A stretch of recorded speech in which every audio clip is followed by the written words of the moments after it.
अभी अभी आपने देखा यान निदेशक, अंतरिक्ष यान निदेशक, command telemetry tracking and command निदेशक और रेंज निदेशक ने अपने तंत्रों की सूचना मिशन निदेशक को दी। तत्पश्चात मिशन निदेशक ने इस प्रमोशन के लिए अपना अनुमोदन प्रदान किया। We are getting ready for the LVM-3 M5 CMS-O3 launch. We are about 17.5 minutes away from the launch. I am Madhuri giving the commentary in English. With me is my co-commentator, Shri Vikas Swarnkar, who will be giving the commentary in Hindi. Let us witness the momentous occasion of the heaviest satellite of Isro being launched by its homegrown launch vehicle on its 5th operational mission. The launch is scheduled today, the 2nd of November 2025 at 17:26 hours Indian Standard Time from the second launch pad of Satish Dhawan Space Center, Shar, Sriharikota, located in the southern state of Andhra Pradesh in India. We are bringing the live commentary from MCC at SDSC Shar. The objective of the mission is to place CMS-O3, a communication satellite weighing 4,410 kilograms, into a 170 kilometers by 29,970 kilometers elliptical geosynchronous transfer orbit with an inclination of 21.4 degrees. Since it's a GTO mission, the launch will take place on eastward trajectory. Are on at Shar 1 and Shar 2 stations.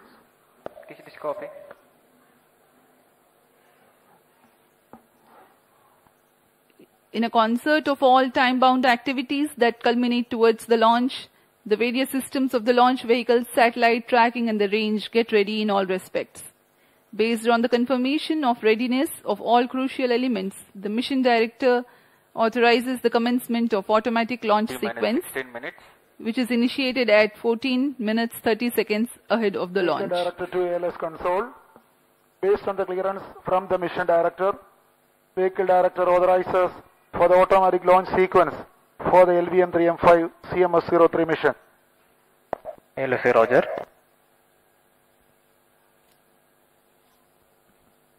SDS servers activated. MC confirms reception of Shar 1 and Shar 2 data. Automatic launch sequence initiated for LVM-3M5 CMS-O3 mission. ALS in auto mode. जैसा कि भी आपने सुना, यान निदेशक ने automatic launch sequence शुरू करने का अनुमोदन दिया और उसके पश्चात ऑटोमेटिक लॉन्च सीक्वेंस शुरू हो चुका है। Automatic launch sequence comprises of a capsule of very essential checks for the rocket.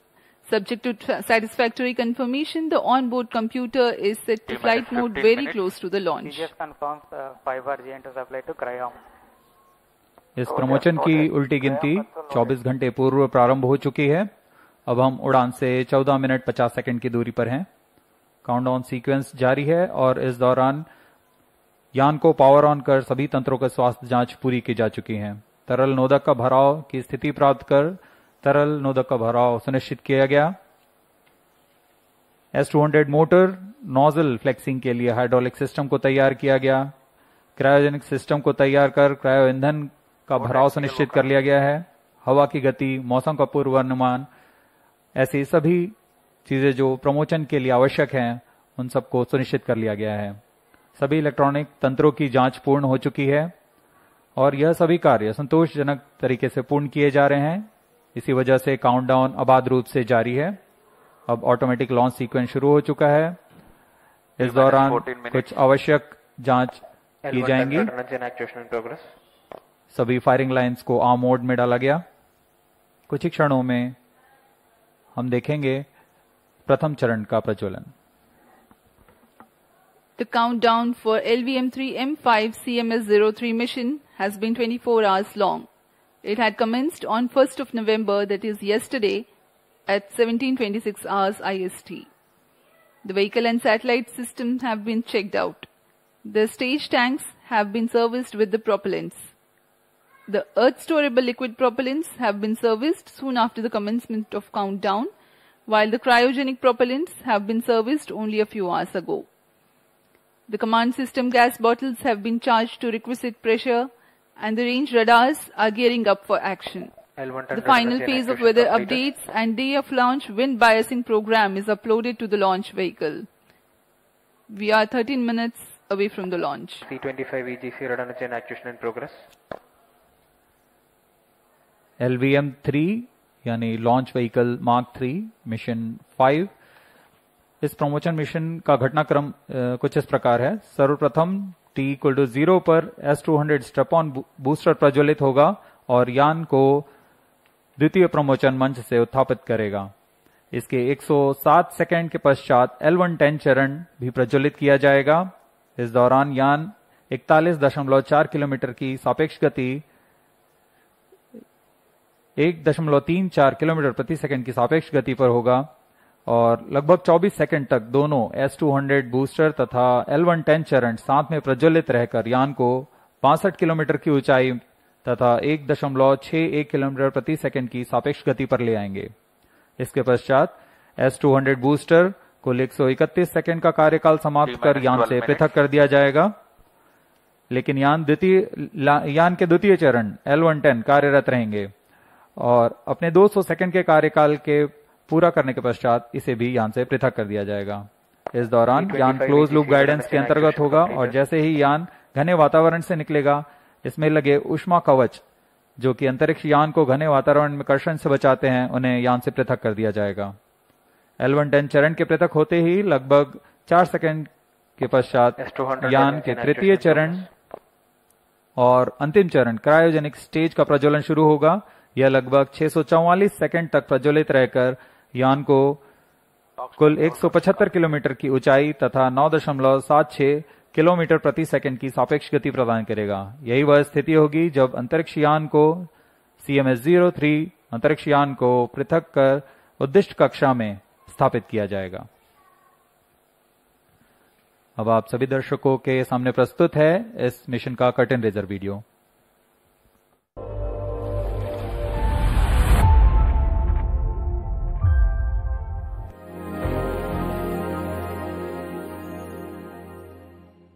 The Indian Space Research Organization, ISRO's remarkable journey in advancing space technologies stands as a testament to visionary leadership, relentless innovation, and unwavering determination.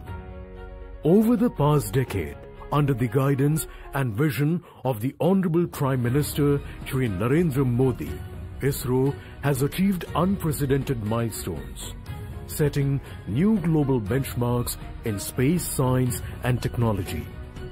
Through its groundbreaking missions and technological excellence, ISRO has positioned India prominently on the world map of space exploration and continues to inspire generations with its pursuit of scientific advancement and national pride. Currently, ISRO is all set to ignite the skies with the launch of the CMS-O3 satellite. This satellite is a multi-band communication satellite designed to meet user requirements with significant enhancements to its payload systems. Configured on ISRO's proven I-4K bus, CMS-O3 has an approximate mass of 4,400 kilograms and is expected to operate for a mission lifespan of 15 years. CMS-O3 stands as the heaviest satellite ever to be launched from Indian soil into the Geosynchronous Transfer Orbit (GTO), marking a significant milestone in India's space journey. The satellite will be positioned in geostationary orbit, providing extensive coverage and continuity in communication services. The CMS-O3 satellite will be launched by ISRO's LVM-3, a 3-stage launch vehicle equipped with 2 solid strap-on boosters S-200, a liquid core stage L-110, and an indigenously developed cryogenic upper stage C-25. The C-25 stage is powered by a high-thrust and high-performance engine that uses a combination of liquid oxygen and liquid hydrogen as propellants. With an overall length of 43.5 meters, a gross lift-off weight of 640 tons and a 5-meter diameter payload fairing. The LVM-3 represents ISRO's indigenous capabilities, providing launch services to various users.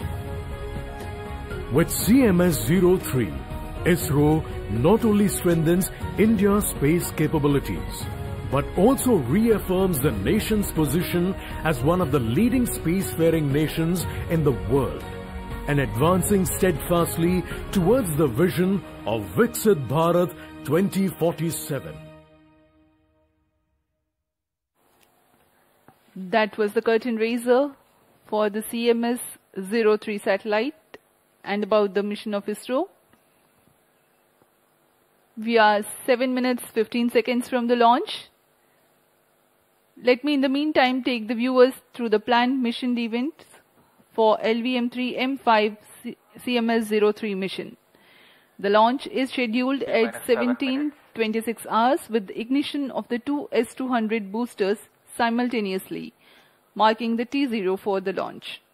The L110 core ignites mid-air at an altitude of 41.4 kilometers, 107 seconds into the flight. The two S200 motors and L110 together burn till 131 seconds. At this instant, the launch vehicle is at an altitude of 62.3 kilometers. Closed loop guidance is initiated 10 seconds after S200 separation. At an altitude of 110 kilometers, since the dense atmosphere is no longer present, the payload fairing is separated and jettisoned. The burn time for L110 stage for the present mission is 197.8 seconds. At 5 minutes into the flight, the staging event takes place to separate the L110 from the ongoing launch vehicle. The cryogenic stage C25, which is the third stage of LVM-3, then ignites and continues to operate for 643.8 seconds. External power withdrawn. The relative velocity of 4.1 kilometers per second at the C25 ignition increases to 9.7 kilometers per second during the cryo stage operation, while the launch vehicle climbs from 168 kilometers to 175 kilometers, that is 7 kilometers in altitude. The mission has been adapted to carry the heaviest satellite so far, CMS-O3, weighing 4,410 kilograms into sub-GTO. The launch vehicle reorients to obtain the correct altitude after the cryogenic stage shutdown, and the satellite is injected into the orbit.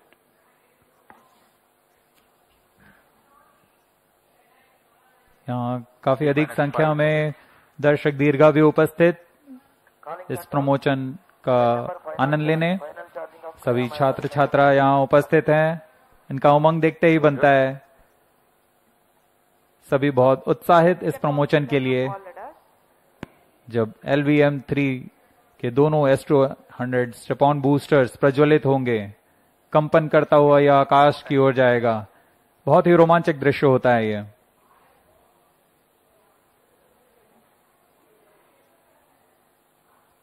सभी का उत्साह बहुत ही चरम पर। अब हम उड़ान से 4 मिनट 20 सेकंड्स की दूरी पर।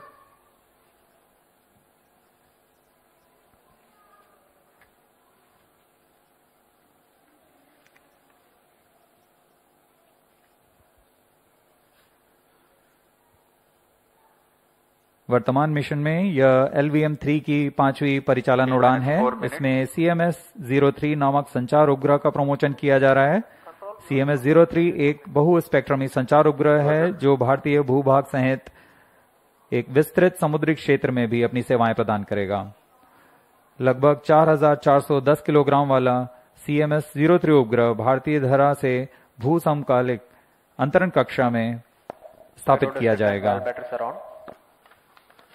जियोसिंक्रोनस ट्रांसफर ऑर्बिट में पहुंचने के पश्चात अपोजी मोटर को फायर करके इसे उचित कक्षांतरण किया जाएगा और कुछ समय पश्चात यह जियोसिंक्रोनस ऑर्बिट पर पहुंच जाएगा, जहां से वह निरंतर संचार सेवाएं प्रदान कर सकता है।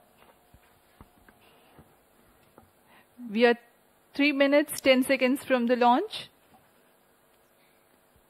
The LVM-3 launch vehicle of Isro stands 43.5 meters tall and weighs 642 tons at liftoff.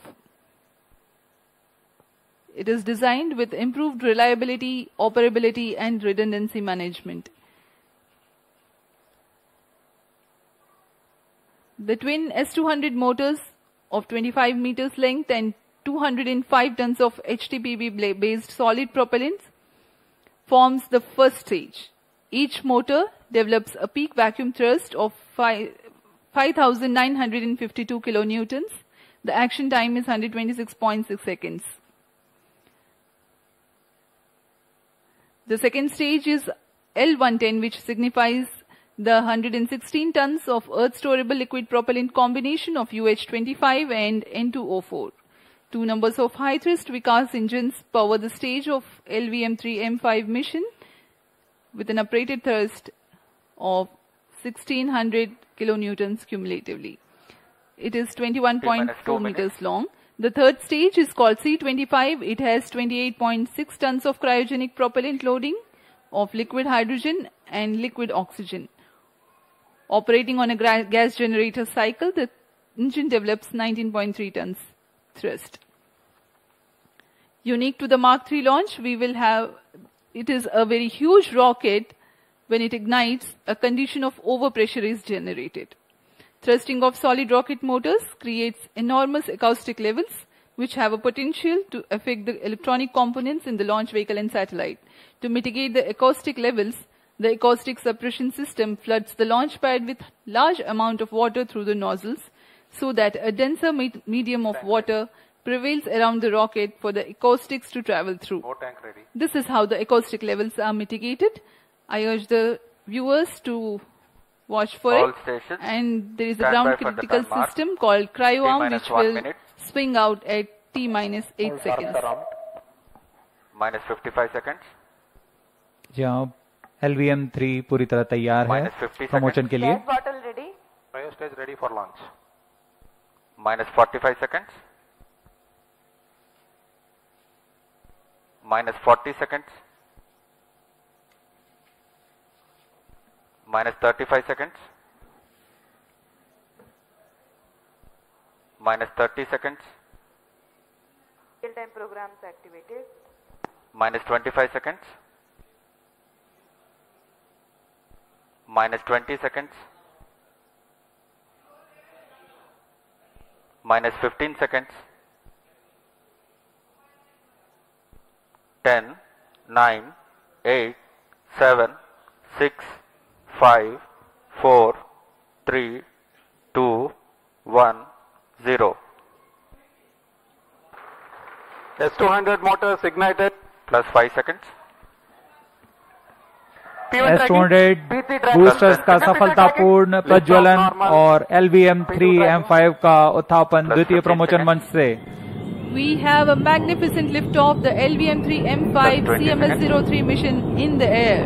The simultaneous thrusting of the twin S200 motors is indeed a sight to behold. Plus 30 seconds. GSLV Mark III LVM-3 के नाम से जाना जाता है. यह हर बार एक कहानी लिखता है. पिछली बार हमने इसे चंद्रयान 3 पर देखा था और अब हम देख रहे हैं LVM-3M5 CMS-O3 mission. A clear Sriharikota sky and the LVM-3 silhouette. Sharwan is in main Thrill auto. and satisfaction together at the countenance of the witnessing Isro scientists. Shark 2 is in main auto.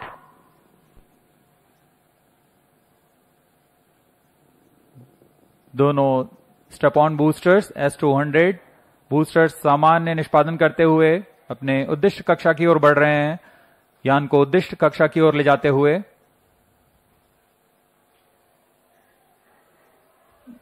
The Shah's tracking station continued to track the trajectory. First stage performance normal. प्रथम चरण का कुल कार्यकाल 126 second का होगा. तत्पश्चात S200 booster शांत हो जाएंगे और उन्हें यान से पृथक कर दिया जाएगा.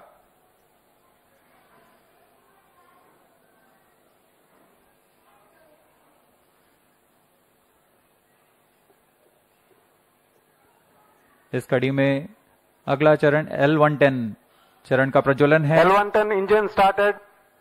जी हाँ, इसकी पुष्टि हो चुकी है। द्वितीय चरण L110 चरण का प्रज्वलन शुरू हो चुका है। We have a confirmation from the Range Operations Director that the second stage L110 has commenced its operation. L110 engine performance normal. The two Vikas engines together generating 1600 kilonewtons thrust in its high thrust version. S200 motors separated. Range operation निदेशक ने भी इसकी पुष्टि की। दोनों S200 boosters को यान से पृथक कर दिया गया है। वर्तमान में L110 स्टेज, जो कि तरल नोदक पर आधारित चरण है, प्रज्वलित है और यान को उद्दिष्ट कक्षा की ओर ले जा रहा है। We have had the separation of the S200 motors and L110 is currently thrusting. तरल नोदक पर आधारित यह चरण उच्च प्रणोद वाले विकास इंजन की मदद से कुल 1600 किलोन्यूटन का प्रणोद उत्पन्न कर रहा है। इंजन की अधिकतम प्रभावी क्षमता प्राप्त करने के लिए इसमें ईंधन और ऑक्सीडाइजर का खास अनुपात में मिलाकर प्रज्वलित किया जाता है। इस चरण का प्रज्वलन काल कुछ 200 सेकंड का होगा। First stage performance normal.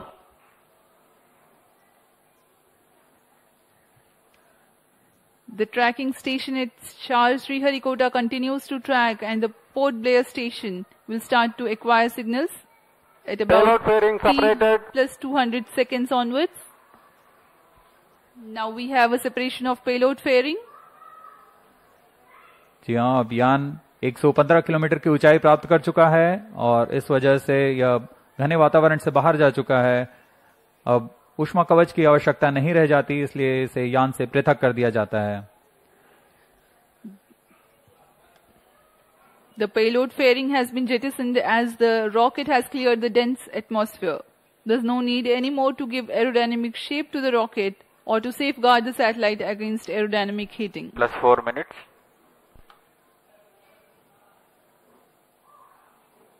First stage performance normal.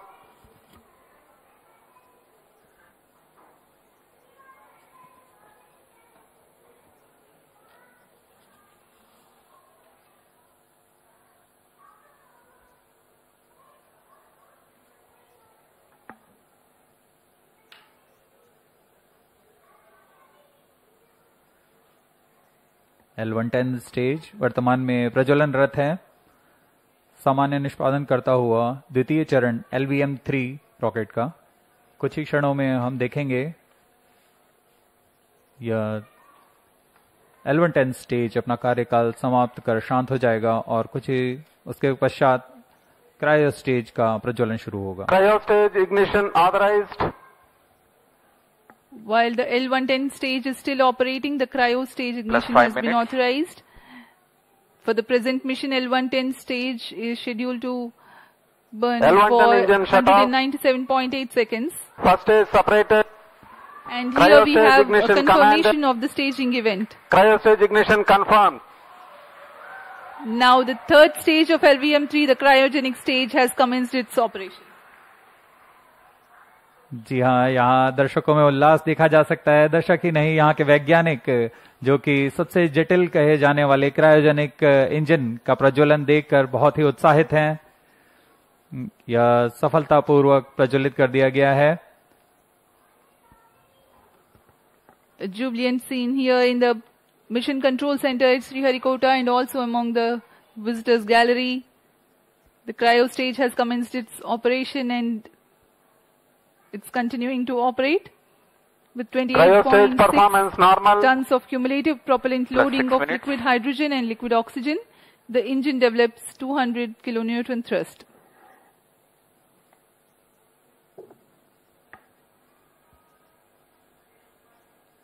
यान अपेक्षित पथ का पूर्णतः अनुकरण करता हुआ उद्दिष्ट कक्षा की ओर जा रहा है।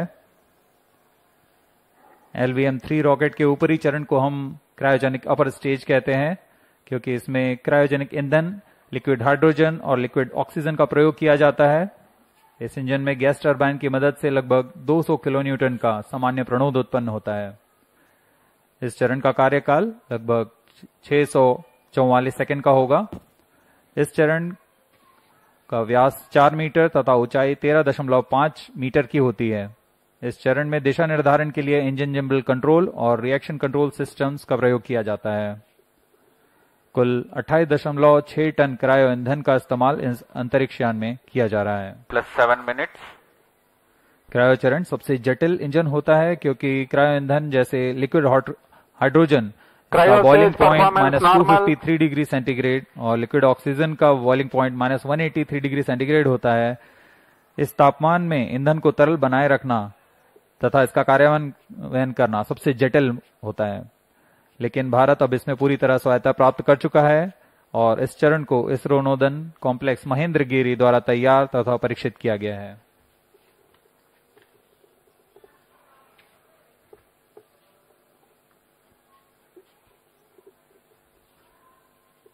यह प्रमोचन पूर्वी दक्षिणी दिशा का है।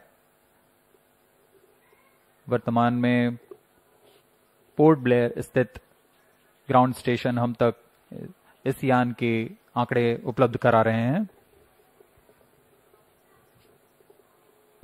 +8 minutes.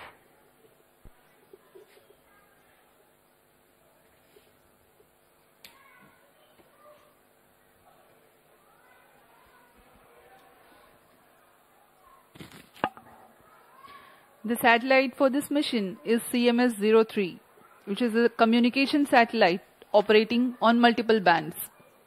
It is meant to provide services over a wide oceanic region, including the Indian landmass. To enable constant visibility of a satellite towards a particular region on Earth, the period of revolution of satellite in orbit should be same as the period of rotation of Earth on its own axis. This practically can be achieved if the satellite is placed at a slot at 36,000 kilometers above the equator. Launching a satellite into a geostationary orbit involves a meticulously planned series of steps. The LVM-3 M5 rocket is expected to place CMS-O3 satellite at an altitude of 180 kilometers with an inertial velocity of 10.15 kilometers per second.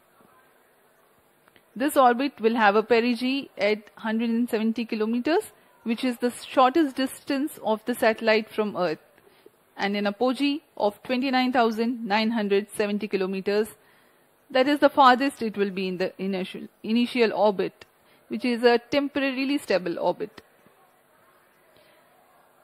The thrusters of the satellite are fired using the propellant carried on board at a precise point so that the apogee is at 36,600 kilometers. The next phase is the circularization of the orbit through a series of fine-tuned burns at apogee. That is how the satellite's velocity and trajectory are adjusted, and the satellite is placed at a precise slot in geostationary orbit. The designated orbital slot determines the launch window. Maintaining a satellite in geostationary orbit, ensuring its effectiveness and longevity, is quite a task in itself. Gravitational perturbations due to the celestial bodies and the space weather are common causes for the disturbance of satellite performance normal. Position from its slot. A process known as station keeping involves firing the thrusters to counteract these forces. Presently, the cryogenic stage is operational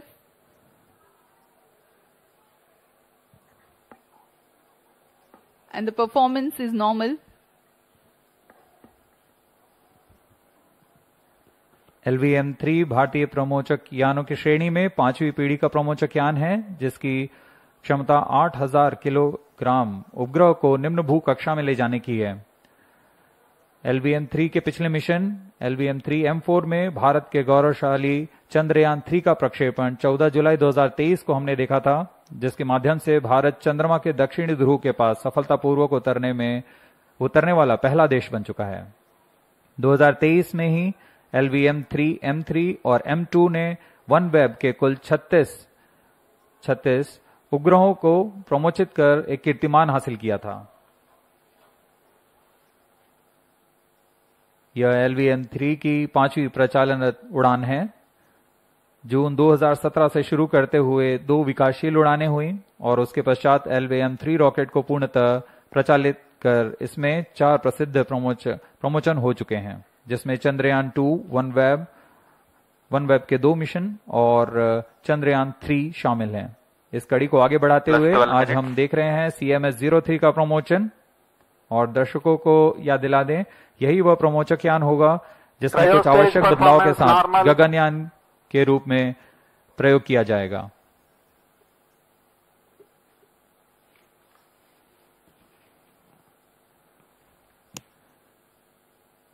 वर्तमान में cryogenic stage प्रज्वलित है, सामान्य निष्पादन करते हुए उद्देश्य कक्षा की ओर बढ़ रहा है। We are 12.5 minutes past the launch, and the altitude attained is 179.2 kilometers. The cryo stage operational.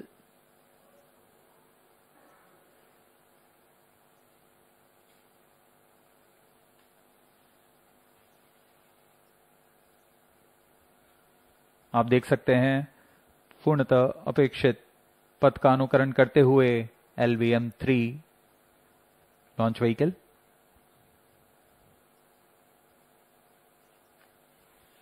वर्तमान में सापेक्ष गति 7.27 किलोमीटर प्रति सेकंड तथा ऊंचाई 174 kilometre.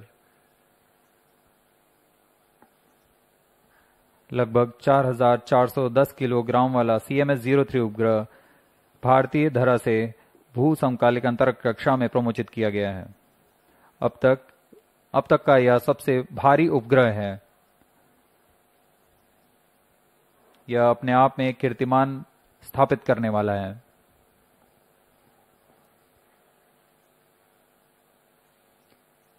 Cryo stage performance normal.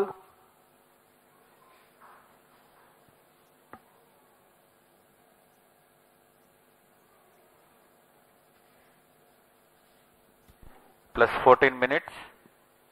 For the present mission, the cryogenic stage is expected to operate for more than 640 seconds.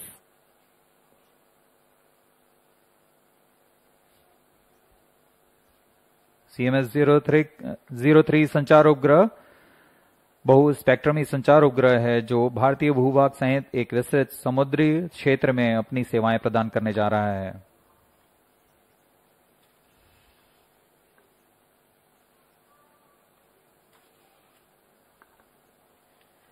Cryo ईंधन का विशिष्ट आवेग 450 सेकंड का होता है। यही कारण है कि यह ईंधन अन्य ईंधनों की तुलना में अधिक प्रभावी व कुशल माना जाता है। यही संख्या पृथ्वी भंडारित ईंधन के लिए 315 सेकंड और ठोस नोदक के लिए 275 सेकंड की होती है। इस चरण में उच्च प्रणोद वाले क्रायोजेनिक इंजन CE-20 में 28.5 टन नोदक की मदद से कुल 200 किलो न्यूटन का प्रणोद उत्पन्न हो रहा है।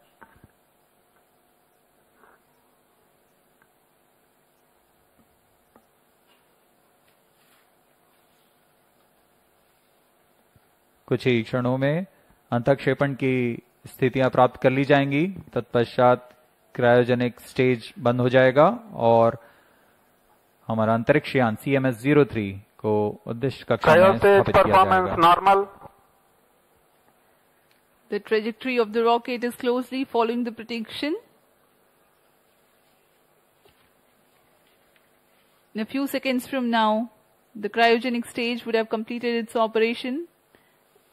Up next, we will be watching the satellite injection into its intended orbit.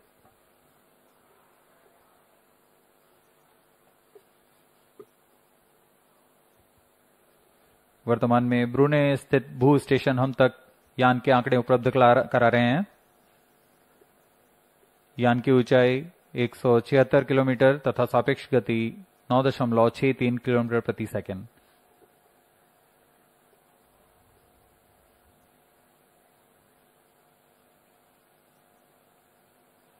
Cryogenic stage के सभी तंत्र सामान्य निष्पादन करते हुए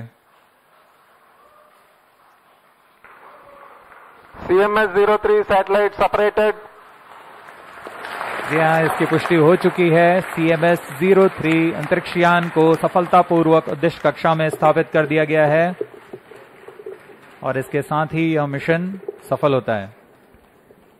We have had a successful mission of LVM-3M5 CMS-O3. 8th successful mission for the LVM-3 rocket, 5th in its operational series. CMS-O3 delivered into its intended orbit.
LVM-3 M5 CMS-O3 mission accomplished. Handing over to mission director.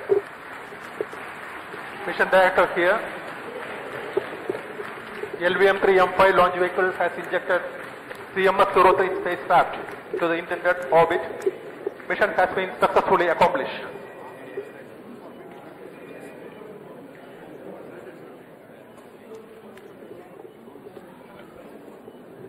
जी हाँ, अभी आपने सुना ये हर्षोल्लास का पल जब LVM-3M5 CMS-O3 पूर्णतः सफल रहा है।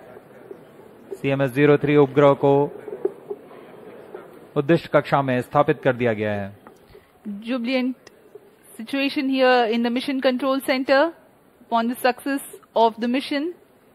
Up next is the address by Chairman Isro, Dr. V. Narayanan.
Good evening to all of you.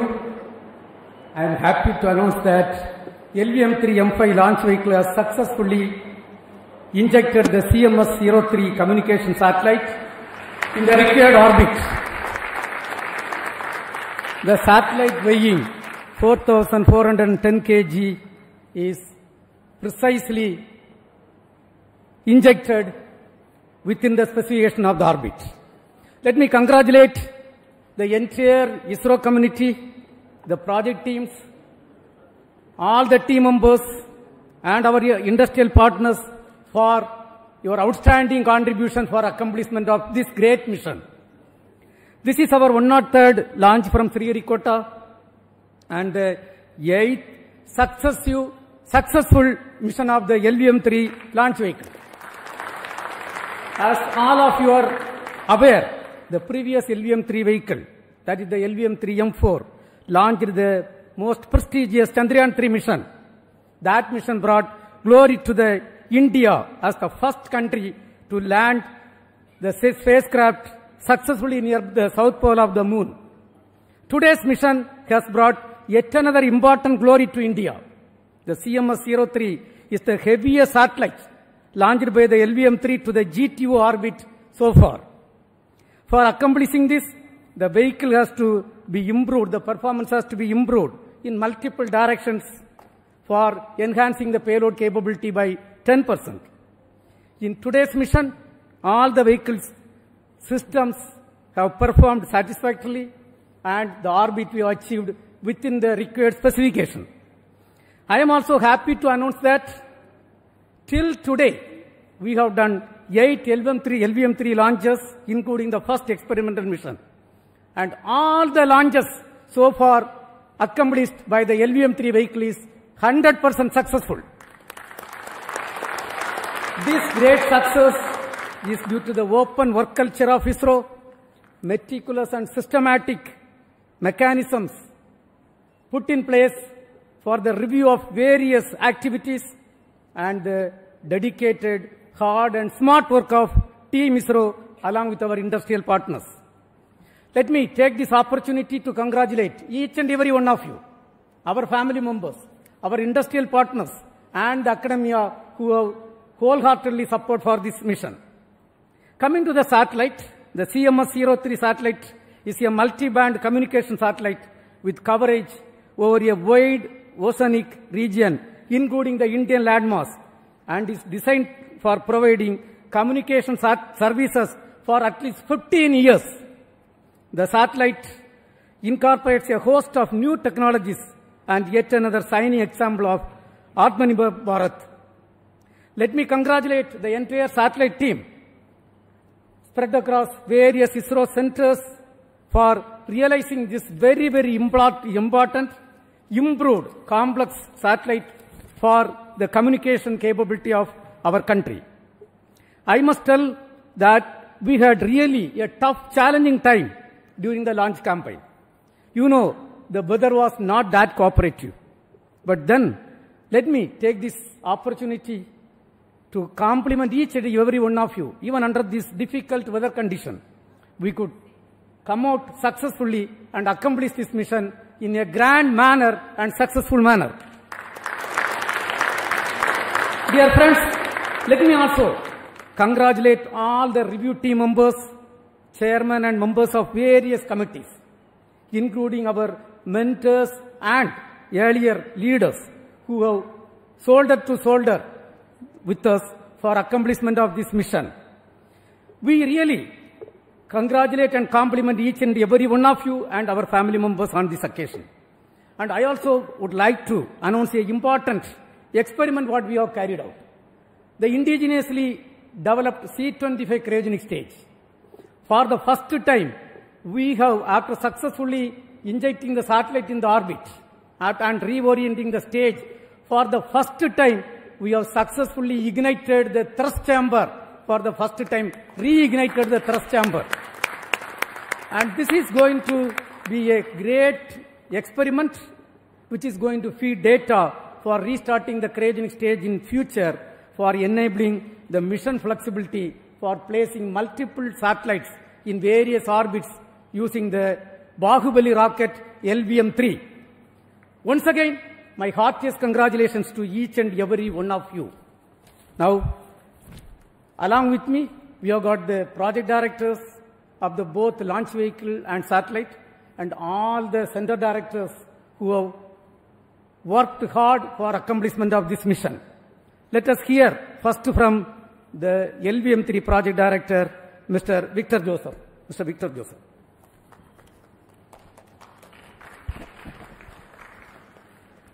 Good evening, Isro. Good evening, India. LVM-3 has done it once again. Most respected Chairman Isro, former Chairman Kiran Kumar sir, center directors, senior members and dignitaries here, and all those present here and online. Congratulations to each one of us for the 8th successful mission of LVM-3. And this time, the vehicle has lifted the heaviest communication satellite from the Indian soil, the CMS-O3, and injected it into the required orbit. And also for the first time, we have demonstrated the reignition of the cryogenic engine. On this proud occasion, my sincere thanks to our beloved chairman for his continuous guidance and encouragement, and to all the center directors for their constant support. Special appreciation to all the review forums that meticulously examined every system, ensuring this flawless mission. My heartfelt thanks to the system development agencies across all launch vehicle centers, industry partners, assembly and integration teams, technical facilities, and quality assurance groups. This success truly reflects ISRO's spirit of teamwork. A warm thanks also to the family members of all team members for their unwavering support behind the scenes. Finally, I wish to acknowledge my project team, Vehicle Director Sri Biju Thomas, Associate Vehicle Director Sudish Kumar, Associate Project Director Sri Rajashagar, Deputy Project Directors, and every member of our team. Your technical excellence and commitment made this achievement possible. And before concluding, I wish Spacecraft Director and team for very successful spacecraft operations in the coming days. And with the same determination and teamwork, we will continue to make our nation proud. Thank you and Jai Hind. Now we will hear from the CMS-O3 project director, Sri Rajendra Kumar.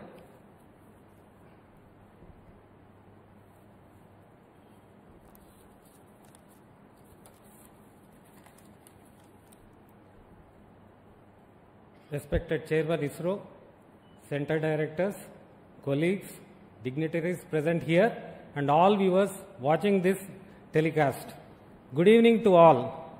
It's a glorious launch of LVM-3 that has injected the CMS-O3, the heaviest communication spacecraft from Indian soil, to the geostationary transfer orbit. In this joyous occasion, I express my sincere gratitude to the entire launch vehicle team for providing the spacecraft a precise orbit and giving a good beginning for the spacecraft mission. With the latest updates received from our mission team, the injection rates during spacecraft separation have been benign and the health of the spacecraft is normal.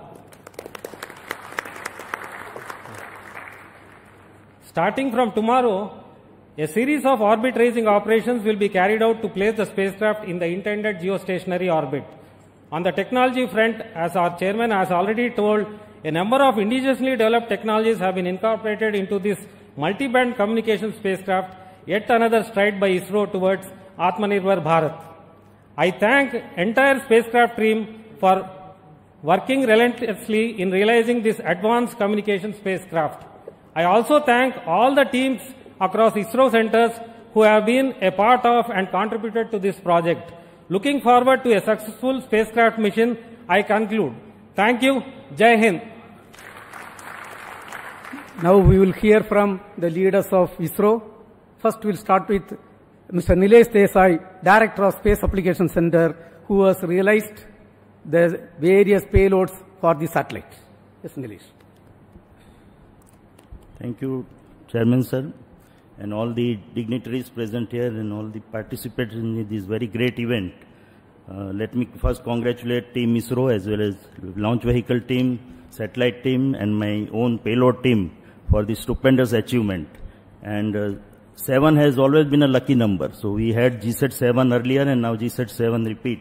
So let me compliment the user also, and we assure them that we'll provide a very good services for next 15 years. As has been already pointed out, this GSAT-7R or this CMS-O3 will be having a multi-band payload in UHF, S, C and KU band. And that is the requirement of the users have been all fulfilled with a very wide coverage. And we'll have a lot of MD activities using this particular satellite. So let me compliment my payload team, especially for doing lot of indigenous elements like GAN SSPA. Then we have a OMUX which has been indigenously built, and like that many other new technologies. And first time we have tested a digital processor.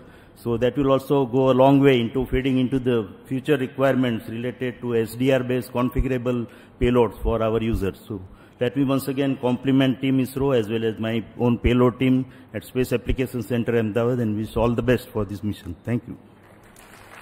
Next we will hear from Mr. Rajarajan, who is the Director of Vikram Sarabhai Space Center. Respected Chairman ISRO, the mentors, invitees, all my dear colleagues and the entire project team, once again, all the best for the spacecraft as well as for a job well done for putting the spacecraft within the required orbit. Coming to after 2 years, as our Chairman pointed out, we are coming back with our LVM-3 launch vehicle, and then once again, we have made a successful launch with all those, in spite of the inclement weather conditions and all through the difficult launch campaign, we have taken a call to have this launch in this time. And we proved that the vehicle's robustness is kept, and the entire launch campaign across all the team has worked in a well-coordinated manner and with an open discussion in all aspects. And that's why it proved that this vehicle is capable of launching such a heavy spacecraft. As we demonstrated, this is a series of vehicles in which it has proven its success rate, and I'm glad that the entire team, the staff from all walks of life in our organization has put in their effort and might and worked to the perfection of what is required from each one of them.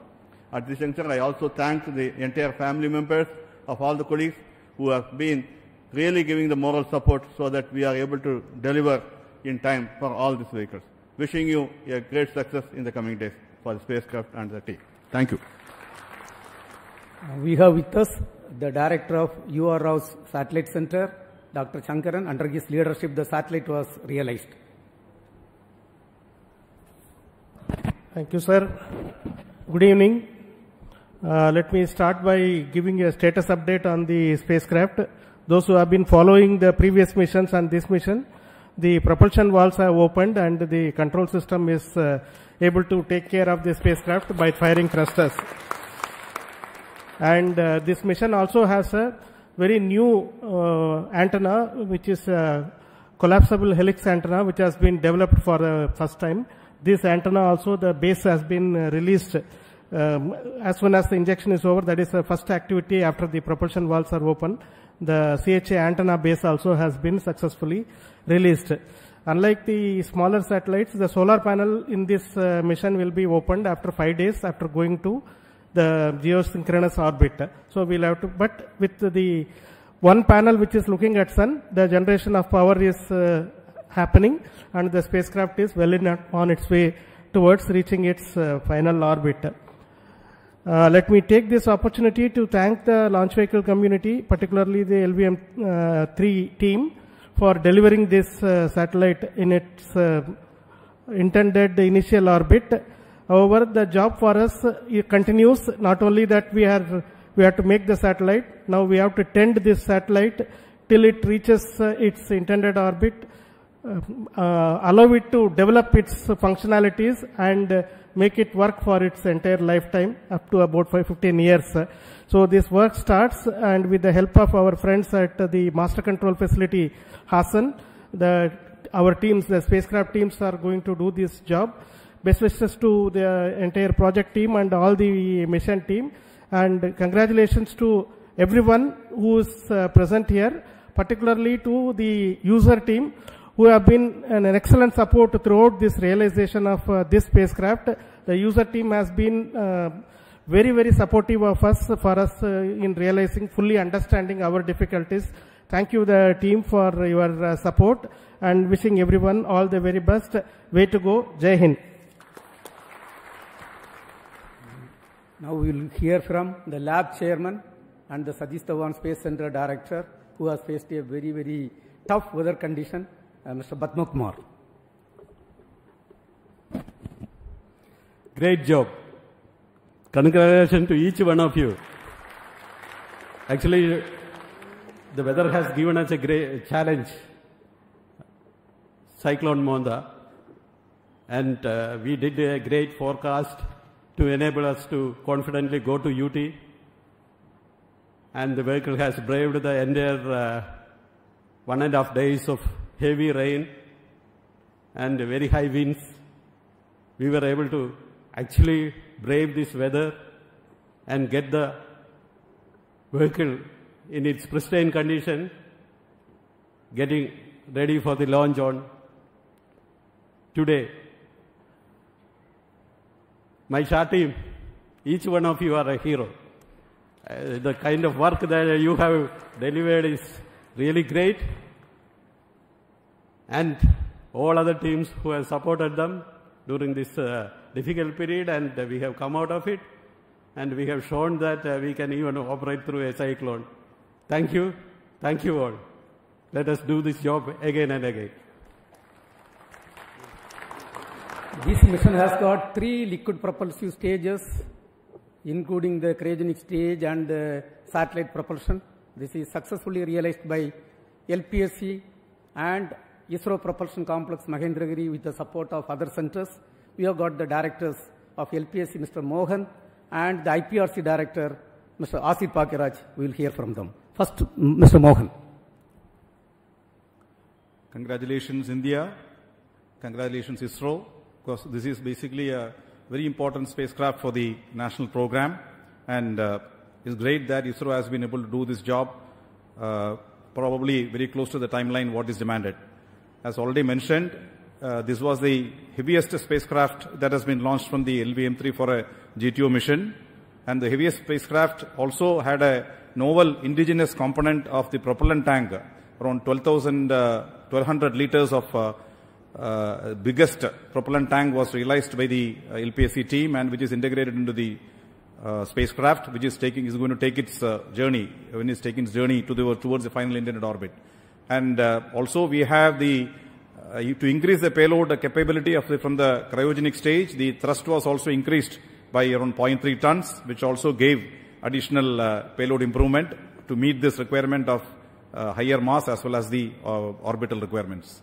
And finally, when we have the cryogenic ignition initially and the entire 700 plus seconds was functioning completed, to come to the satellite injection. Cryogenic stage was shut down and the satellite was injected. But as an experiment, we have reignited the engine in a very difficult ignition conditions of a hard vacuum. And that was also successfully demonstrated by the change in acceleration. And that is a great experiment which is going to give us a lot of confidence in the future to proceed with flexible mission programs. So all in all, the L110 stage and the cryogenic stage as well as satellite propulsion system all have functioned very nicely, and the satellite propulsion team has a further long way to go. I'm sure we are going to have a very successful journey beyond this stage and to the final orbit. So congratulations to specifically to the LPSC team, also the integration team at IPRC and the IPRC entire combined team of both the centers. And I'm sure we will have many more successes within the next few months itself. Thank you. Congratulations again. Jai Hind. Good evening to all. Congratulations to the entire nation. It has been very challenging to make the liquid stages, the testing of the liquid engines of L110 stage and the cryogenic stage, the integration of the L110 stage and the C25 stage for this mission, as well as the testing of the entire spacecraft propulsion systems at IPRC Mahendragiri has been very successfully completed. Apart from that, the supply of the ultra-high pure liquid hydrogen for this mission has been produced at IPRC Mahendragiri and has been supplied for this mission. So all well so far. The entire launch vehicle systems have worked fantastically, reaching the desired orbit for the satellite injection, and the satellite is also performing well, and wishing all the best for the further moving the satellite from the GTO to GSO and to drift further the satellite to the destined final orbit. And also all the best for the functions there within the satellite to do the great service for the nation. Thank you all. Jai Hind. The inertial systems for the launch vehicle and the satellite is delivered by the Isro inertial system unit led by Mr. Soumya Narayana. Please. Thank you, sir. Most respected Chairman Isro, all center directors, dignitaries and all my colleagues, good evening to all of you. As Chairman Isro already pointed out, all our inertial systems functioned very precisely and orbit is injected with good accuracy. And hearty congratulations to all of you. And I wish satellite team also all the operations to be followed with grand success, and the mission will be grand success. Thank you all. Thank you. We have with us the Human Spaceflight Center Director, D.K. Singh. So D.K. Singh, for your views. Good evening, everyone. I think evening cannot be better than this when Mark III lifted the heaviest satellite from our soil and delivered it where it has to be. Compliment to the launch vehicle team, and I wish all the best for the satellite team who has realized a very complex satellite and a payload within India, which will give users the services and definitely the operational superiority. All the best. Thank you. We have got with us the telemetry and tracking activity carried out. The entire activity is carried out by ISTRAC, and we have got with us Dr. Anil Kumar, the director of ISTRAC. Dr. Anil Kumar. Thank you, sir. Good evening to all. It's a momentous and joyous occasion for the whole nation and also ISRO. Let me congratulate all the ISRO team for these wonderful achievements. As far as ISTRAC elements are concerned, all the ground stations, communication links, ground segment, software segments, including Vedas, everything worked as expected. And also let me appreciate the efforts of our software reliability team and reliability who has done a wonderful review process. And thank you all, and let me wish all the very best for the spacecraft. Jai Hind. Thank you. As it was told, right now the satellite is totally healthy. Whatever problem we faced in the NVS-02 problem, we have overcome. Right now the valves are opened. And now it is a very busy time in Sriharikota. We are targeting 7 launches in this finance year in next 5 months time frame. And the launch preparations are in full swing for the next mission, which is also going to be a LVM-3 mission by NCIL, LVM-3M6, to launch a customer communication satellite. In fact, the entire activities are going on. We are targeting this by the second week of December. Then we have got the NSIL mission PSLV C62, which is also going to place a user-funded satellite EOS-01 before this end of this year. Followed by a SSLV L1 mission, again going to place a customer satellite. And yet another very, very important mission, we are going to have a PSLV vehicle placing the technology demonstration satellite in which we are going to demonstrate 34 new technologies. Followed by the EOS-5 or GASAT-1 satellite going to be placed by the GSLV F-17 vehicle. Under the visionary leadership of our Honorable Prime Minister, Sri Narendra Modi ji, we have rolled out, Government of India has rolled out the space sector reform. Based on that, 5 PSLV vehicles were given to the industry consortium. And the first vehicle is successfully realized, and we are in the process of final assembly, and first launch is also targeted in this finance year. Another important activity, what you all are waiting, is the Gaganyaan activity. We have done whatever best possible work, and as you all know, we are supposed to accomplish 3 uncrewed missions before going for the crewed mission, and we all are working for the uncrewed mission, first uncrewed mission, in which a off-humanoid is going to fly, Vayamitra is going to fly. The activities are progressing well. In fact, most of the hardware has reached Sriharikota. The assembly activities are progressing well. Once again, I would like to extend my heartiest congratulations to each and every one of you. As there is a saying, the reward for hard work is more work. Our hands are full before this finance year. As I told, 7 more launches we have to accomplish. I request each and every one of you to extend better cooperation for accomplishing all these missions in a grand, successful manner, meeting the vision and direction of our Honorable Prime Minister Narendra Modi ji. Thank you. Thank you. Jai Hind.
Thank you, sir. Namaskar. We are also being joined by Dr. B. Narayanan, Secretary, Department of Space, Chairman, Space Commission and Chairman, Isro, and Dr. Pavan Goenka, Chairman, InSpace. A very warm welcome to the esteemed dignitaries. May I once again request everyone in this plenary hall to please ensure that their mobile phones are on silent. I thank you very much for your kind cooperation. So good morning once again, ladies and gentlemen. I extend a warm welcome to the distinguished dignitaries, esteemed delegates, and our valued guests. It is a matter of immense pride and privilege to welcome you all to the inaugural session of National Meet 2025, or National Meet 2.0. This gathering is a landmark occasion organized exactly a decade after the first National Meet of 2015, where we envisioned how space technology could transform governance and development. Over the past 10 years, India's space program has achieved extraordinary milestones. National Meet 2.0 is both a celebration of this progress and a commitment to the future. It marks the culmination of months of deliberations and inclusive interactions with stakeholders since May of 2025, and more importantly, the beginning of a renewed journey, harnessing the power of space technology as we march towards Vikasit Bharat 2047 under the visionary leadership of the Prime Minister of India. To commence the proceedings, ladies and gentlemen, of this inaugural session, it is now my honor to invite our esteemed dignitaries to the dais. May I invite our Honorable Chief Guest, Honorable Member Niti Aayog, Dr. V.K. Saraswat, a luminary whose pioneering work in defense research and missile development has shaped India's strategic strength. Let's welcome him to the dais, ladies and gentlemen. A very warm welcome to you, sir. We are being joined on the dais by Dr. V. Narayanan, Secretary, Department of Space and Chairman, Space Commission and Chairman, Isro, whose visionary leadership is steering India's space program into a new era of excellence. Let's welcome him. And may I also invite Dr. Pavan Goenka, Chairman in Space, a champion of private sector participation, catalyzing collaboration and innovation across India's expanding space ecosystem. Ladies and gentlemen, with a rousing round of applause, let's welcome our Honorable Chief Guest, Dr. V.K. Saraswat, and our esteemed dignitaries. Now, in keeping with Indian tradition, we will begin with the ceremonial lighting of the lamp, ladies and gentlemen. And as we all know, this act signifies the dispelling of darkness and the ushering in of knowledge, wisdom, and prosperity. I'm now going to be requesting our dignitaries on stage to kindly light the lamp, marking the auspicious beginning of National Meet 2.0. And I also request the chairman of Program Management Councils to please join us on stage, join the dignitaries in the lighting of the lamp ceremony. Arogyam Dhanasampada, Shatru Buddhi Vinashaya, Deepajyotir Namostute, which translates to, we pray to you, O Lord of Light, the giver of abundance, prosperity, good health, and joy, and the destroyer of an inimical mind. I thank the esteemed dignitaries for doing the honors and lighting the lamp. Now, ladies and gentlemen, to set the tone for the day and extend a formal welcome, I invite Shri Ganesh Pillai, Scientific Secretary, ISRO. Shri Pillai has been closely guiding the planning and coordination of National Meet 2.0, ensuring that this consultation reflects both the spirit of collaboration and the ambition of our space community. Sir, may I request you to kindly brief us on the National Meet 2025 and deliver the welcome address. Please welcome Shri Ganesh Pillai, ladies and gentlemen, Scientific Secretary, ISRO. Thank you. Very good morning. Respected Dr. V.K. Saraswat, Member Niti Aayog, Chairman ISRO, Secretary DOS, Dr. V. Narayanan, Chairman InSpace, Dr. Pavan Kumar Goenka, dignitaries present, our secretaries to the central ministries and departments, chief secretaries of states, directors of all ISRO centers and colleagues from DOS and ISRO, senior officials from ministries and state government, representatives from industry, friends from media, ladies and gentlemen, very good morning. It is my profound honor and privilege to welcome you all to the National Meet 2.0 on leveraging space technology and application for Viksit Bharat 2047. It is an occasion bringing the visionaries, practitioners, and beneficiaries of Indian space program under one roof. As we recollect, it has been 10 years since the National Meet 2015, wherein we embarked on a journey that transformed space application in India. It was our endeavor to bridge the gap between the user demand and the planned missions. Space technology has progressively been permeating into the operational regime of the stakeholders. The outcome has been tremendous, with space input transforming decision-making through data-driven, timely, accelerated, and participatory approach. Today, we meet in a vastly changed scenario. The Indian Space Policy 2023 affected the space sector reforms and opened new doors for private participation, innovation, and entrepreneurship. Against this backdrop, the organization of National Meet 2.0 serves a vital purpose. It is a forum to look forward to the future, to identify emerging needs, design targeted solutions, and strengthen partnership across government, industry, and academia. The agenda before us is ambitious, but so is our vision, Viksit Bharat 2047. A developed India will require not just economic growth, but smarter governance, resilient infrastructure, sustainable use of resources, and citizen services of the highest quality.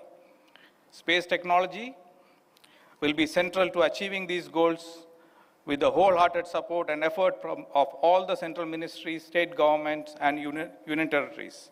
We could conduct extensive consultation. We could consult extensive consultation to identify the future requirements of space-based inputs, applications, and services.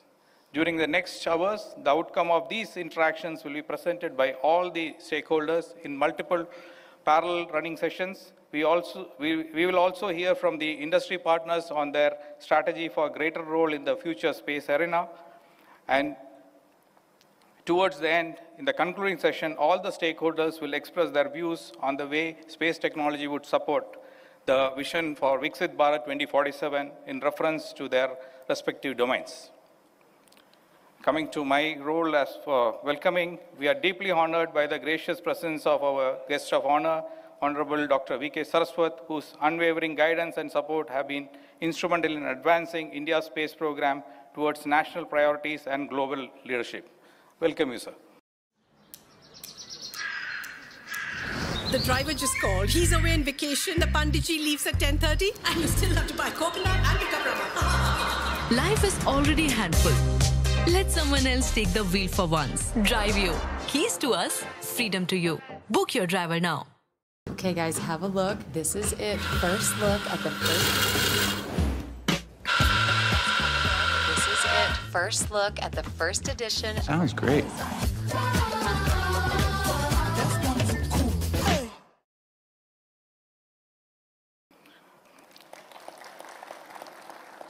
We are privileged to have with us Dr. V. Narayanan, who steers the Department of Space and Space Commission with vision and foresight, ensuring that our space endeavors aligns with national aspirations and technological frontiers. Welcome, sir.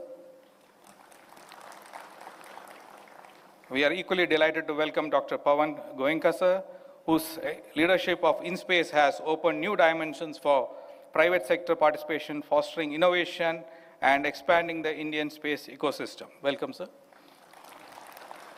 I also welcome secretaries of ministries, chief secretaries of state to this function. Welcome. I extend my warmest welcome to all the senior officials of central ministries, states, and union territories, especially those who have traveled long distance to be here.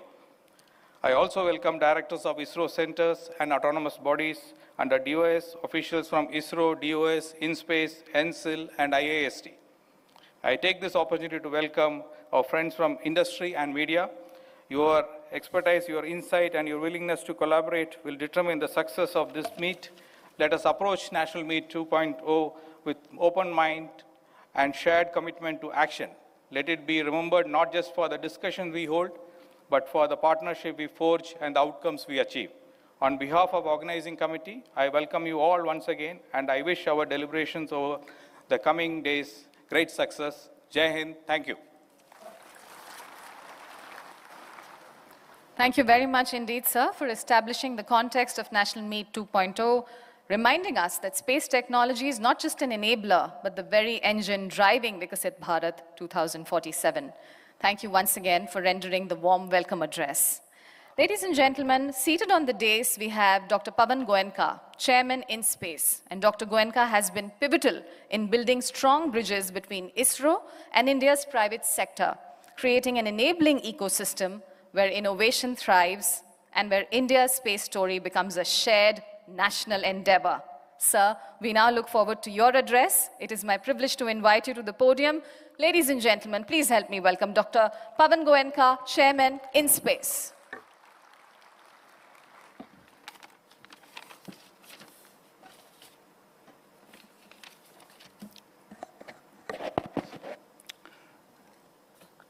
Dr. V. Saraswat, Member Niti Aayog, Secretary DOS and Chairman ISRO, Dr. V. Narayanan, other dignitaries, secretaries from Government of India, senior officers, my colleagues from ISRO and InSpace, members of space sector industry, and the students who are present here. Very good morning to you. Starting on a lighter note, Dr. Saraswat connects my past to my present because he was very actively engaged with the automotive industry and now the space sector. So he is my connection to the two sectors. We gathered here for National Meet 2.0. This is a very simple name given to an extraordinary initiative that has been taken up by Isro. It has a potential to provide a big boost to the space reforms that are put in place. And the sole purpose is to explore how space technology can directly serve governance, development, and the people of India, and have a huge socio-economic impact on the country. This is not a theoretical conference. It was a hands-on problem-solving exercise that has been undertaken over the last 3-4 months. The experts sat with ministries, departments, state governments to define requirements, identify use cases with an intent to co-create, find solutions using space applications.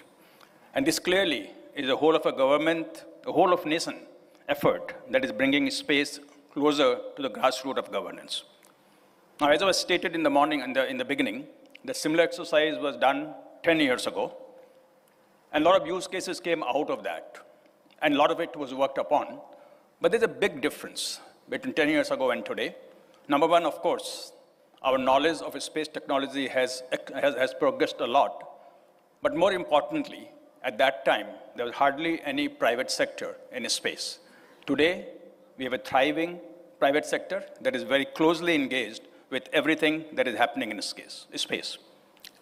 So to carry out such a vast and complex consultation seamlessly and in record time, just about 3 months, was not a small feat. And my compliments go to Chairman Isro for conceiving the idea and for leading it from the front, and to the Isro team, who with passion and efficiency ensured this exercise was completed within tight timelines. And across the major thematic groups, hundreds of use cases identified, from precision agriculture and livestock insurance to urban planning, renewable energy, deployment, disaster management, education, and tribal welfare. Now, why is it important?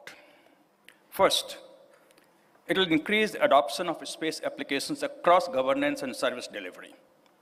Right now, government is the primary user of space applications, and as this takes shape and gathers speed, I'm sure private sector will also come forward as user of a space application. Second, it will generate demand for space-based data and services, something that will strengthen India's goal of Viksit Bharat 2047. And that will create demand for upstream activity and thus create a virtuous cycle in the space sector. And this is a massive opportunity for private space companies to step in and serve the needs of government departments. Now, Chairman Isro has mentioned to me several times that he would like very much to partner with private sector as we move forward implementing the use cases that come out. And I have two messages, one for the government departments, the secretaries and other senior officers who are present here. I urge you to be open and confident in engaging with the private sector. In some of my discussions, it has been indicated that you cannot really have confidence that private sector can deliver. I urge you to give them a chance, and I'm sure they will live up to your expectation. And second, to the private sector. This is not just a business opportunity, but a national mission to deliver reliable, cost-effective, and scalable solutions that will transform governance. But do not take this opportunity as granted. You will have to deserve your right to be in this space. You have to generate your credentials and convince all the users that you have what it takes to be able to come up with very good applications, and that will serve the purpose. NM 2.0 has shown us that if we work together, Isro, in space, central and state government, private sector, we can reimagine governance for the 21st century for students here today. And for students here today, this is the future you will be part of, where space technology is not distant, but a daily enabler of better lives. I thank every ministry, state governments, ISRO in space colleagues, and private sector parameters who have contributed. I personally participated in some of these discussions and was very, very enthused with the kind of energy that I saw in that. And together, we'll make sure that the power of space reaches every farmer, every student, every community, and help build a stronger, more resilient, and more prosperous Bharat. Thank you. Jai Hind. 10 minutes matlab big basket. 10 minutes matlab big basket. Your email is your first online impression. Make it count. With GoDaddy Email, you get a professional address that matches your domain. It builds trust, boosts credibility, and helps grow your brand. Setup is quick, and your inbox is protected with built-in security. And if you ever need help, we are just a call away. Start building your brand, one email at a time.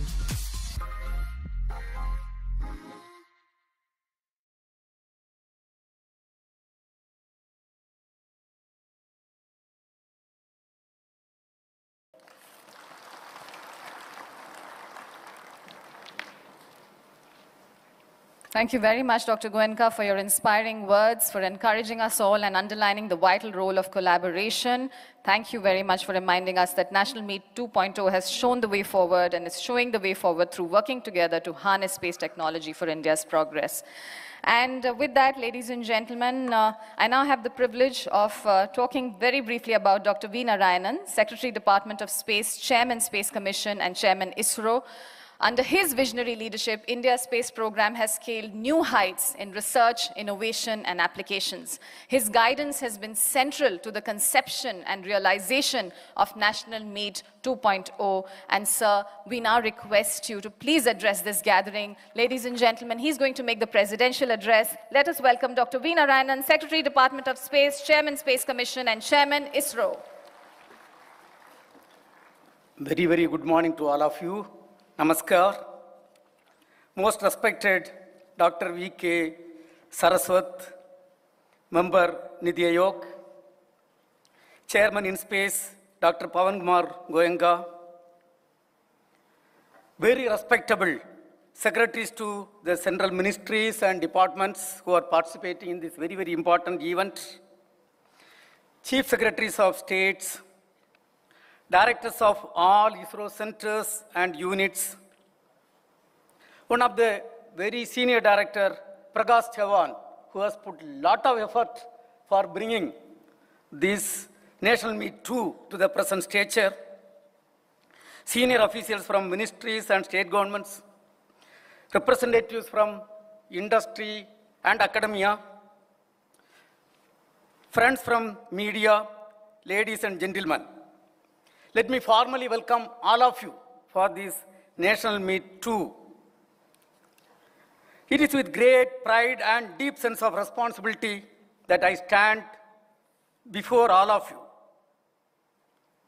on this important inaugural function of the National Meet 2, deliberating the use of space technology for development and governance. It is an important milestone in our journey for bringing space application to the grassroots.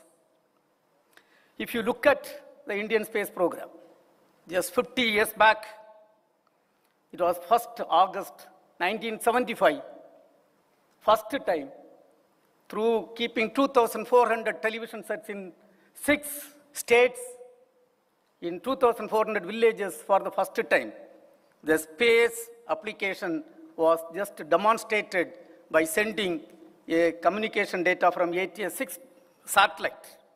And we demonstrated for the first time mass communication is possible through the satellite technology and space program. From that beginning, next milestone was 1970. For the first time, the remote sensing application was demonstrated to this country by the great scientist Pisarati. And from then to now, during last 50 years, the journey was an excellent and outstanding journey.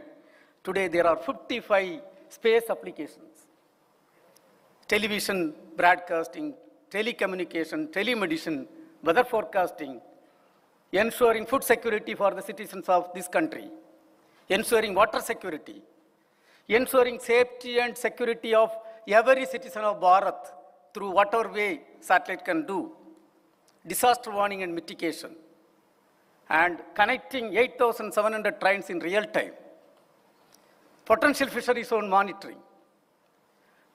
And when you look at disaster warning and mitigation, it's a great application. There was a time, you all know, when there was a disaster in Orissa, 10,000 of our citizens we lost. And from that, today we have come a long way. And lot of application, lot of service. And in a lighter vein, if we have to talk about telecommunication application, 40 years back, if you had to make a phone call from other part of the country to Delhi, you know what was the difficulty? Somebody has to go to trunk booth and wait. In fact, we never had the opportunity to even to make a phone call to Delhi.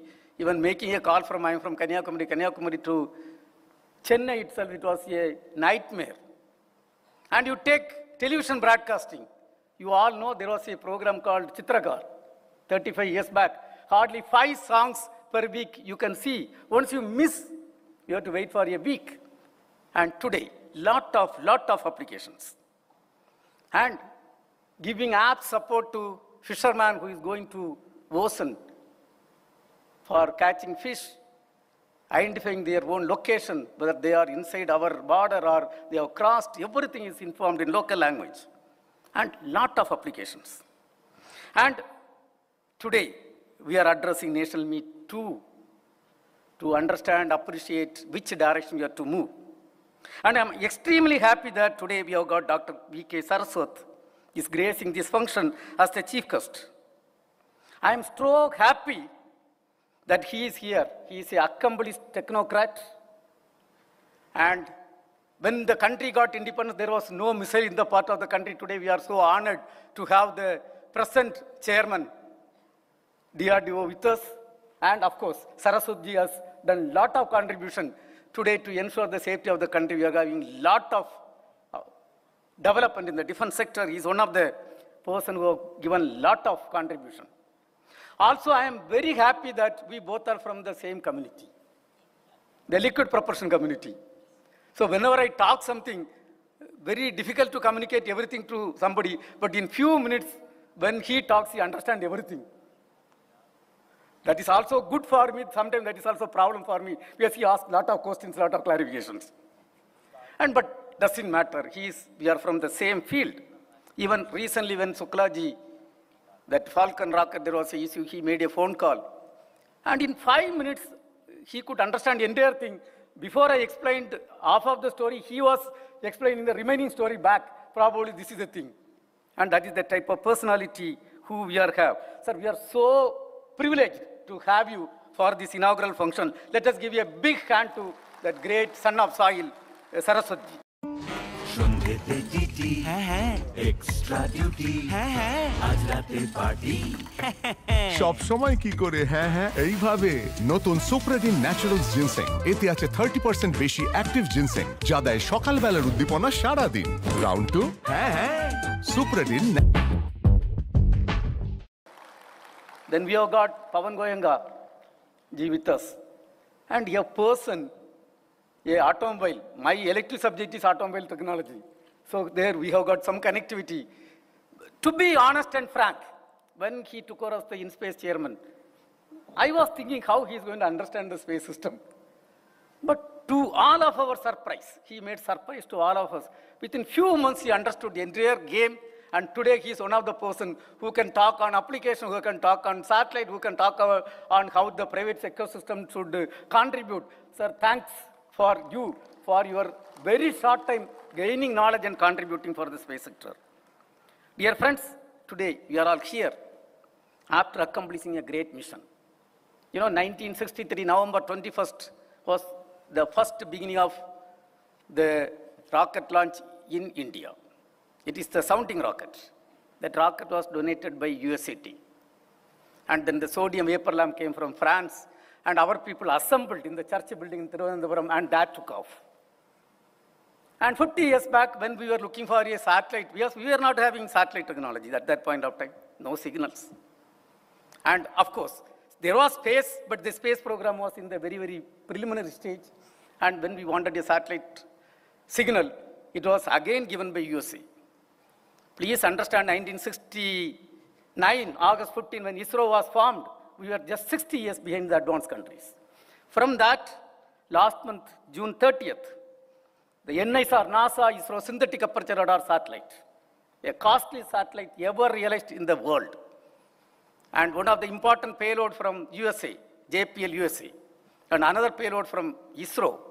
The entire satellite is built by ISRO and launched using our own rocket precisely in the orbit. And we are rubbing shoulder to shoulder to develop spacefaring nations. I think I am meeting all of you after that important thing. In fact, 2 days back, we have the 12-meter antenna was totally unfurled in the space. And right now we are checking the data of satellites. Let us give you a big hand to all the people who have contributed for the great mission. And a country which started the space program by moving the rockets in bicycles, we have come a long way. This year, January 29, we had the 100th launch. In fact, first launch was in the year 1979. It was a partial successful launch. And second launch only was perfect success. The project director was none other than APJ Abdul Kalam ji, under the leadership of Professor Satish Dhawan as the chairman. That mission was accomplished. And a 35 kg satellite was placed in the orbit. From that humble beginning, this year, the 100th launch, we were very particular to get that grand success. And January 29th, we had successfully launched the 100th rocket from spaceport of India, Sriharikota, and we have written in the golden letters, the 100th launch was a grand successful mission. And we have done the docking experiment on January 16. Please understand, 2 cars are moving in Delhi road with 100 km/h speed. And you have to connect softly and connect without stopping. What type of difficulty it is? 2 satellites rotating with 28,400 km/h, absolute velocity, of course, relative velocity was less, using a set of hardware, software, camera, propulsion system, successfully docking in the space. And India becoming one among 4 countries accomplishing that this year. And we are having a vibrant space program. And sending Sukraji to space. And we have sent safely based on the vision and direction of Honorable Prime Minister. He was successfully sent to space. And in that success, Indian education system really contributed in stopping, in the appropriate time, the leakage-related problem in the rocket. It was stopped, and finally, ISRO could contribute for the safe launch of Falcon rocket, taking 4 astronauts to the space. And really, today we have come a long way. And there are a lot of applications. Currently, there are 55 satellites in the orbit and serving the common man of the country. Another 3 years, the number based on the direction guideline of Prime Minister of India, it is going to become 3 times. Dear friends, it was almost 9 years back, 10 years back, 2015. After Honorable Prime Minister took over as the Prime Minister of India in 2014, we had the first national meet. On this occasion, I should remember the contribution by then Chairman, Kiran Kumar sir, and the entire leadership. They did a great job rolling out the National Meet 1, and Honorable Prime Minister himself was there. Let us give a big hand to Mr. Kiran Kumar and the entire leadership at that point of time for that National Meet. And during that time, we have launched and operationalized, after that, based on the direction, a lot of key satellites like INSAT 3DR, INSAT 3DS for weather services, SCATSat 1, OceanSat 3 for ocean observations, CARTO 3, ResourceSat 2, RISat 1A. When you talk about this type of satellites, you know, our optical payload capability when we started 50 years back, 76-meter resolution.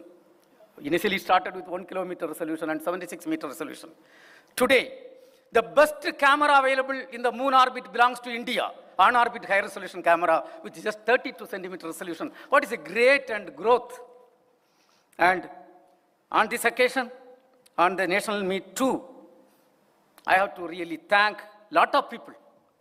The Cabinet Secretary, Dr. TV Somanathan, one of the outstanding administrator. He who really advised And he only wrote the letter to all the chief secretaries and secretaries. So let us give a big hand to our Cabinet Secretary, Dr. T.V. Somanathan, for his direction and guideline. Most importantly, Honorable Prime Minister, always he is with us. It is his vision, his direction, this National Meet 2 was organized. Shruti, hurry, Chintu is waiting for you at school. And groceries and laundry. Okay. Can I just not drive today? Life is already handful. Let someone else take the wheel for once. Drive you. Keys to us, freedom to you. Book your driver now. Switching to Zoho projects, our customers say it's a breeze.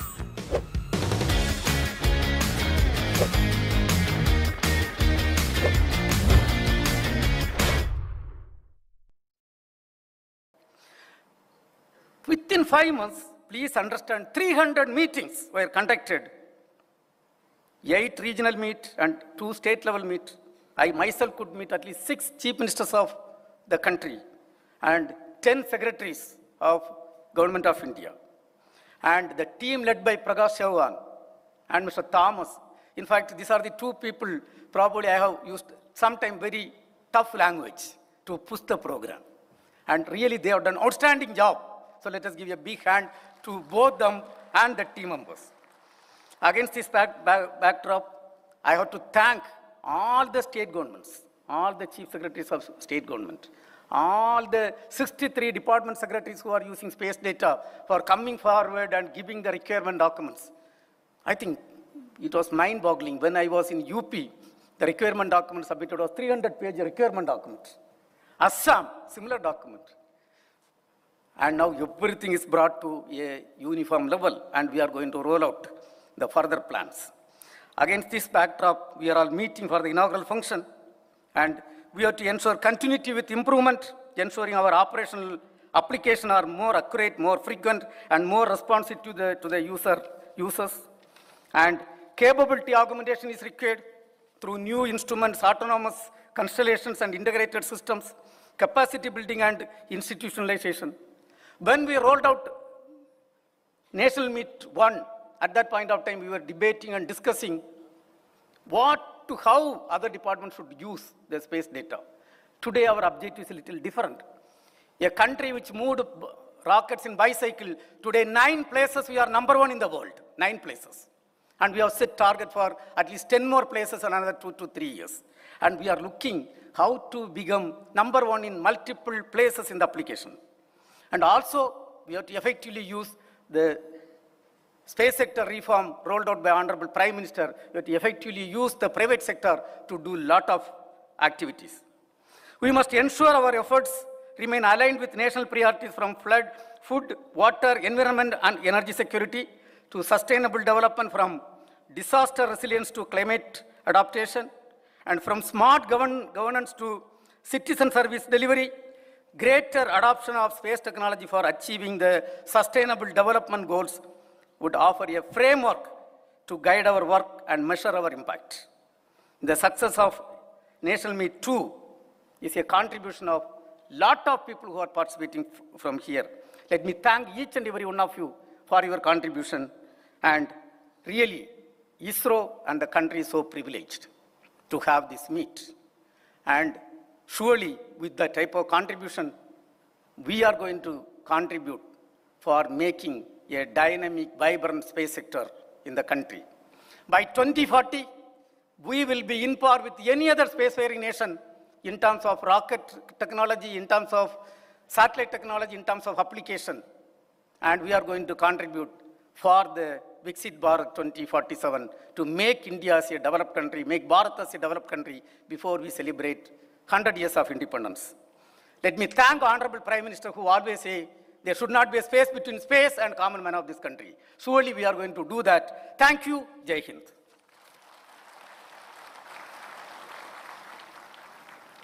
Thank you very much, sir, for that insightful presidential address and for tracing India's remarkable journey from the early days of remote sensing to today's 55 spacecrafts and its applications that empower development, strengthen governance, and ensure national resilience as we truly move towards Vikasit Bharat 2047 with space technology at its core. And with that, ladies and gentlemen, we now come to the much-awaited moment of this inaugural session, the moment of the inaugural address. And let me take a moment now to introduce our honorable chief guest, Dr. Saraswat. Dr. V.K. Saraswat is a scientist and strategist par excellence who has played a defining role in India's missile development program and contributed significantly to alternate energy research, silicon photonics technology, the methanol economy, and the National Supercomputing Mission. His career has been a blend of scientific excellence and visionary policy leadership. Sir, it is our privilege to welcome you once again, and may I request you to please deliver the inaugural address. Please welcome our chief guest, Honorable Member Niti Aayog, Dr. V.K. Saraswat.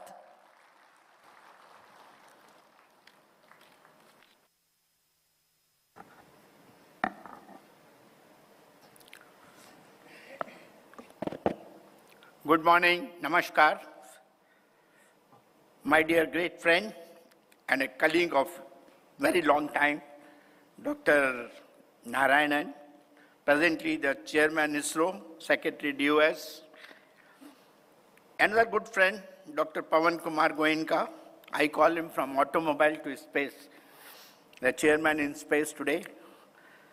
All the distinguished secretaries to the central ministries and departments, chief secretaries of different states, director of all ISRO centers, and my colleagues from Department of Space and ISRO, senior officials from the ministries of and the state governments, representatives from the industry, friends from media, ladies and gentlemen. It is my privilege and happiness to inaugurate the National Meet 2.0. In the august presence of the gathering that truly represents the expanse of India's space ecosystem. In fact, when I came in today and when I went to the exhibition, I was really overwhelmed. The kind of work that has been done, the kind of progress that India has made is really remarkable. And all of you have contributed so immensely, very nicely described by Dr. Narayanan, where we were in 1963 and where we are today, that we are leaping forward in the space arena in a big way. Just one Saturday and headache will be gone.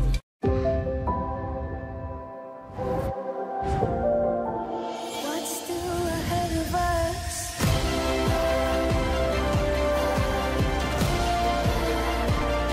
Ahead of us. I recall the address of our Honorable Prime Minister to the ISRO DOS officials sometime in June 2014.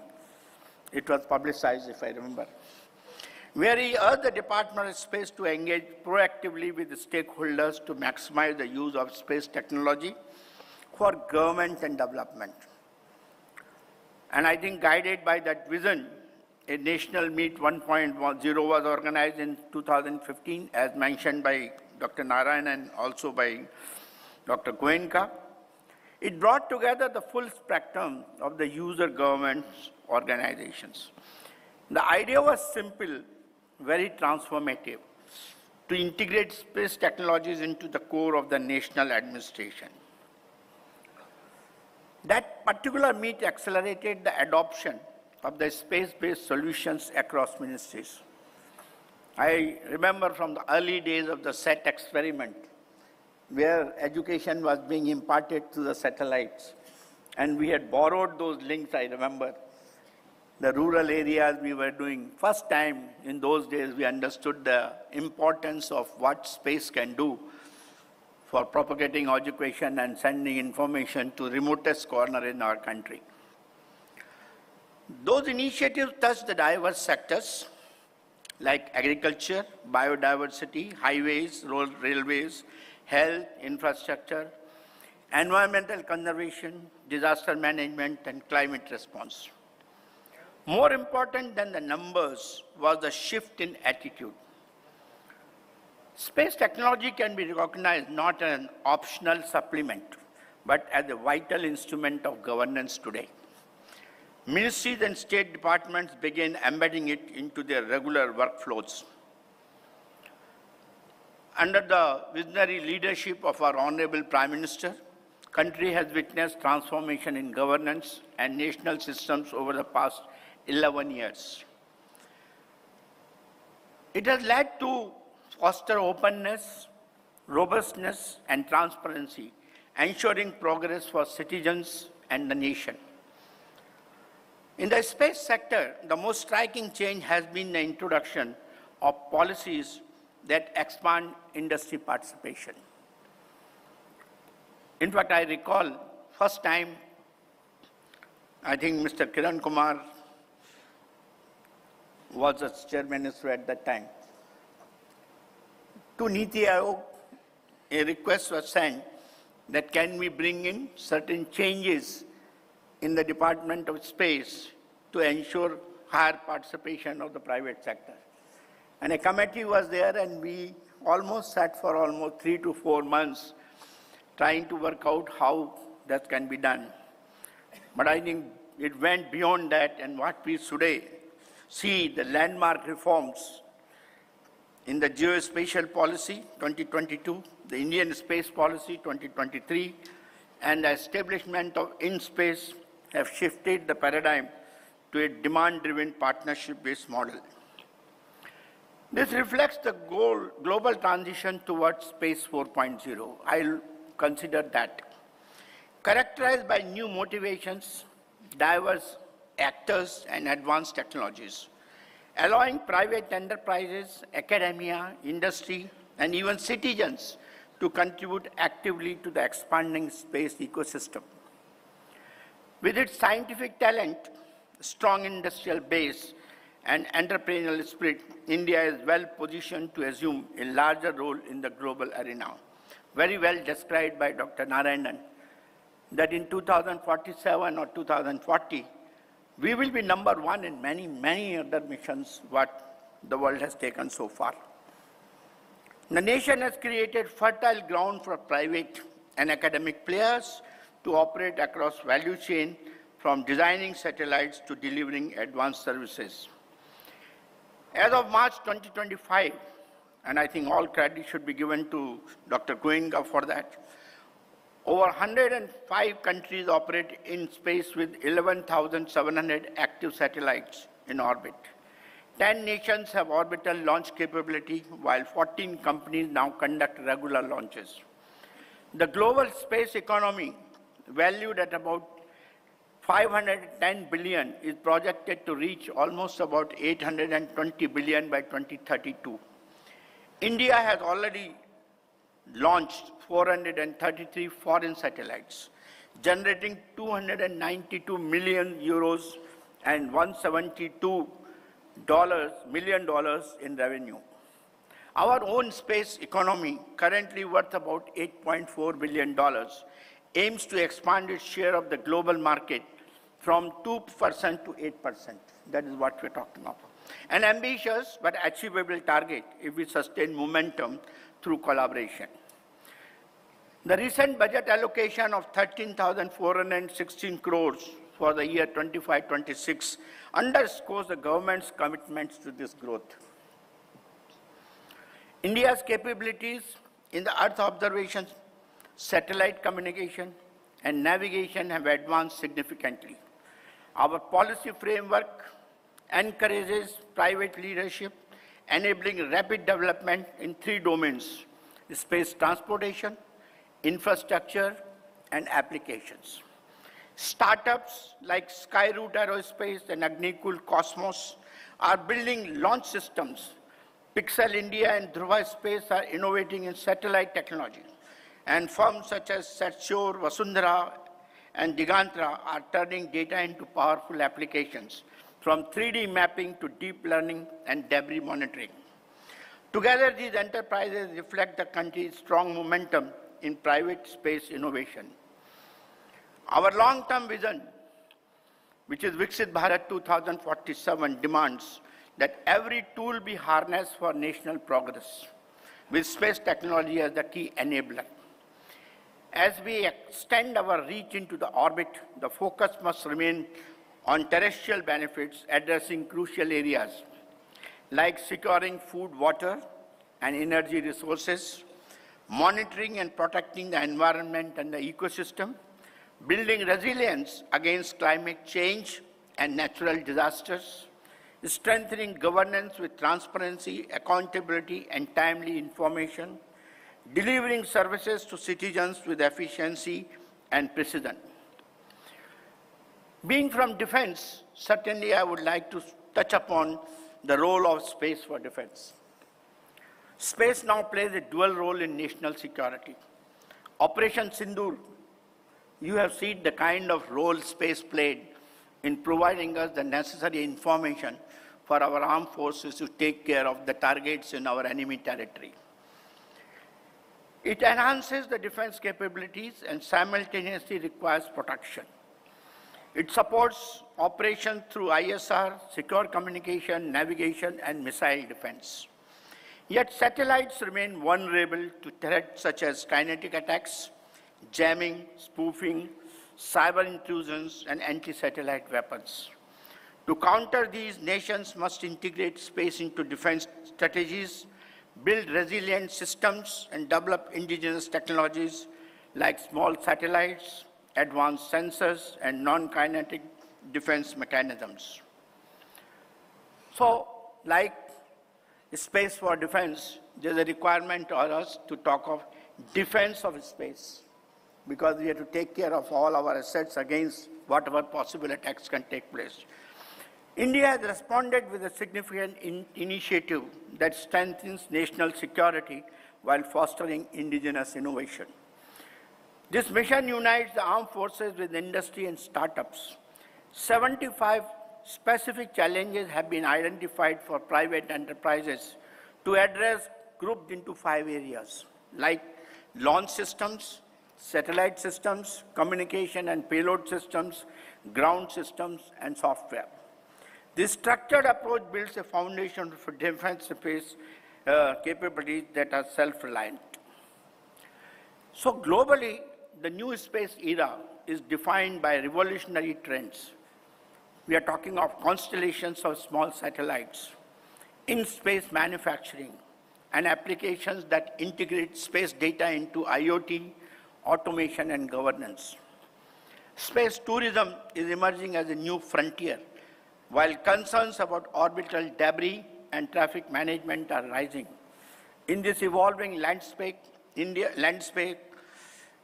seeks to lead by proposing an international alliance on space. This coalition would unite spacefaring and emerging nations to focus on areas of shared importance. Surveillance of space assets, satellite networks for economic growth, border security, tourism, debris mitigation, space mining, space-based energy, and legal framework for the future. To achieve this synergy across government, industry, academia, and startup is essential. Each brings unique strengths, policy direction, technical expertise, innovative agility, and domain insights. Together, they form an ecosystem that is both self-reliant and globally competitive. As we gather here, I urge participants to think beyond incremental improvements. Let us aim for bold, scalable, and sustainable solutions. Let us commit to translating the promise of space technology into measurable benefits for every citizen. I'm sure for the next 2 days you will be deliberating, but I think I leave you with 3 guiding thoughts for your consideration. First, think boldly. The challenges of climate change, disaster resilience, resource security, and urbanization require solutions that stretch the boundaries of our capability. Second one is collaborate deeply. Our future strength lies in partnership between government, industry, academia, and the communities. And third one is deliver inclusively. Technology must reach the last mile, serving every citizen, no matter how remote you are. With this vision, with some of these thoughts which came into my mind, I hereby declare the National Meet 2.0 open with a conviction that discussions here will shape the roadmap for a stronger, smarter, self-reliant Viksit Bharat. Thank you very much. Namaskar. We thank you very much, sir, for your visionary inaugural address, capturing how India has leapt forward in the space arena, placing space technology as the key enabler of governance and progress, and marching confidently on the global stage. We cannot thank you enough, sir, for your gracious presence and the impactful address, and for inaugurating National Meet 2.0. And I now request Dr. V. Narayanan, Secretary, Department of Space, Chairman, Space Commission, and Chairman, Isro, to kindly felicitate our Honorable Chief Guest with a shawl and a memento. Thanks. And ladies and gentlemen, now to conclude this inaugural session, it is my privilege to invite Dr. Jayaprakash V. Thomas, Director, EDPO at Isro Headquarters, to deliver the word of thanks. Dr. Thomas has been a driving force behind the organization of National Meet 2.0, working tirelessly with his team to make this event possible. Sir, the stage is all yours. Let's have a huge round of applause for Dr. Jayaprakash V. Thomas.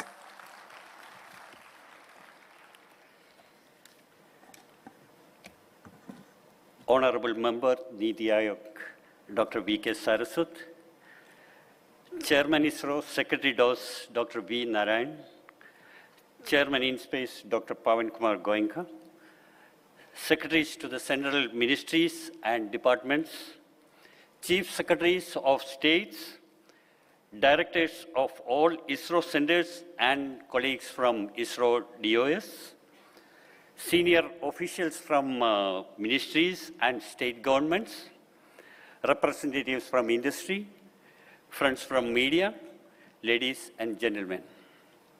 It's both an honor and privilege to stand before you today to deliver the vote of thanks at this inaugural session of National Meet 2.0.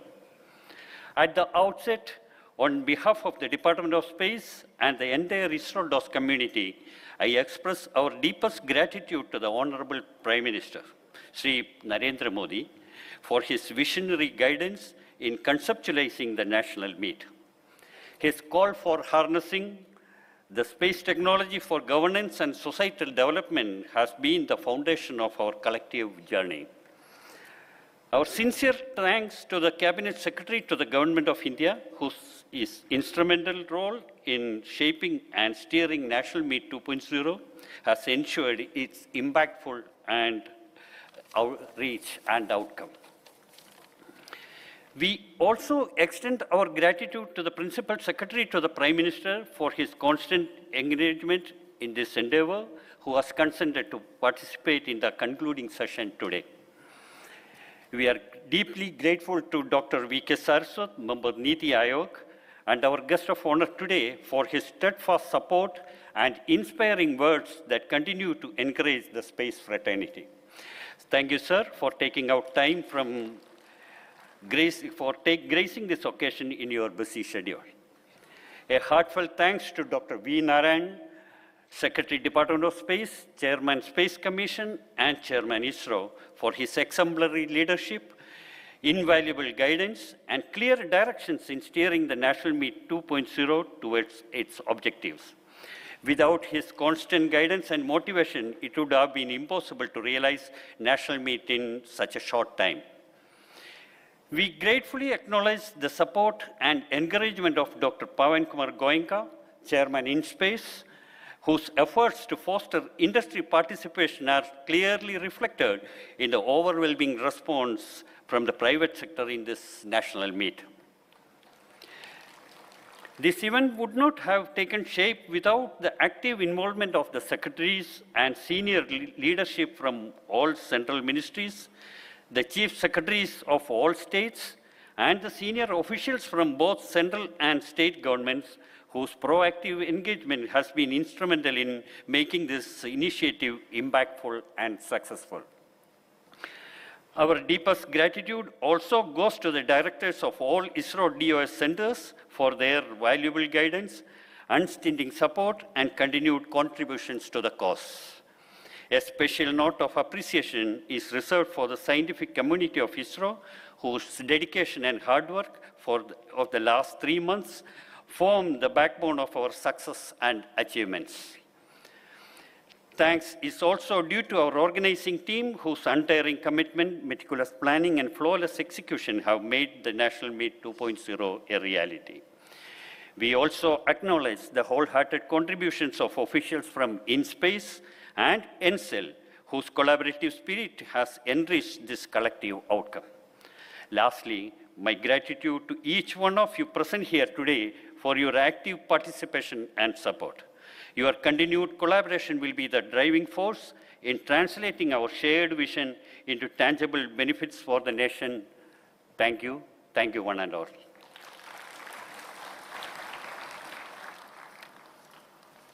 Our sincere thanks to Dr. Thomas for those thoughtful acknowledgements and for so warmly delivering the vote of thanks. With that, ladies and gentlemen, we once again express our gratitude to our chief guest, Honorable Member Niti Aayog, Dr. V.K. Saraswat. Thank you very much, sir. We thank the eminent dignitaries gracing the dais. And ladies and gentlemen, the dignitaries will leave this room first. Thereafter, we will all disband. So I request you to please remain seated. Let's give a huge round of applause to the dignitaries once again gracing the dais. Thank you very much to our chief guest for inaugurating National Meet 2.0. Thank you, sir. We do need a photo opportunity. The photographers seek a group photo opportunity of the three of you. Please step ahead of the dais and give us one.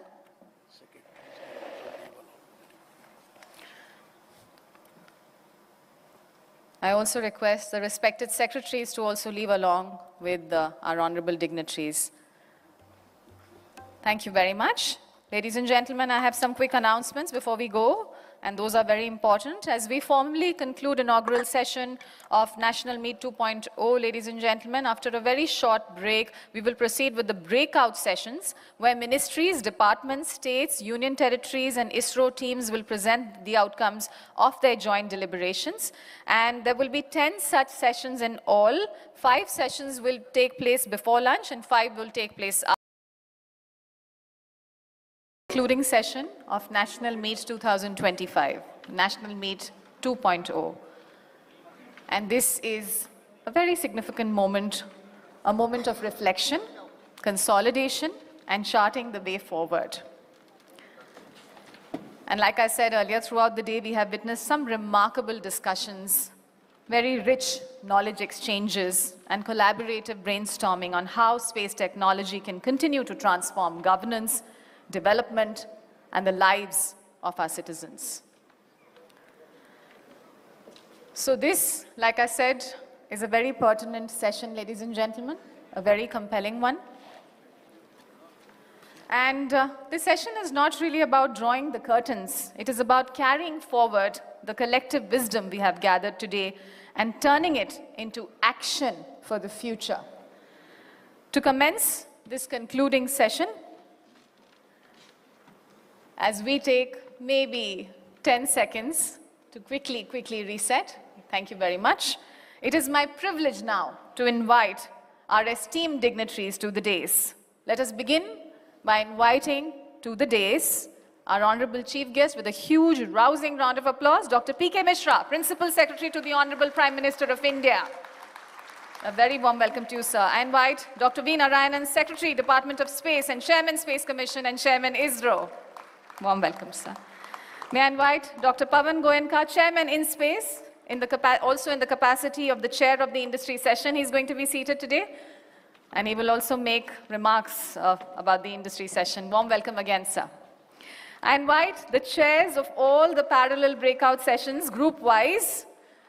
From Group 1, may I invite Shri Devesh Chaturvedi, Secretary, Department of Agriculture and Farmers Welfare. Let's hear it, ladies and gentlemen, for our chairs. From Group 2, we have Shri Tanmay Kumar, Secretary, Ministry of Environment, Forest and Climate Change. Let's have a huge round of applause, please. Can we have from Group 3, Shri Manoj Joshi, Secretary, Department of Land Resources. May I invite from Group 4, Dr. Sangamitra Patim, Miss Sangamitra Pati, Additional Director General ICMR. There she is. Let's welcome her, ladies and gentlemen. From Group 5, Shri Rudra Narayan Palai, Member Technology Digital Communications Commission, Department of Telecommunications. Thank you for the applause, and let us continue to applaud our chairs. And we'd like to invite from Group 6, Shri Safi Ehsan Rizvi, Advisor NDMA and Executive Director NIDM. Warm welcome, sir. May I invite from Group 7, Dr. M. Ravichandran, Secretary, Ministry of Earth Sciences. Let's welcome him, ladies and gentlemen. May I invite from Group 8, Shri Chanchal Kumar, Secretary, Ministry of Development of Northeastern Region. Warm welcome to you, sir. From Group 9, Shri Brajendra Navneet, Principal Secretary, Government of Tamil Nadu. There he is.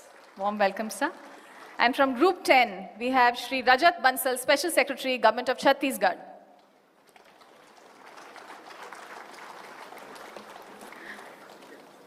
May I request all our dignitaries to kindly take their place on the dais. Thank you very much.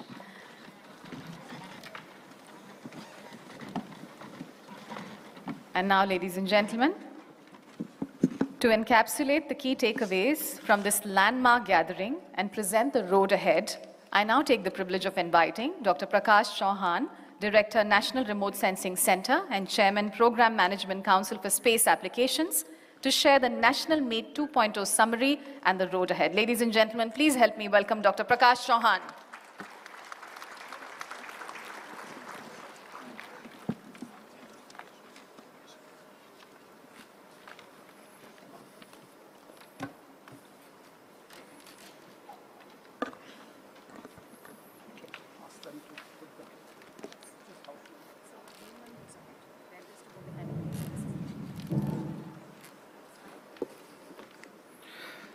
Good afternoon, namaskar. Most respected Dr. P.K. Mishra ji, Principal Secretary to Honorable Prime Minister, Dr. V. Narayanan sir, Secretary, Department of Space, Chairman Isro, Dr. Pawan Goenka, Chairman Space, all the dignitaries on the dais who are the chairs of the 7 splinter groups, as well as 3 splinter groups on the state-related discussions, all dignitaries, secretaries of various ministries, chief secretaries, as well as representatives of different states, my ISRO colleagues from Department of Space, autonomous bodies, InSpace, NSIL, and all the participants who have gathered from all across the country, representing 63 departments, ministries, and 32 states, union territories, and industry partners. Very warm welcome and greetings from my side and on behalf of Department of Space to each one of you at this wonderful event where almost entire India has assembled under one roof, under the umbrella of Department of Space to discuss the utilization of space science and technology for making India as a Viksit Bharat by 2047 or so. So in that context, I would like to, it's my honor and privilege to present the summary of this one-day National Meet 2.0 and the kind of way forward we are looking out of this very mammoth national level exercise. Sir, as we are all aware, the space applications have been the enabler for the national development over a period of time. Today, the Earth observation technology, satellite communication, and satellite navigation, the 3 sisters in space, are transforming the national development arena as well as providing valuable insight to national strategic sector in terms of defense and securing our borders. If we talk of the typical space applications which has really emerged over a period of time, includes food and energy security, infrastructure planning, natural resource assessment, water resources, land monitoring, and oceans and atmosphere, disaster risk reduction. Typically, the satellite communication helps in telemedicine, teleeducation, direct-to-home broadcasting, and now internet-based services, which enables large applications related to e-governance. And of course, the PNT services, position, navigation, and timing services, are pretty useful for our defense topographic mapping and providing geointelligence, and PNT services also catalyzes the various location-based services which are running in the country today. All these things, they help us in understanding the Earth as a system, accelerate the socio-economic development, and to attain the goals of sustainable development, shaping the economy as well as quality and the livelihood of the life. All of these initiatives are very much important, as we have seen during this Operation Sindoor, for the national security. And most of this data, as we have heard from all the panelists since morning, is very important for disaster risk reduction in the country. In last 10 years, sir, we have launched around 23 Earth observation, 15 communication, and 7 GNSS satellites through an ecosystem which is built around Isro, NSIL, and now InSpace, which is promoting the industrial growth. Along with the industry, we have around 450 plus MSMEs, 50 large companies, 200 plus startups. And then, of course, Isro is also working with academia to accelerate the space science technology initiatives in academic sectors by having 6 regional, centers, as well as 6 space science technology incubation cells, and 300 plus sponsored research work across the entire nation. All these things in last 10 years has resulted a significant amount of economic benefit worth of the order of $53 billion in terms of direct as well as indirect benefits, and also catalyzing economy in various sectors. Apart from that, Isro is also working intensely with international collaborations with space agencies like NASA, CNES, and JAXA, and recent launch of NISR mission, which is a joint ISRO-NASA mission, is a testimony for our international collaboration and aspiration of international bodies to work with us.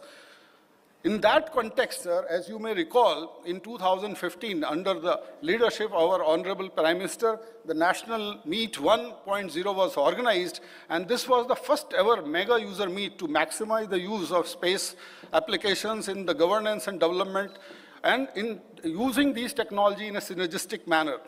What it led is that the space-based, institutionalization has happened almost in 58 ministries and departments, and 30 states and UT, resulted in 158 space applications and services, 130 MOUs with different government departments, 200 plus web and mobile-based services, which are basically routed through our Bhuvan, Mosdak, and Bhunidhi geoportals of ISRO platform, and of course the institutionalization of space activity in major flagship programs of governance of Government of India. To name few is basically the food security mission and crop insurance related activities, National Hydrology Program, the Amrit Program for smart cities, and many such initiatives, including the near real-time rail monitoring service, and a very strong geospatial platform called PM Gati Shakti could be realized by incubation of large amount of geospatial services. At the same time, we have also seen that large amount of policy reforms have happened over the last 10 years or so. In 2022, we have enabled the geospatial policy, as well as in 2023, the space policy basically enabled the opening of the space sector for private sector participation, opening up of FDI in space sector, and of course, a demand-driven space infrastructure is set in the country today in terms of realizing the goals of space infrastructure in this country. Now, after 10 years, it's a apt time, and I would like to thank Secretary Department of Space, Chairman ISRO, for taking this initiative to do reassessment of space-based services and data in the country as far as the 3 major sectors of Earth observation, satellite communication, and satellite navigation are concerned, in view of reforms and policy which has been set in the sector.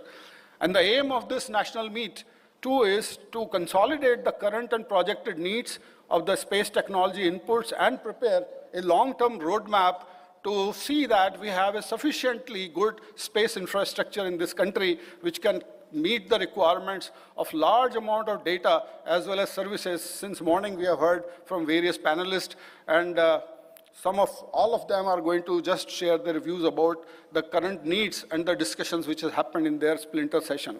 In that context, we would like to thank Honorable Cabinet Secretary, who has kindly agreed to write letters to all central government as well as state government chief secretaries and the secretaries of central government departments and ministries And that letter has catalyzed a large amount of discussion. And within its Department of Space, 21 committees was constituted by Secretary Department of Space to interact with all these users across the government as well as academia and industry.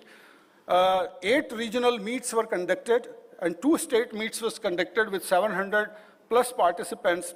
And sir, 292 one-to-one interaction meetings were done with the stakeholders, resulting in 90 user requirement documents, which has been displayed outside for each state as well as for all ministries and departments. A sectoral analysis of the user requirement would need to be conducted by in-house expert committee, which was set up by the Secretary Department of Space.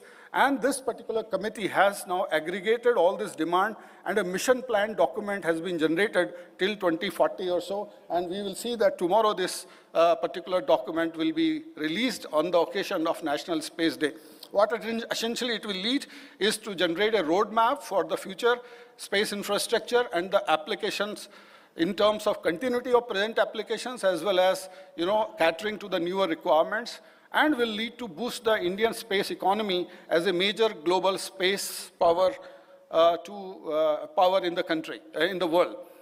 Sir, these are some of the photographs of these interministerial interactions. These are the interactions, photographs with states and union territories. 8 regional meets were conducted. Chairman Isro himself participated in many of them, and he has taken initiative to meet various chief ministers, including the Chief Minister of Uttarakhand, Uttar Pradesh, Tamil Nadu, Assam, and many other states.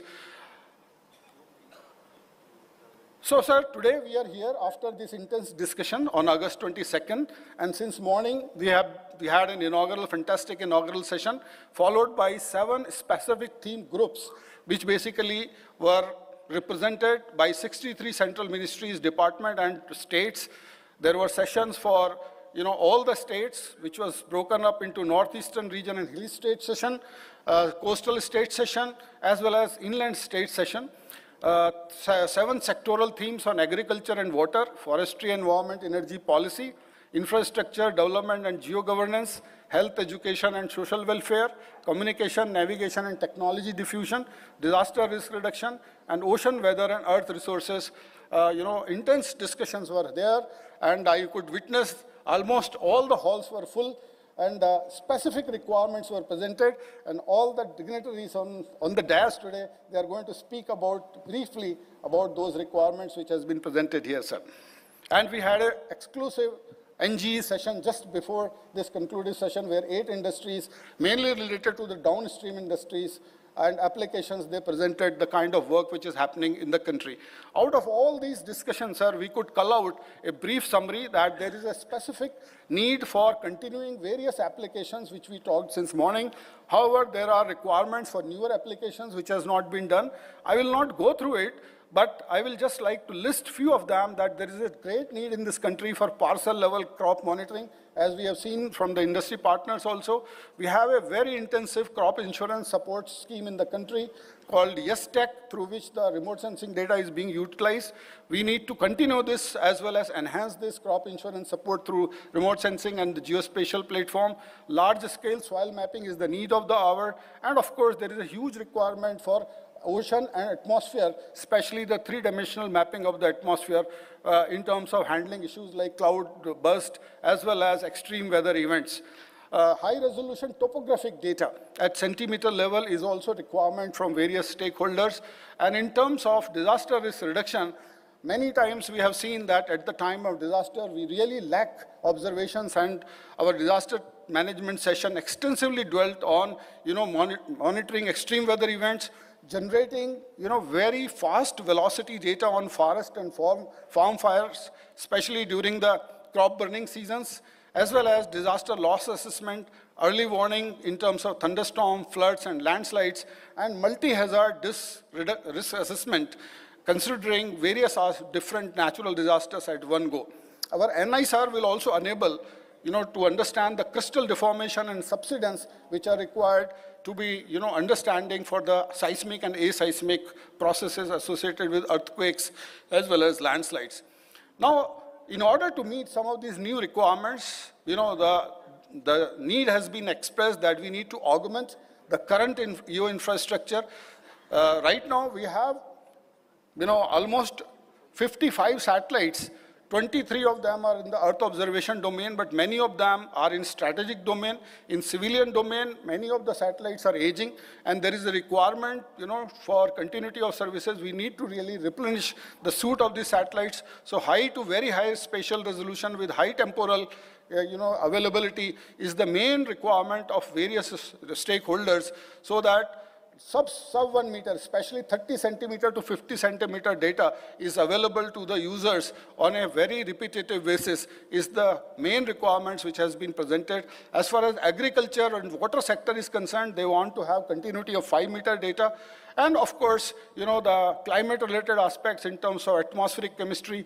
Ocean and atmosphere require a lot of data on the vertical structure of the atmosphere. We need to launch sensors like LiDARs for three-dimensional winds, as well as enhanced ground stations and calibration infrastructure is also needed in the country.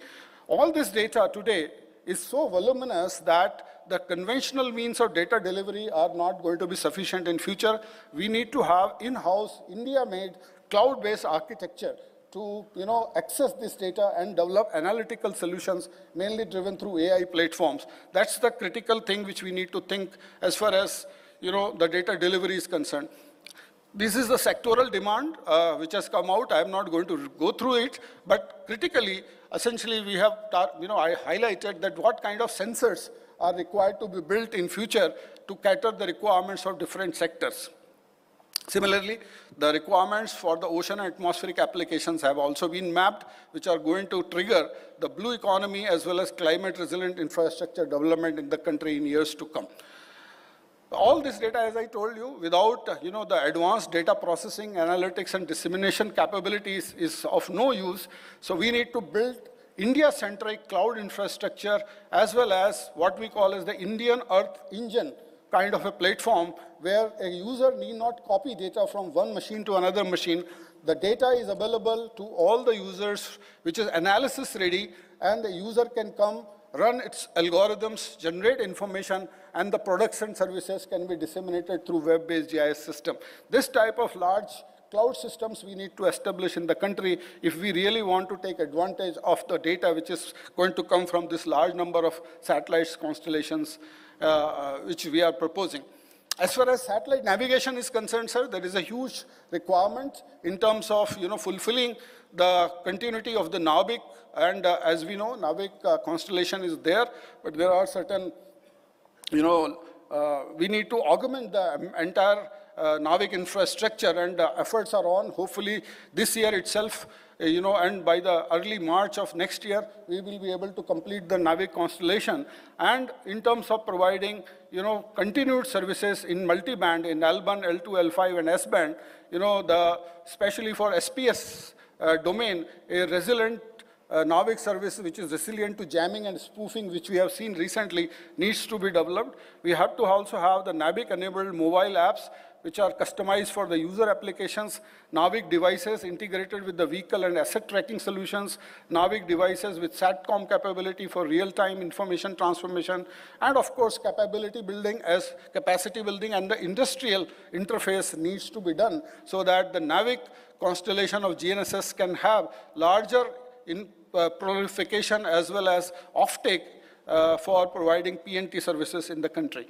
SATCOM, sir, is one of the key area. It is almost commercialized as far as the SATCOM services are concerned, and NSIL is doing wonderful job as and when there is a requirement from the commercial sector to launch satellites. Today, 18 communication satellites are providing services with 305 transponders, 4 high-throughput satellites, and 73 Gbps capacity to provide internet services. However, the current gaps, which include the demand-based satellites planning approach, limited players for SATCOM services, we need to think now of LEO-MEO constellations. We all talk about Starlink, why we need to have a similar approach in India, and then, from internet services, from an Indian LEO platform is also being talked about. We heard the presentation from Ministry of Telecommunication today.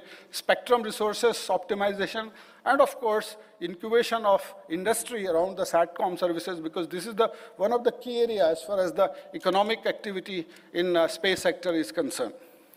Of course, to summarize my presentation, I would like to dwell upon, sir, that a wonderful pan-India consultative mechanism exercise has been done in a very brief time. Since May, we started this process, and almost in 2.5 months process, we could galvanize all these efforts in terms of conducting various stakeholder meetings.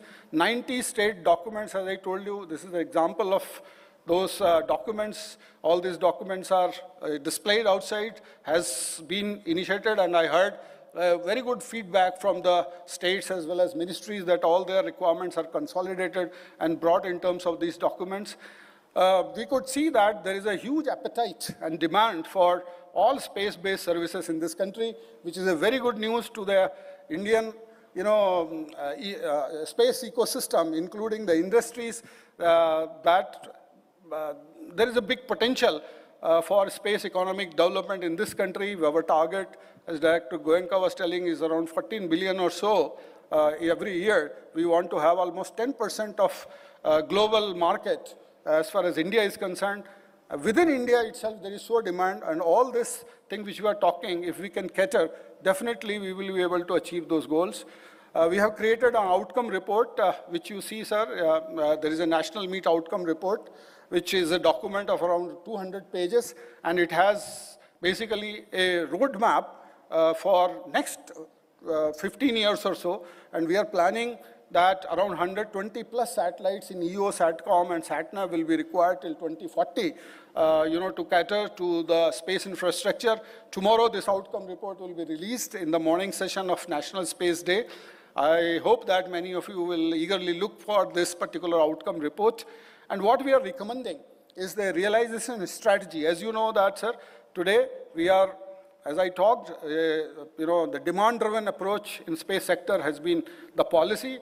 So we have categorized 3 ways of realizing or what we call realization strategies of these missions. One is basically which is having a government ownership funded through ministries and department, essentially to create a national infrastructure for societal and governmental application. This has to be done, because all the satellite data, especially the mid and coarse resolution satellite data in EO, will not have commercial viability. But there are a lot of spin-offs and value-added products around which businesses can be created, and they will be basically utilized by industry. That should be the responsibility of the state, and that's how it has to be done.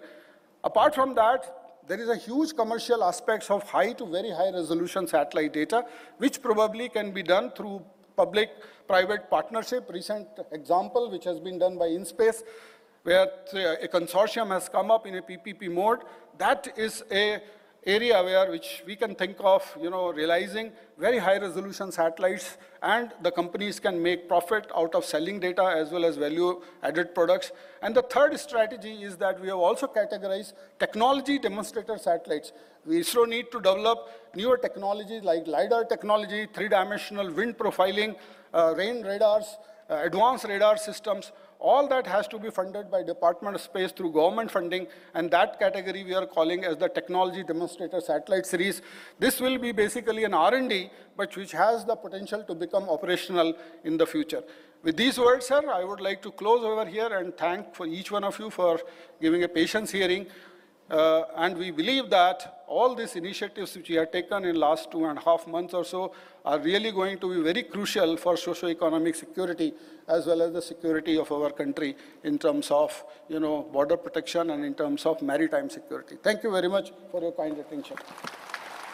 Thank you very much. Thank you very much, Dr. Chauhan, for that comprehensive and thoughtful summary. Very insightful. Ladies and gentlemen, the richness of this meet lies in the diversity and depth of the deliberations. So we will now hear brief remarks from the chairs of each of the 10 breakout sessions. So from Group 1, Agriculture and Water, may I request our chair, Shri Devesh Chaturvedi, Secretary, Department of Agriculture and Farmers Welfare, to please render his remarks. Sir. Respected Principal Secretary to Honorable Prime Minister, all ladies and gentlemen present here, including the dignitaries on the dais. So we had presentations in our breakout sessions of 7 departments of seven ministries and 9 departments. What came out of it as a common theme was there for last 3 months, there has been a very close coordination with ISRO and SSC and the departments and ministries.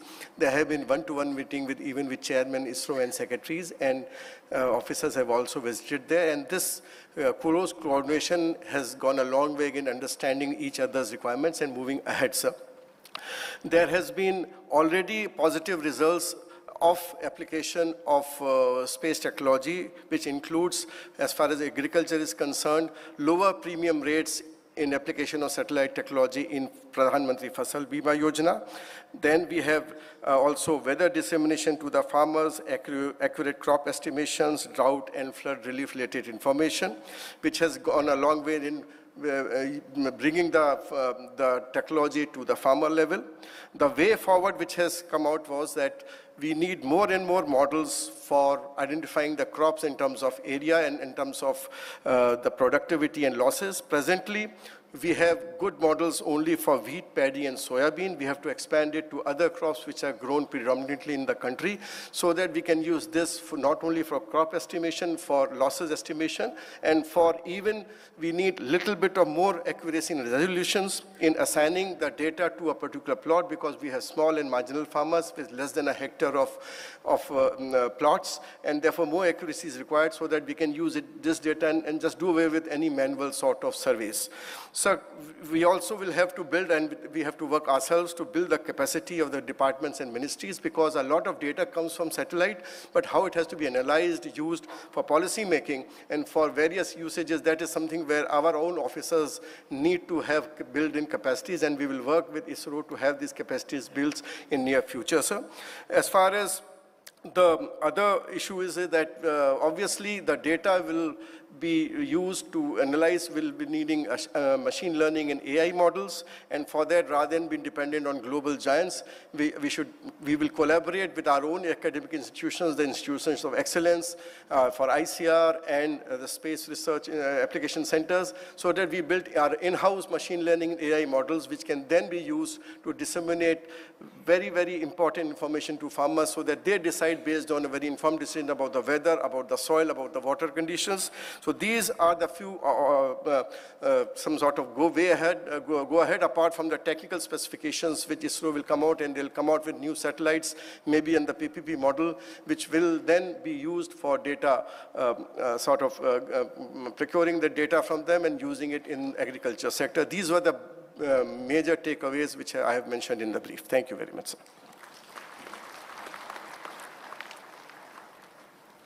Thank you very much, sir.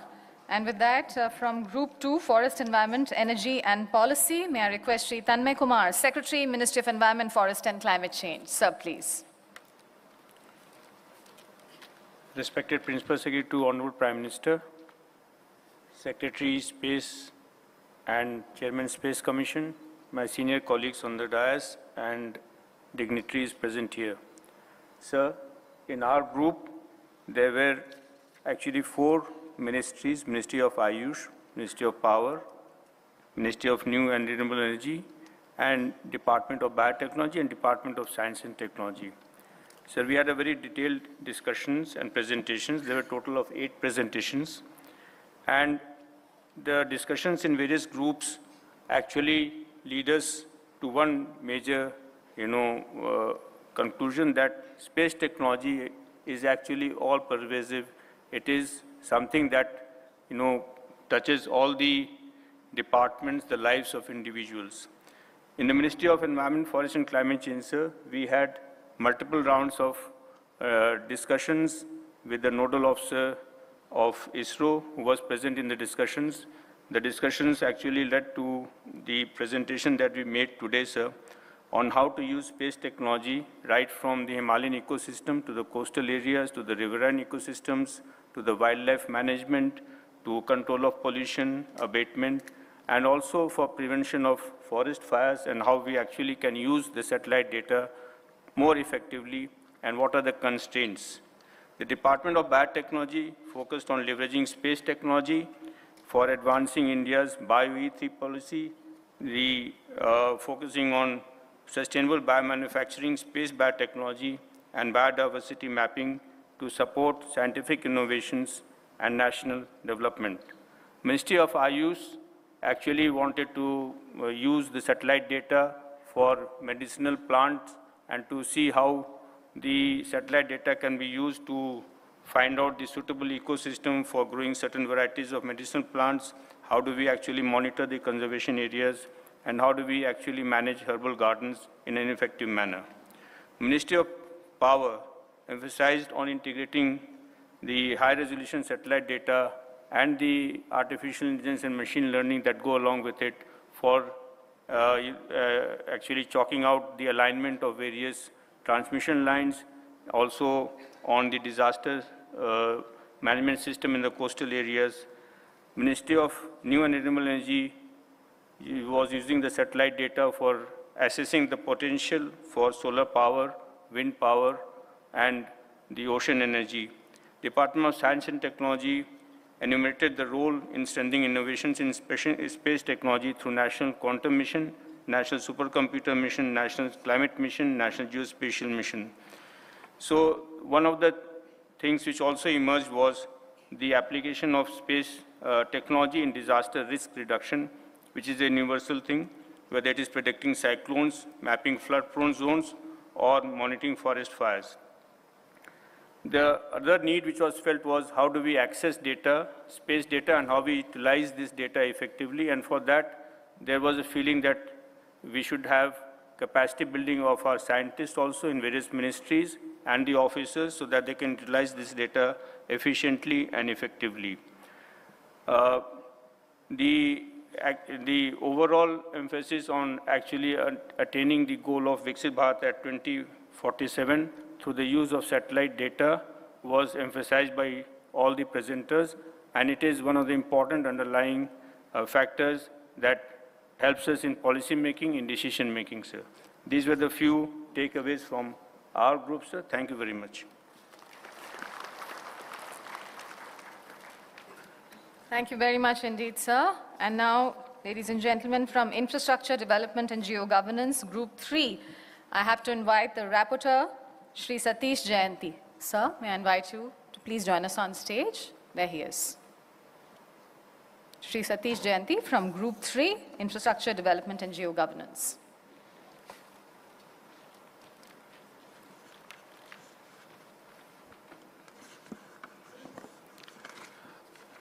Respected Principal Secretary to Honorable Prime Minister, respected Secretary to DOS, respected other dignitaries on the dais and all the dignitaries in front of me. Group 3 deliberated about the role of space technology in the domains of infrastructure and geo-governance under the leadership of Sri Manoj Joshi, Honorable Secretary DOLR. And we have had all in all about 10 different ministries and departments, mainly land resources, rural development, Panchayat Raj, POS, statistics and program implementation, Mahua, road transport and highways, culture, tourism, and justice. The assimilation of the space technology in these ministries and departments has been at various levels. Some have been at an advanced stage, some are in the basic stage.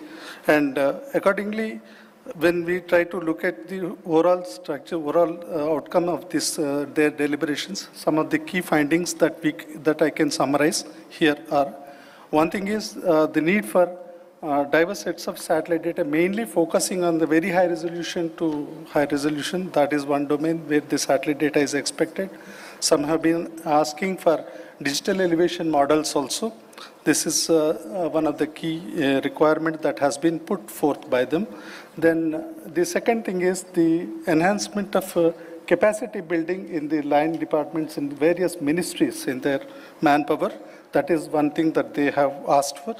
The third one that has come out is incorporation of advanced analytics-based solutions and which are customized into various requirements of the ministries. This is one thing that has been coming out. And the fourth one is more and more intense cooperation between the ministries vis-a-vis the space technology providers, that is ISRO, DOS, and InSpace, and all these partners. So these are some of the main key highlights which have come out in the deliberations. So, thank you.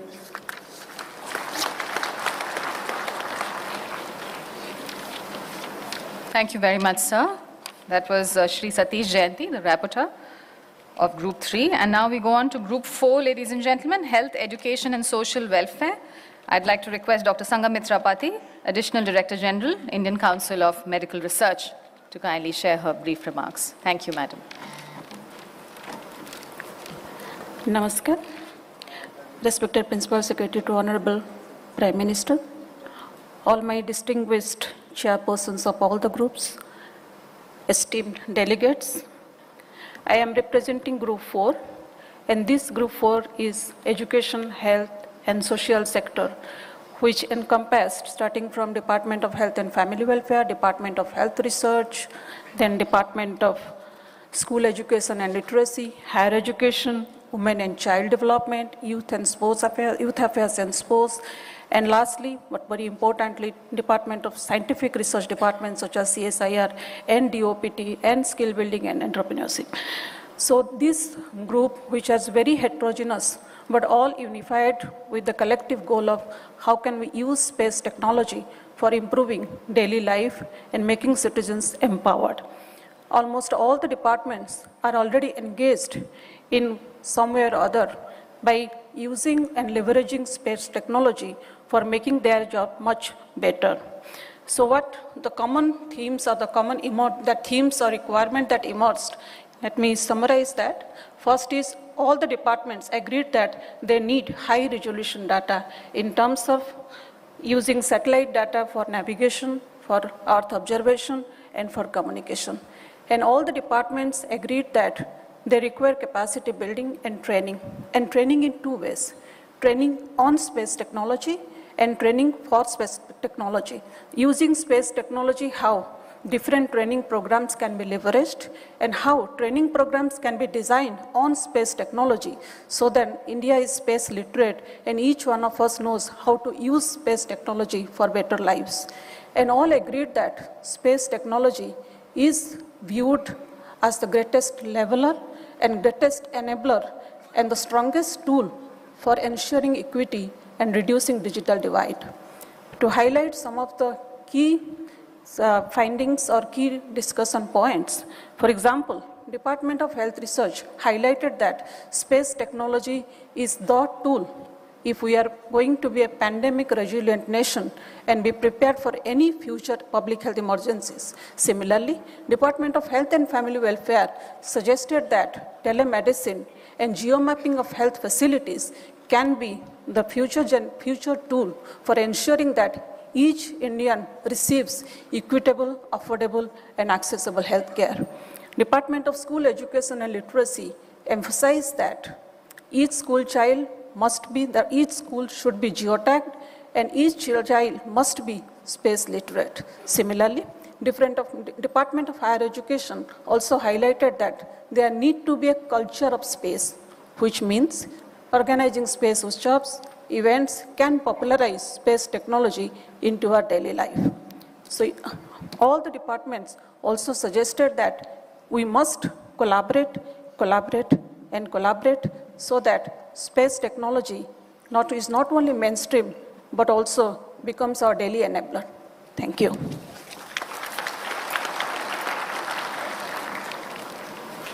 Thank you once again, madam. And with that, ladies and gentlemen, Group 5, Communication, Navigation and Technology Diffusion. May I request Sri Rudra Narayan Palai, Member Technology, Digital Communications Commission, Department of Telecommunications. Sir. Thank you. Respected Chief Guest, Dr. P.K. Misra, Principal Secretary to Honorable PM, Chairman ISRO, and Secretary Department of Space, Chairman InSpace, Chairs of Group, dignitaries, and ladies and gentlemen. This is my privilege to present the summary report of the Group 5 on communication, navigation, and technology diffusion. From my telecom background, it is the aspiration to reach each and every nook and corner of this country, all areas, all people, any point of this territory of this Bharat. And this is only possible by satellite communications. There is no other means that you can reach each nook and corner of the country. And I must thank the group, this co-chair, Dr. Anil Kumar, Director IS Track, and reporter, Dr. Chandra Prakash, the Director SAC, for finalizing the summary report of this group. Sir, in this particularly group, we had 8 presentations, and that is from Ministry of Railways, Department of Telecom, Ministry of Information Broadcasting, Ministry of Electronics and IT, Department of Promotion of Industries and Internal Trade, Department of Commerce, Department of Empowerment of Persons with Disability, and Ministry of Labor and Employment. So these, from this, the discussions, that transpires is there is a need for the demand of the use of space technology, space applications, and user requirements. And that is, and it ultimately translate into the demand for transponders and speed and bandwidth. And being the part of the Department of Telecom, the spectrum management is the subject of telecom, and we are, that Department of Telecom is assigning the spectrum for this communication. And as far as the railway is concerned, they are they are using the space applications heavily in Kavach for using Navic for safety of these passengers, and locomotive assessment and management, advanced Navic system and satellite spectrum is required for future. That is their assessment, and they need to more, they are into using the more of these applications in futures. So this is the vision for them. And Department of Telecom, this satellite communication is used extensively and to proliferate the connectivity or footprint in the country, and ATMs, and that remote, this communication is possible only through the VSATs. EMOSATs are used for this disaster rescue and relief operations.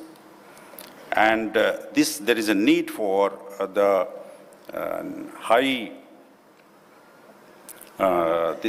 need for the low orbit sovereign constellation at space. And this is possible only when we have ecosystems that support it. And recently, that Department of Telecom has also given license to 3 operators at the low orbits. So this is very much required for the country to cover this. And the Ministry of Commerce, they are using for their logistic movement and monitoring this logistic and warehouse management. Ministry of Electronics and IT, they are using this Bhuvan, they are using these applications, space that is GIS-based applications, and also they are using many applications concerning the facing the citizen services. And they are also into the Make in India initiatives, manufacturing, this SAT-based that terminals, and they are also making the chipsets. So under the Make in India initiatives. So they are also asking for the high bandwidth to reach out to all the citizens. Then Department of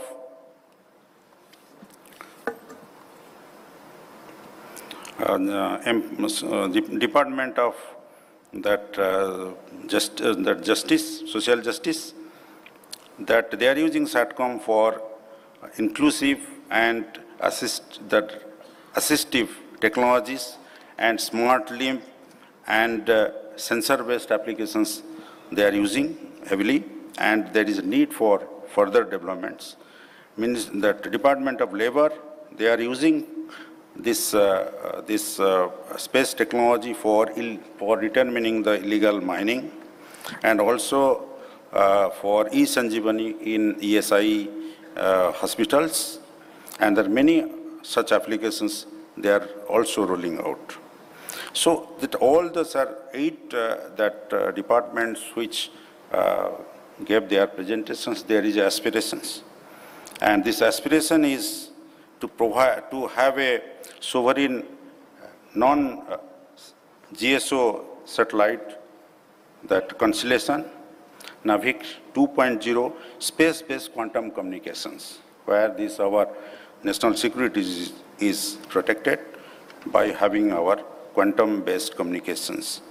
Advanced GIS systems, mobile satellite service to cover each nook and corner of the state, direct-to-cell communications and broadcasting, robust space-enabled ecosystem. And in concluding note, sir, the collaboration across ministries shows that space for development is space for all Indians. And goal is to harness space technology for safety, connectivity, inclusivity, efficiency, and sustainability towards Viksit Bharat 2047. Thank you very much, sir. Thank you very much, sir. And from Group 6, Disaster Risk Reduction, we invite Shri Safi Ehsan Rizvi, Advisor, National Disaster Management Authority and Executive Director, National Institute of Disaster Management. Sir. Respected Dr. P.K. Mishra, and to all the dignitaries on the dais. Thank you to Isro for having organized this national meet 10 years after the first one. The first one has succeeded immensely, and today what we have for the group that I speak for, disaster risk reduction, we have an excellent system by which we get our information on geospatial related needs. However, we are very greedy, and we are looking at new technology, we have new problems, we have serious climate change issues coming up. So our group met, sir, in which we had CWC, IMD, MNCFC, GSI, we had the border management groups also from the security forces, we had ITBP and BSF. So we had fairly detailed discussions, and prior to that also we've had several discussions. So at the end of the day, everybody needs very high resolution. So do we, because if we do not have high resolution, how will we do a digital elevation model if we are planning a urban flood program for Delhi or for Mumbai? If we are not able to distinguish between a gully and a road, and we have a 30-meter resolution versus a 1-meter resolution, it makes all the difference in planning. So as for planning, A-class resolution is what we need. Post-disasters, figuring out what really happened, as happened in the South Lonak Lake, it took us about 3 days, and then we got an imagery which was high resolution and was able to tell us that it was actually a landslide slip from the glacial melt, which led to a landslide slip which crashed into the lake. But for 3 days, we did not know that what exactly happened on the South Lonak Lake. So as regards GLOFs, the need for high resolution is very high.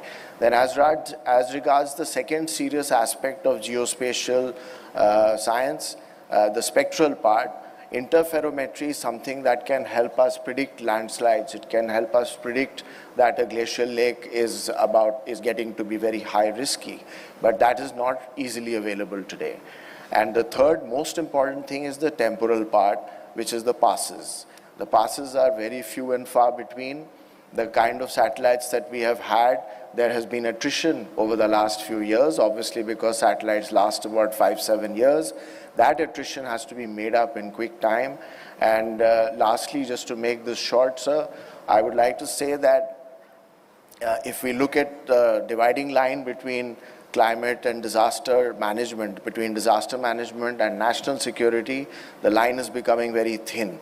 There are disasters that happen, the mountainous hazard disasters that create serious issues with regard to the security forces, and it impairs their preparedness. And if you compare both lines of work, sir, national security and disaster management, both of them require risk reduction, they require preparedness, and they require response. And all three of them are similar for both categories of work. And we are losing a lot of lives that we lose in the disaster management side than we use for national security. So our group has come up with a fairly detailed plan of what kind of LEO, MEO, and GEO satellites we would require. It would be a small constellation of maybe 7, 8, 9, or 10 satellites, which ISRO will eventually decide. But the need for that, sir, is immense. Otherwise, we will fall behind and not be able to do our task as desired. Thank you, sir.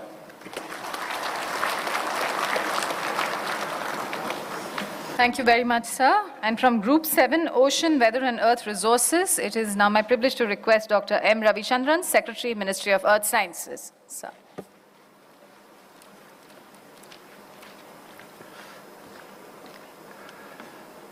Respected Principal Secretary to Honorable Prime Minister Dr. P.K. Misra and other dignitaries on the dais and distinguished invitees and delegates.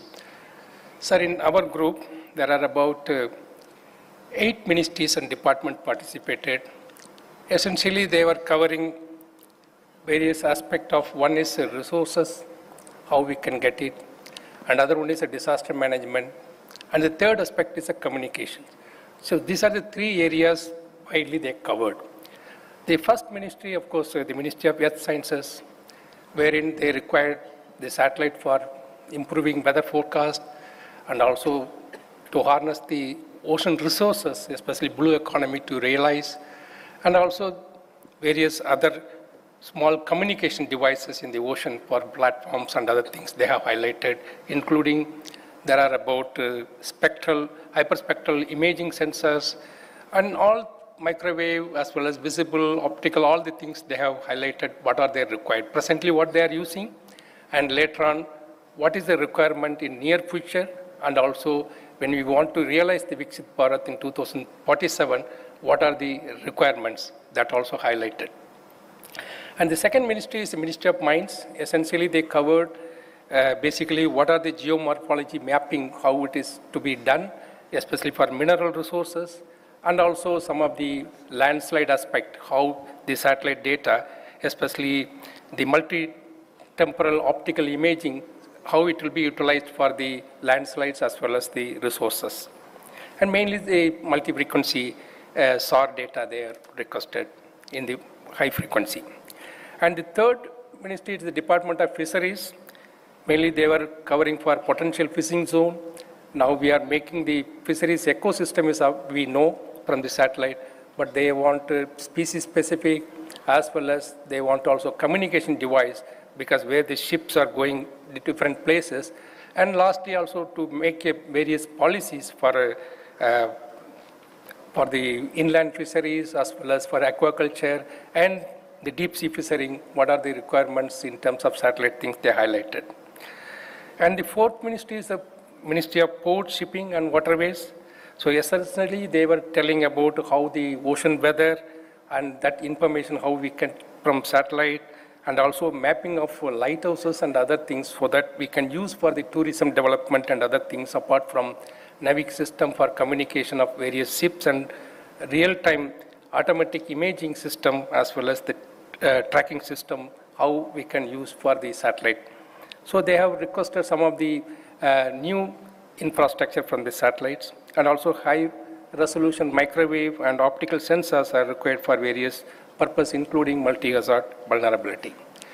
And interestingly, Ministry of External Affairs too, it has in this group, mainly they were talking about the leveraging space for diplomacy. Essentially, they space cooperation with other countries, how we can contribute in terms of other neighbors, in terms of capacity building, and how we can use some of the satellite sensors for their own applications and various aspects they have highlighted. And the Ministry of Cooperation and, of course, Food and Public Distribution, their main requirement is a NAVIC system for time synchronization, because they are looking for the one time for one nation. In that aspect, how we can utilize the NAVIC system, because the atomic clock and other things, how to synchronize, and also some of the geoteching of a major infrastructure, how satellite can help in that direction. They have highlighted their requirements. And the Ministry of Holds, of course, they are also requested for remote sensing and GNS for mining before and during mining and after mining, how the various features are changing, geomorphological, and also what is the stock, coal stock measurements, how we can use the space technology for making that various aspect. And lastly, the Department of Atomic Energy, of course, the Department of Atomic Energy also, they were looking for exploration of mineral exploration, especially uranium, thorium, and rare earth metals, where it is resource available, and also equally they are contributing co-development of various products and services along with the ISRO. Essentially, in this aspect, they have asked for many of the geostationary as well as polar orbiting, and also some of the things are inclined orbit, and there are nanosatellites and many other aspects also they have requested with various sensors. I am sure that the table we have already summarized for the next decade, what are the sensors required, and then for 2047, what are the requirement of sensors and satellites also highlighted from this group. Thank you very much. Thank you very much, sir. And now from Group 8, Northeastern Region and Hilly States as well as Union Territories, may I request Shri Chanchal Kumar, Secretary, Ministry of Development of Northeastern Region. Sir. Respected Principal Secretary to Honorable Prime Minister, distinguished dignitaries on the dais, ladies and gentlemen. Sir, in my group, there were যে খবরে নজর রাখবো, সবচেয়ে ভারী satellite launch করলো ইসরো।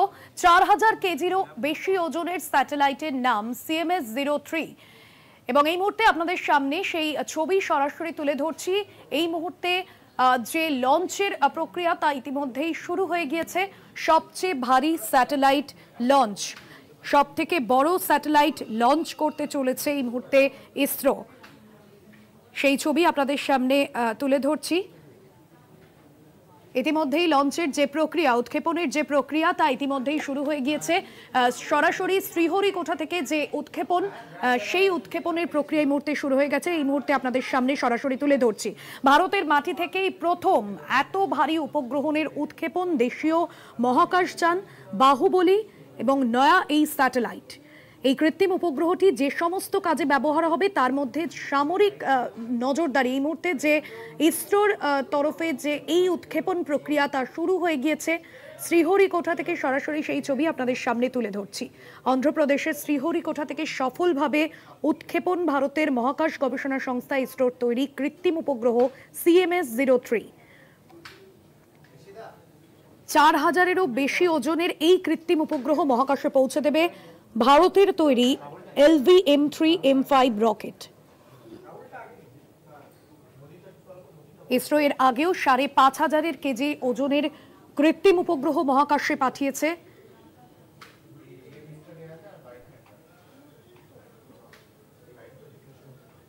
ভারতীয় মহাকাশ বিজ্ঞানে আরও এক সাফল্য এবং সেই মহেন্দ্রক্ষণের অপেক্ষা। এই মুহূর্তে শ্রীহরিকোটার ছবি আপনাদের সামনে সরাসরি তুলে ধরছি, যেখান থেকে এই সফল উৎক্ষেপণের যে প্রক্রিয়া তা ইতিমধ্যেই কিন্তু শুরু হয়ে গিয়েছে।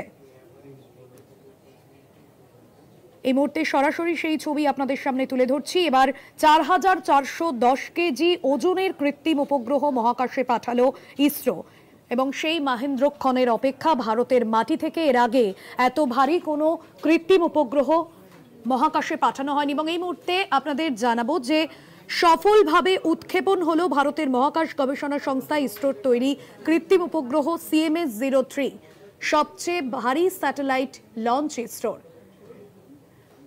এই মুহূর্তে অন্ধ্রপ্রদেশের শ্রীহরিকোটা থেকে সফলভাবে উৎক্ষেপণ হলো ভারতের মহাকাশ গবেষণা সংস্থা ইসরোর তৈরি কৃত্রিম উপগ্রহ। পৃথিবীর অক্ষরেখা ছেড়ে এই মুহূর্তে মহাকাশের উদ্দেশ্যে কৃত্রিম উপগ্রহ। আপনাদের সামনে সেই ছবি তুলে ধরলাম, সেই মহেন্দ্রক্ষণের ছবি। এবং ভারতে মহাকাশ বিজ্ঞানে আরও এক সাফল্য এই মুহূর্তে, সেখানে সাফল্যের উদযাপন এবং শ্রীহরিকোটা অন্ধ্রপ্রদেশের শ্রীহরিকোটা থেকে সফলভাবে উৎক্ষেপণ হলো এবং পৃথিবীর অক্ষরেখা থেকে এই মুহূর্তে মহাকাশের উদ্দেশ্যে পাড়ি দিল কৃত্রিম উপগ্রহটি।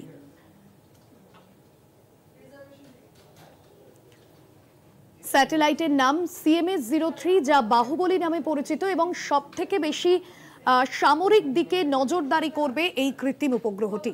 এর আগেও ইসরোর তরফে মহাকাশে পাঠানো হয়েছিল কৃত্রিম উপগ্রহ।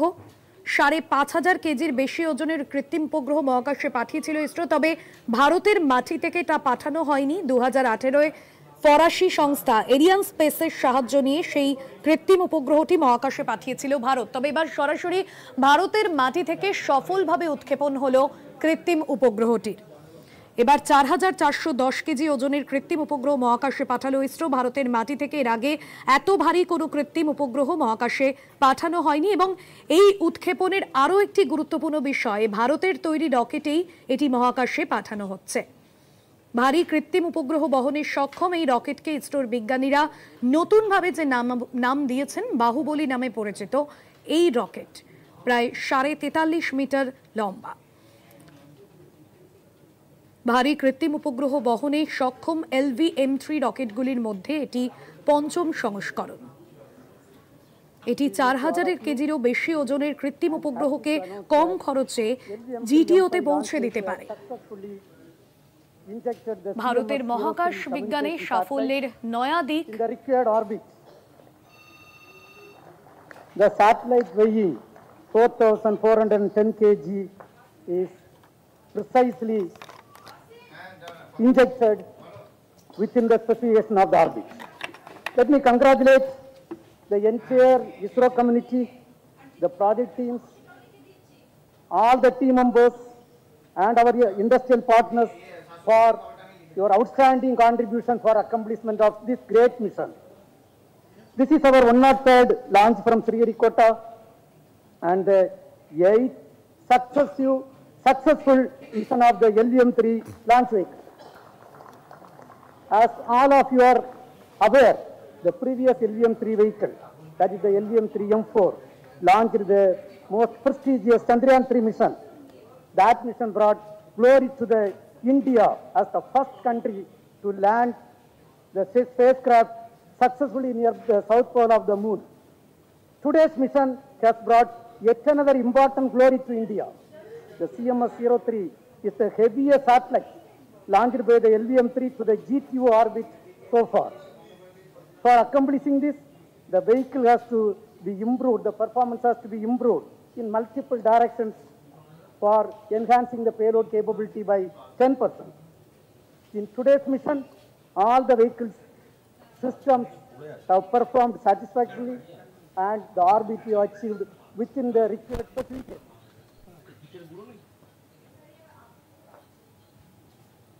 যে খবরে নজর রাখবো, সবচেয়ে ভারী স্যাটেলাইট লঞ্চ করলো ইসরো। ৪,০০০ কেজিরও বেশি ওজনের স্যাটেলাইটের নাম CMS-O3 এবং এই মুহূর্তে আপনাদের সামনে সেই ছবি সরাসরি তুলে ধরছি। এই মুহূর্তে যে লঞ্চের প্রক্রিয়া তা ইতিমধ্যেই শুরু হয়ে গিয়েছে। সবচেয়ে ভারী স্যাটেলাইট লঞ্চ, সব থেকে বড় স্যাটেলাইট লঞ্চ করতে চলেছে এই মুহূর্তে ইসরো। সেই ছবি আপনাদের সামনে তুলে ধরছি। ইতিমধ্যেই লঞ্চের যে প্রক্রিয়া, উৎক্ষেপণের যে প্রক্রিয়া তা ইতিমধ্যেই শুরু হয়ে গিয়েছে। সরাসরি শ্রীহরিকোটা থেকে যে উৎক্ষেপণ, সেই উৎক্ষেপণের প্রক্রিয়া এই মুহূর্তে শুরু হয়ে গেছে। এই মুহূর্তে আপনাদের সামনে সরাসরি তুলে ধরছি। ভারতের মাটি থেকেই প্রথম এত ভারী উপগ্রহণের উৎক্ষেপণ দেশীয় মহাকাশযান বাহুবলী এবং নয়া এই স্যাটেলাইট। এই কৃত্রিম উপগ্রহটি যে সমস্ত কাজে ব্যবহার হবে তার মধ্যে সামরিক নজরদারি। এই মুহূর্তে যে ইসরোর তরফে যে এই উৎক্ষেপণ প্রক্রিয়া তা শুরু হয়ে গিয়েছে। শ্রীহরিকোটা থেকে সরাসরি সেই ছবি আপনাদের সামনে তুলে ধরছি। অন্ধ্রপ্রদেশের শ্রীহরিকোটা থেকে সফলভাবে উৎক্ষেপণ ভারতের মহাকাশ গবেষণা সংস্থা ইসরোর তৈরি কৃত্রিম উপগ্রহ CMS-O3। ৪,০০০-এরও বেশি ওজনের এই কৃত্রিম উপগ্রহ মহাকাশে পৌঁছে দেবে ভারতের তৈরি LV-M3M5 রকেট। ইসরো এর আগেও ৫,৫০০ কেজি ওজনের কৃত্রিম উপগ্রহ মহাকাশে পাঠিয়েছে।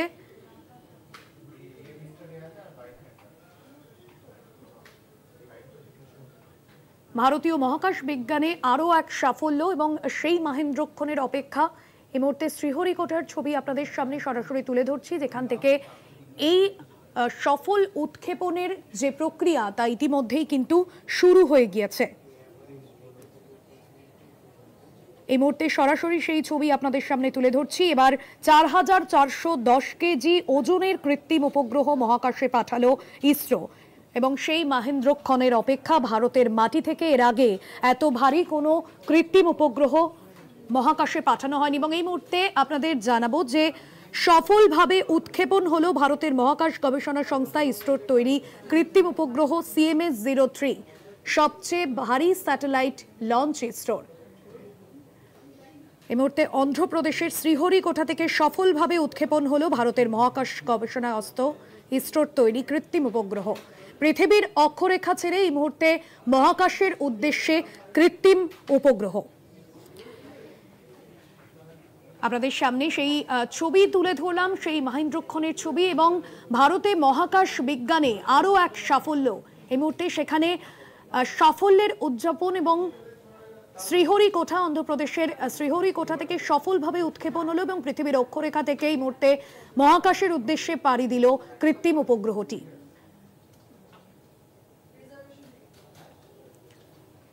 স্যাটেলাইটের নাম CMS-O3, যা বাহুবলী নামে পরিচিত, এবং সব থেকে বেশি সামরিক দিকে নজরদারি করবে এই কৃত্রিম উপগ্রহটি। এর আগেও ইসরোর তরফে মহাকাশে পাঠানো হয়েছিল কৃত্রিম উপগ্রহ। 5500 কেজির বেশি ওজনের কৃত্রিম উপগ্রহ মহাকাশে পাঠিয়েছিল ইসরো, তবে ভারতের মাটি থেকে তা পাঠানো হয়নি। 2018-এ ফরাসি সংস্থা এরিয়ান স্পেসের সাহায্য নিয়ে সেই কৃত্রিম উপগ্রহটি মহাকাশে পাঠিয়েছিল ভারত। তবে এবার সরাসরি ভারতের মাটি থেকে সফলভাবে উৎক্ষেপণ হলো কৃত্রিম উপগ্রহটির।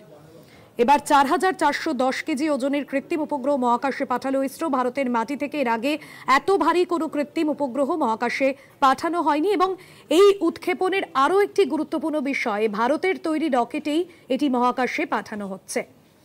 ভারী কৃত্রিম উপগ্রহ বহনে সক্ষম এই রকেটকে ইসরোর বিজ্ঞানীরা নতুনভাবে যে নাম দিয়েছেন বাহুবলী নামে পরিচিত। এই রকেট প্রায় 43.5 মিটার লম্বা। ভারী কৃত্রিম উপগ্রহ বহনে সক্ষম LV-M3 রকেটগুলির মধ্যে এটি পঞ্চম সংস্করণ। এটি 4000 কেজিরও বেশি ওজনের কৃত্রিম উপগ্রহকে কম খরচে GTO-তে পৌঁছে দিতে পারে। ভারতের মহাকাশ বিজ্ঞানে সাফল্যের নয়া দিক। The satellite weighing 4410 kg is precisely injected within the specification of the orbit. Let me congratulate the entire ISRO community, the project teams, all the team members, and our industrial partners for your outstanding contribution for accomplishment of this great mission. This is our 103rd launch from Sriharikota and the 8th successful mission of the LM-3 launch vehicle. As all of you are aware, the previous LM-3 vehicle, that is the LM-3M4, launched the most prestigious Chandrayaan-3 mission. That mission brought glory to the India as the first country to land the spacecraft successfully near the south pole of the moon. Today's mission has brought yet another important glory to India. The CMS-O3 is the heaviest satellite launched by the LM-3 to the GTO orbit so far. For accomplishing this, the vehicle has to be improved, the performance has to be improved in multiple directions for enhancing the payload capability by 10%. In today's mission, all the vehicles systems have performed satisfactorily and the orbit is achieved within the required specification.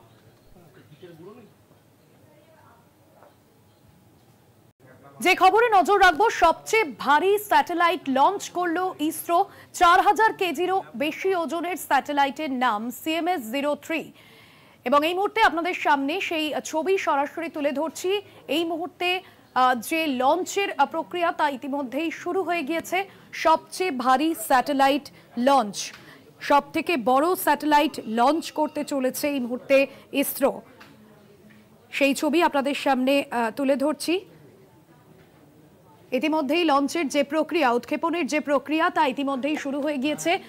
সরাসরি শ্রীহরিকোটা থেকে যে উৎক্ষেপণ, সেই উৎক্ষেপণের প্রক্রিয়া এই মুহূর্তে শুরু হয়ে গেছে। এই মুহূর্তে আপনাদের সামনে সরাসরি তুলে ধরছি। ভারতের মাটি থেকেই প্রথম এত ভারী উপগ্রহণের উৎক্ষেপণ, দেশীয় মহাকাশযান বাহুবলী এবং নয়া এই স্যাটেলাইট। এই কৃত্রিম উপগ্রহটি যে সমস্ত কাজে ব্যবহার হবে তার মধ্যে সামরিক নজরদারি। এই মুহূর্তে যে ইসরোর তরফে যে এই উৎক্ষেপণ প্রক্রিয়া তা শুরু হয়ে গিয়েছে শ্রীহরিকোটা থেকে। সরাসরি সেই ছবি আপনাদের সামনে তুলে ধরছি।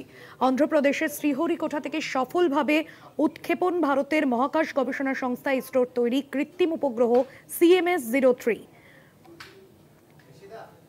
4000-এরও বেশি ওজনের এই কৃত্রিম উপগ্রহ মহাকাশে পৌঁছে দেবে ভারতের তৈরি LV-M3-M5 রকেট। ইসরো এর আগেও 5500 কেজি ওজনের কৃত্রিম উপগ্রহ মহাকাশে পাঠিয়েছে।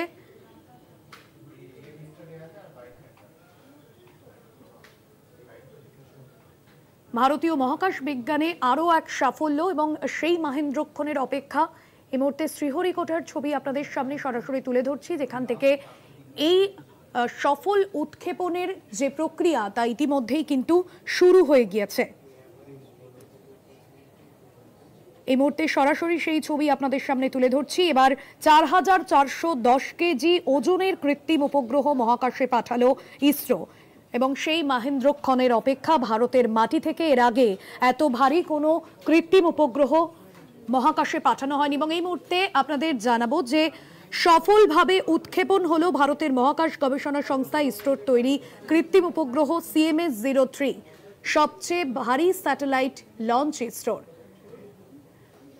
এই মুহূর্তে অন্ধ্রপ্রদেশের শ্রীহরিকোটা থেকে সফলভাবে উৎক্ষেপণ হলো ভারতের মহাকাশ গবেষণা সংস্থা ইসরোর তৈরি কৃত্রিম উপগ্রহ। পৃথিবীর অক্ষরেখা ছেড়ে এই মুহূর্তে মহাকাশের উদ্দেশ্যে কৃত্রিম উপগ্রহ। আপনাদের সামনে সেই ছবি তুলে ধরলাম, সেই মহেন্দ্রক্ষণের ছবি। এবং ভারতে মহাকাশ বিজ্ঞানে আরও এক সাফল্য এই মুহূর্তে, সেখানে সাফল্যের উদযাপন। এবং শ্রীহরিকোটা, অন্ধ্রপ্রদেশের শ্রীহরিকোটা থেকে সফলভাবে উৎক্ষেপণ হলো এবং পৃথিবীর অক্ষরেখা থেকে এই মুহূর্তে মহাকাশের উদ্দেশ্যে পাড়ি দিল কৃত্রিম উপগ্রহটি।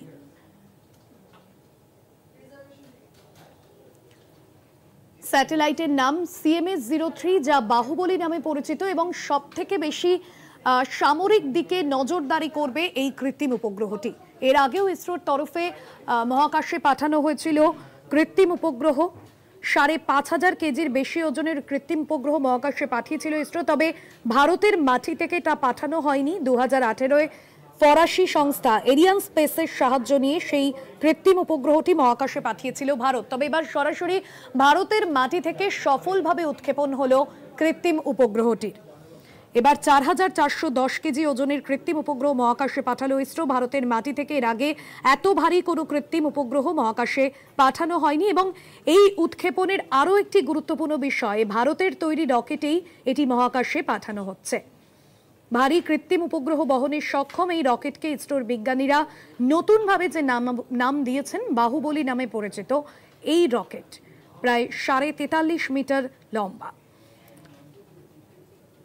ভারী কৃত্রিম উপগ্রহ বহনে সক্ষম LV-M3 রকেটগুলির মধ্যে এটি পঞ্চম সংস্করণ। এটি 4000 কেজিরও বেশি ওজনের কৃত্রিম উপগ্রহকে কম খরচে GTO-তে পৌঁছে দিতে পারে। ভারতের মহাকাশ বিজ্ঞানে সাফল্যের নয়া দিক। The satellite weighing 4410 kg is precisely injected within the specification of the orbit. Let me congratulate the entire ISRO community, the project teams, all the team members and our industrial partners for your outstanding contribution for accomplishment of this great mission. This is our 103rd launch from Sriharikota and the 8th successful mission of the LV-M3 launch vehicle. As all of you are aware, the previous LVM-3 vehicle, that is the LVM-3M4, launched the most prestigious Chandrayaan-3 mission. That mission brought glory to the India as the first country to land the spacecraft successfully near the south pole of the moon. Today's mission has brought yet another important glory to India. The CMS-O3 is the heaviest satellite launched by the LVM-3 to the GTO orbit so far. For accomplishing this, the vehicle has to be improved, the performance has to be improved in multiple directions for enhancing the payload capability by 10%. In today's mission, all the vehicles systems have performed satisfactorily and the RBT achieved within the required specification.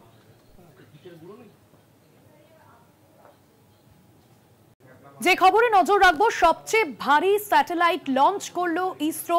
4000 কেজিরও বেশি ওজনের স্যাটেলাইটের নাম CMS-O3 এবং এই মুহূর্তে আপনাদের সামনে সেই ছবি সরাসরি তুলে ধরছি।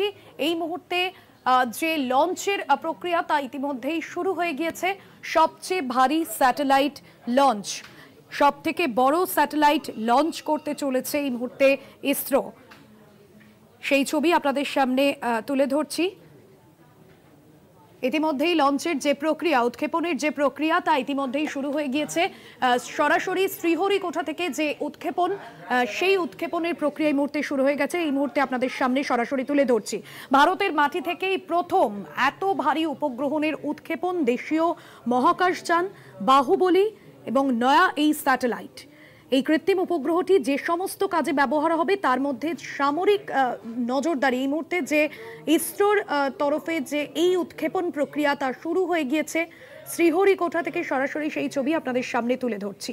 অন্ধ্রপ্রদেশের শ্রীহরিকোটা থেকে সফলভাবে উৎক্ষেপণ ভারতের মহাকাশ গবেষণা সংস্থা ইসরোর তৈরি কৃত্রিম উপগ্রহ CMS-O3। 4000-এরও বেশি ওজনের এই কৃত্রিম উপগ্রহ মহাকাশে পৌঁছে দেবে ভারতের তৈরি LVM-3M5 রকেট। ইসরো এর আগেও 5500 কেজি ওজনের কৃত্রিম উপগ্রহ মহাকাশে পাঠিয়েছে।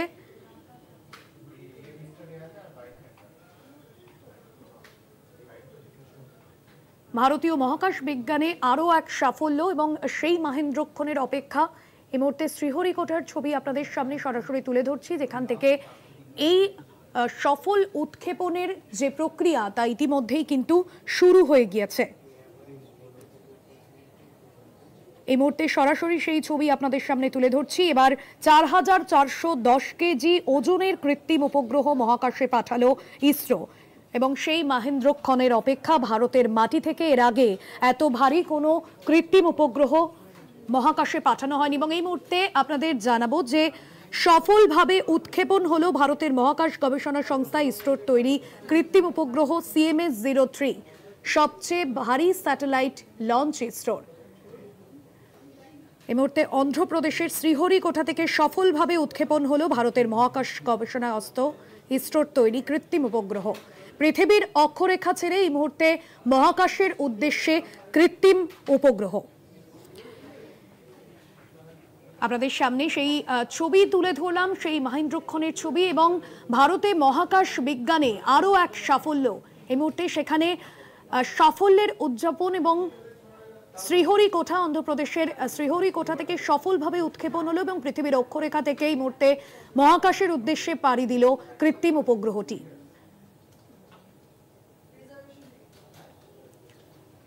স্যাটেলাইটের নাম CMS-O3, যা বাহুবলী নামে পরিচিত এবং সবথেকে বেশি সামরিক দিকে নজরদারি করবে এই কৃত্রিম উপগ্রহটি। এর আগেও ইসরোর তরফে মহাকাশে পাঠানো হয়েছিল কৃত্রিম উপগ্রহ। 5500 কেজির বেশি ওজনের কৃত্রিম উপগ্রহ মহাকাশে পাঠিয়েছিল ইসরো, তবে ভারতের মাটি থেকে তা পাঠানো হয়নি। 2018-এ ফরাসি সংস্থা এরিয়ান স্পেসের সাহায্য নিয়ে সেই কৃত্রিম উপগ্রহটি মহাকাশে পাঠিয়েছিল ভারত। তবে এবার সরাসরি ভারতের মাটি থেকে সফলভাবে উৎক্ষেপণ হলো কৃত্রিম উপগ্রহটির।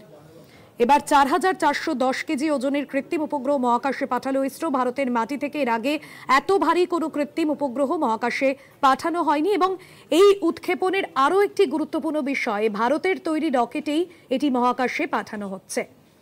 ভারী কৃত্রিম উপগ্রহ বহনে সক্ষম এই রকেটকে ইসরোর বিজ্ঞানীরা নতুনভাবে যে নাম দিয়েছেন বাহুবলী নামে পরিচিত এই রকেট প্রায় 43.5 মিটার লম্বা।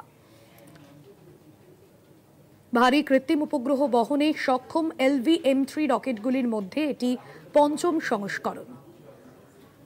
এটি 4000 কেজিরও বেশি ওজনের কৃত্রিম উপগ্রহকে কম খরচে জিটিওতে পৌঁছে দিতে পারে। ভারতের মহাকাশ বিজ্ঞানে সাফল্যের নয়া দিক।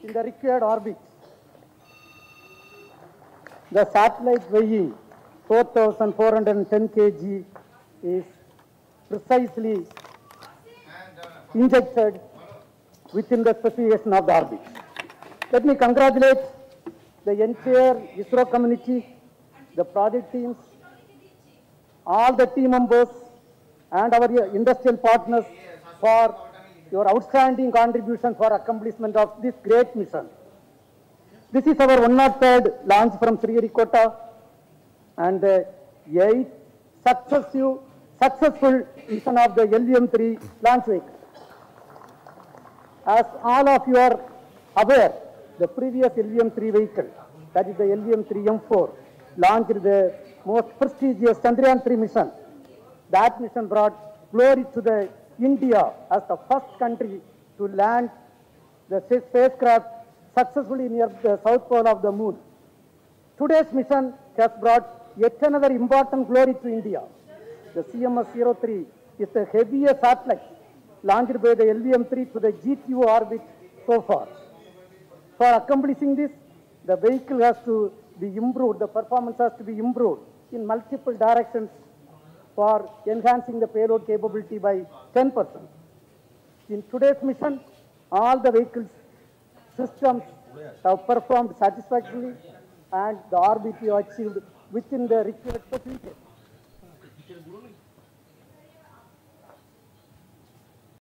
যে খবরে নজর রাখবো, সবচেয়ে ভারী স্যাটেলাইট লঞ্চ করলো ইসরো। 4000 কেজিরও বেশি ওজনের স্যাটেলাইটের নাম CMS-O3 এবং এই মুহূর্তে আপনাদের সামনে সেই ছবি সরাসরি তুলে ধরছি। এই মুহূর্তে যে লঞ্চের প্রক্রিয়া তা ইতিমধ্যেই শুরু হয়ে গিয়েছে। সবচেয়ে ভারী স্যাটেলাইট লঞ্চ, সব থেকে বড় স্যাটেলাইট লঞ্চ করতে চলেছে এই মুহূর্তে ইসরো।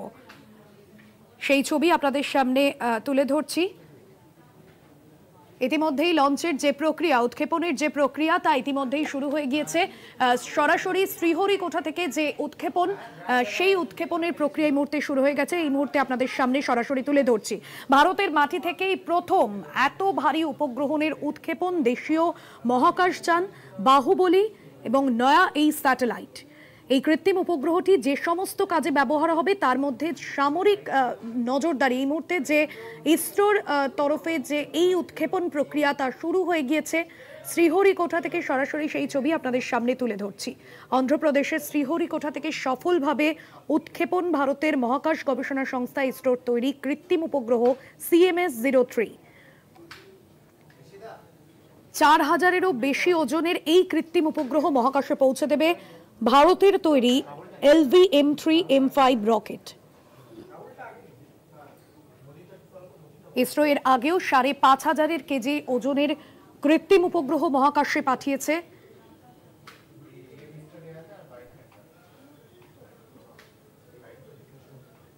ভারতীয় মহাকাশ বিজ্ঞানে আরও এক সাফল্য এবং সেই মাহেন্দ্রক্ষণের অপেক্ষা। এই মুহূর্তে শ্রীহরিকোটার ছবি আপনাদের সামনে সরাসরি তুলে ধরছি, যেখান থেকে এই সফল উৎক্ষেপণের যে প্রক্রিয়া তা ইতিমধ্যেই কিন্তু শুরু হয়ে গিয়েছে।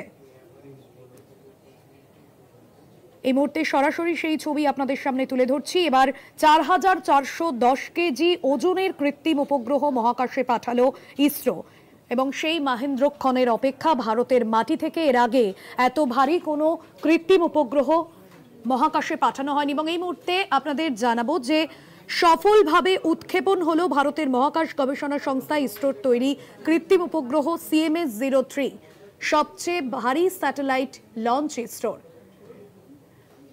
এই মুহূর্তে অন্ধ্রপ্রদেশের শ্রীহরিকোটা থেকে সফলভাবে উৎক্ষেপণ হলো ভারতের মহাকাশ গবেষণা সংস্থা ইসরোর তৈরি কৃত্রিম উপগ্রহ।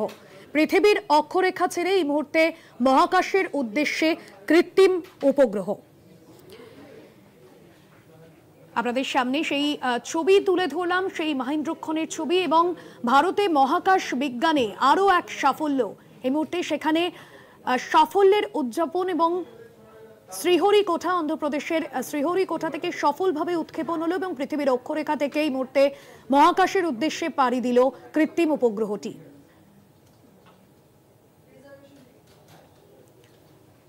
স্যাটেলাইটের নাম CMS-O3, যা বাহুবলী নামে পরিচিত, এবং সব থেকে বেশি সামরিক দিকে নজরদারি করবে এই কৃত্রিম উপগ্রহটি।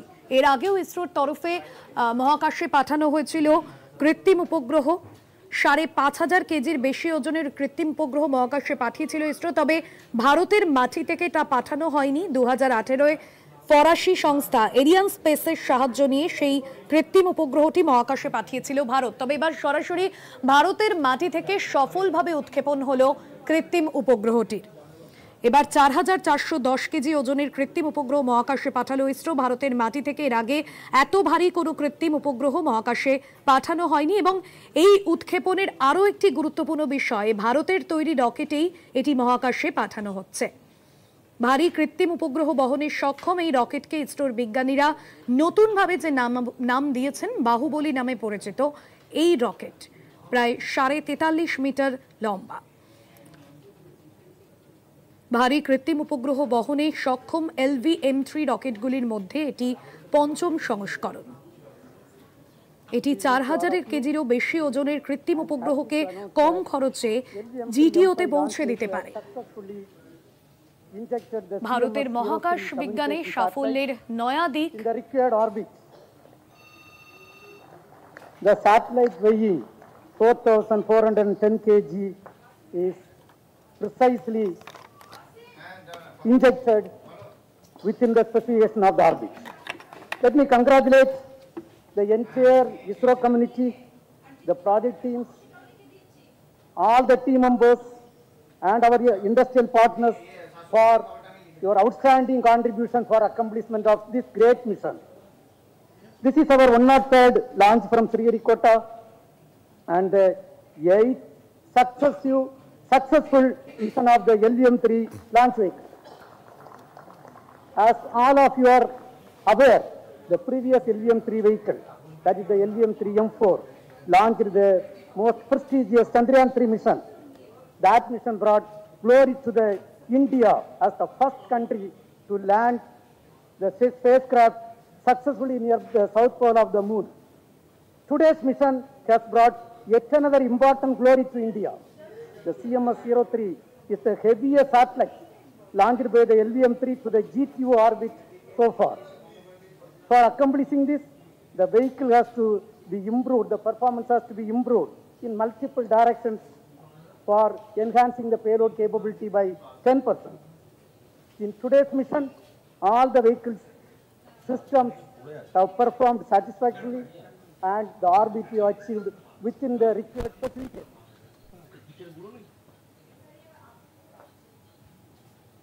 যে খবরে নজর রাখবো, সবচেয়ে ভারী স্যাটেলাইট লঞ্চ করলো ইসরো।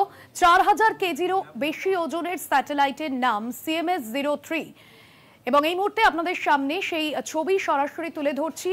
এই মুহূর্তে যে লঞ্চের প্রক্রিয়া তা ইতিমধ্যেই শুরু হয়ে গিয়েছে। সবচেয়ে ভারী স্যাটেলাইট লঞ্চ, সব থেকে বড় স্যাটেলাইট লঞ্চ করতে চলেছে এই মুহূর্তে ইসরো। সেই ছবি আপনাদের সামনে তুলে ধরছি। ইতিমধ্যেই লঞ্চের যে প্রক্রিয়া, উৎক্ষেপণের যে প্রক্রিয়া তা ইতিমধ্যেই শুরু হয়ে গিয়েছে। সরাসরি শ্রীহরিকোটা থেকে যে উৎক্ষেপণ, সেই উৎক্ষেপণের প্রক্রিয়া এই মুহূর্তে শুরু হয়ে গেছে। এই মুহূর্তে আপনাদের সামনে সরাসরি তুলে ধরছি। ভারতের মাটি থেকেই প্রথম এত ভারী উপগ্রহণের উৎক্ষেপণ দেশীয় মহাকাশযান বাহুবলী এবং নয়া এই স্যাটেলাইট। এই কৃত্রিম উপগ্রহটি যে সমস্ত কাজে ব্যবহার হবে তার মধ্যে সামরিক নজরদারি। এই মুহূর্তে যে ইসরোর তরফে যে এই উৎক্ষেপণ প্রক্রিয়া তা শুরু হয়ে গিয়েছে। শ্রীহরিকোটা থেকে সরাসরি সেই ছবি আপনাদের সামনে তুলে ধরছি। অন্ধ্রপ্রদেশের শ্রীহরিকোটা থেকে সফলভাবে উৎক্ষেপণ ভারতের মহাকাশ গবেষণা সংস্থা ইসরোর তৈরি কৃত্রিম উপগ্রহ CMS-O3।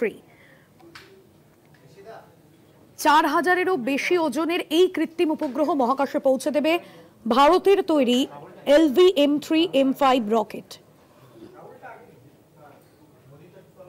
ইসরো এর আগেও ৫,৫০০ কেজি ওজনের কৃত্রিম উপগ্রহ মহাকাশে পাঠিয়েছে।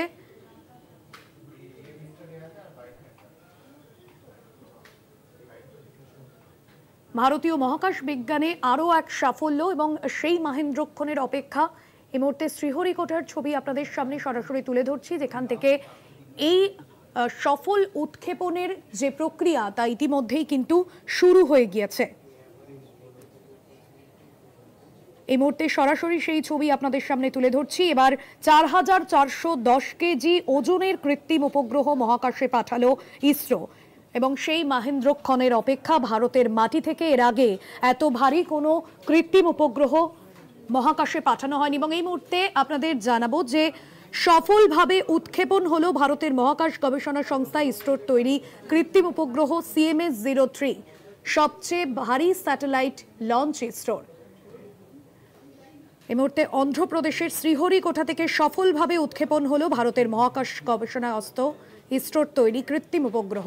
পৃথিবীর অক্ষরেখা ছেড়ে এই মুহূর্তে মহাকাশের উদ্দেশ্যে কৃত্রিম উপগ্রহ। আপনাদের সামনে সেই ছবি তুলে ধরলাম, সেই মহেন্দ্রক্ষণের ছবি এবং ভারতে মহাকাশ বিজ্ঞানে আরও এক সাফল্য।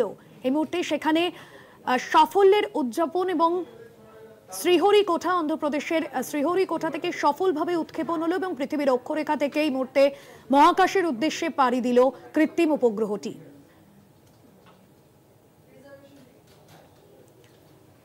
স্যাটেলাইটের নাম CMS-O3, যা বাহুবলী নামে পরিচিত এবং সব থেকে বেশি সামরিক দিকে নজরদারি করবে এই কৃত্রিম উপগ্রহটি। এর আগেও ইসরোর তরফে মহাকাশে পাঠানো হয়েছিল কৃত্রিম উপগ্রহ।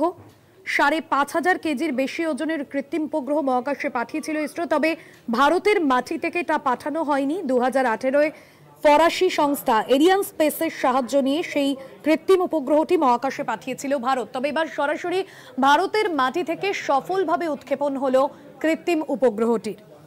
এবার ৪,৪১০ কেজি ওজনের কৃত্রিম উপগ্রহ মহাকাশে পাঠালো ইসরো। ভারতের মাটি থেকে এর আগে এত ভারী কোনো কৃত্রিম উপগ্রহ মহাকাশে পাঠানো হয়নি এবং এই উৎক্ষেপণের আরও একটি গুরুত্বপূর্ণ বিষয়, ভারতের তৈরি রকেটেই এটি মহাকাশে পাঠানো হচ্ছে।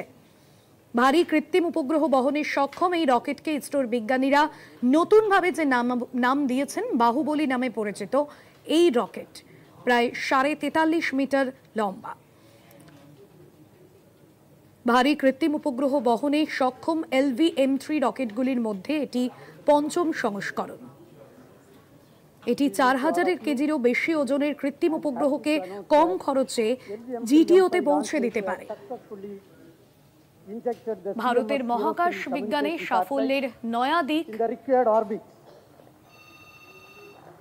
The satellite weighing 4,410 kg is precisely injected within the specification of the orbit. Let me congratulate the entire ISRO community, the project teams, all the team members and our industrial partners for your outstanding contribution for accomplishment of this great mission. This is our 103rd launch from Sriharikota and the 8th successful mission of the LV-M3 launch vehicle. As all of you are aware, the previous LV-M3 vehicle, that is the LV-M3M4, launched the most prestigious Chandrayaan-3 mission. That mission brought glory to the India as the first country to land the spacecraft successfully near the south pole of the moon. Today's mission has brought yet another important glory to India. The CMS-O3 is the heaviest satellite launched by the LV-M3 to the GTO orbit so far.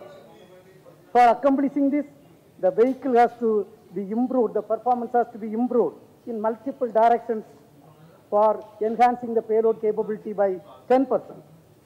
In today's mission, all the vehicles systems have performed satisfactorily and the RBT achieved within the required specification.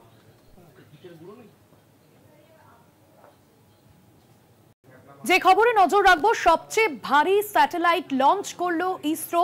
৪,০০০ কেজিরও বেশি ওজনের স্যাটেলাইটের নাম CMS-O3। এবং এই মুহূর্তে আপনাদের সামনে সেই ছবি সরাসরি তুলে ধরছি। এই মুহূর্তে যে লঞ্চের প্রক্রিয়া তা ইতিমধ্যেই শুরু হয়ে গিয়েছে। সবচেয়ে ভারী স্যাটেলাইট লঞ্চ, সবথেকে বড় স্যাটেলাইট লঞ্চ করতে চলেছে এই মুহূর্তে ইসরো। সেই ছবি আপনাদের সামনে তুলে ধরছি। ইতিমধ্যেই লঞ্চের যে প্রক্রিয়া, উৎক্ষেপণের যে প্রক্রিয়া তা ইতিমধ্যেই শুরু হয়ে গিয়েছে। সরাসরি শ্রীহরিকোটা থেকে যে উৎক্ষেপণ, সেই উৎক্ষেপণের প্রক্রিয়া এই মুহূর্তে শুরু হয়ে গেছে। এই মুহূর্তে আপনাদের সামনে সরাসরি তুলে ধরছি। ভারতের মাটি থেকেই প্রথম এত ভারী উপগ্রহণের উৎক্ষেপণ, দেশীয় মহাকাশযান বাহুবলী এবং নয়া এই স্যাটেলাইট। এই কৃত্রিম উপগ্রহটি যে সমস্ত কাজে ব্যবহার হবে তার মধ্যে সামরিক নজরদারি। এই মুহূর্তে যে ইসরোর তরফে যে এই উৎক্ষেপণ প্রক্রিয়া তা শুরু হয়ে গিয়েছে। শ্রীহরিকোটা থেকে সরাসরি সেই ছবি আপনাদের সামনে তুলে ধরছি।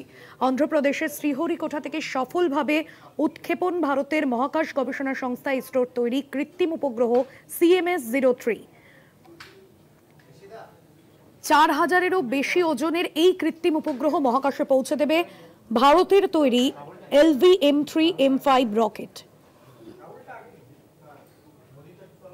ইসরো এর আগেও 5500 কেজি ওজনের কৃত্রিম উপগ্রহ মহাকাশে পাঠিয়েছে।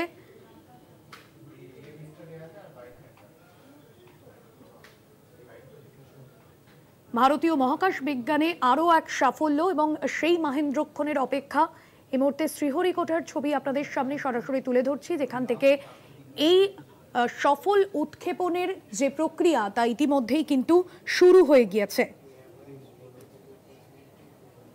এই মুহূর্তে সরাসরি সেই ছবি আপনাদের সামনে তুলে ধরছি। এবার 4410 কেজি ওজনের কৃত্রিম উপগ্রহ মহাকাশে পাঠালো ইসরো এবং সেই মহেন্দ্রক্ষণের অপেক্ষা। ভারতের মাটি থেকে এর আগে এত ভারী কোনো কৃত্রিম উপগ্রহ মহাকাশে পাঠানো হয়নি। এবং এই মুহূর্তে আপনাদের জানাবো যে সফলভাবে উৎক্ষেপণ হলো ভারতের মহাকাশ গবেষণা সংস্থা ইসরোর তৈরি কৃত্রিম উপগ্রহ CMS-O3, সবচেয়ে ভারী স্যাটেলাইট লঞ্চ ইসরোর। এই মুহূর্তে অন্ধ্রপ্রদেশের শ্রীহরিকোটা থেকে সফলভাবে উৎক্ষেপণ হলো ভারতের মহাকাশ গবেষণা সংস্থা ইসরোর তৈরি কৃত্রিম উপগ্রহ। পৃথিবীর অক্ষরেখা ছেড়ে এই মুহূর্তে মহাকাশের উদ্দেশ্যে কৃত্রিম উপগ্রহ। আপনাদের সামনে সেই ছবি তুলে ধরলাম, সেই মহেন্দ্রক্ষণের ছবি। এবং ভারতে মহাকাশ বিজ্ঞানে আরও এক সাফল্য এই মুহূর্তে, সেখানে সাফল্যের উদযাপন। এবং শ্রীহরিকোটা, অন্ধ্রপ্রদেশের শ্রীহরিকোটা থেকে সফলভাবে উৎক্ষেপণ হলো এবং পৃথিবীর অক্ষরেখা থেকে এই মুহূর্তে মহাকাশের উদ্দেশ্যে পাড়ি দিল কৃত্রিম উপগ্রহটি।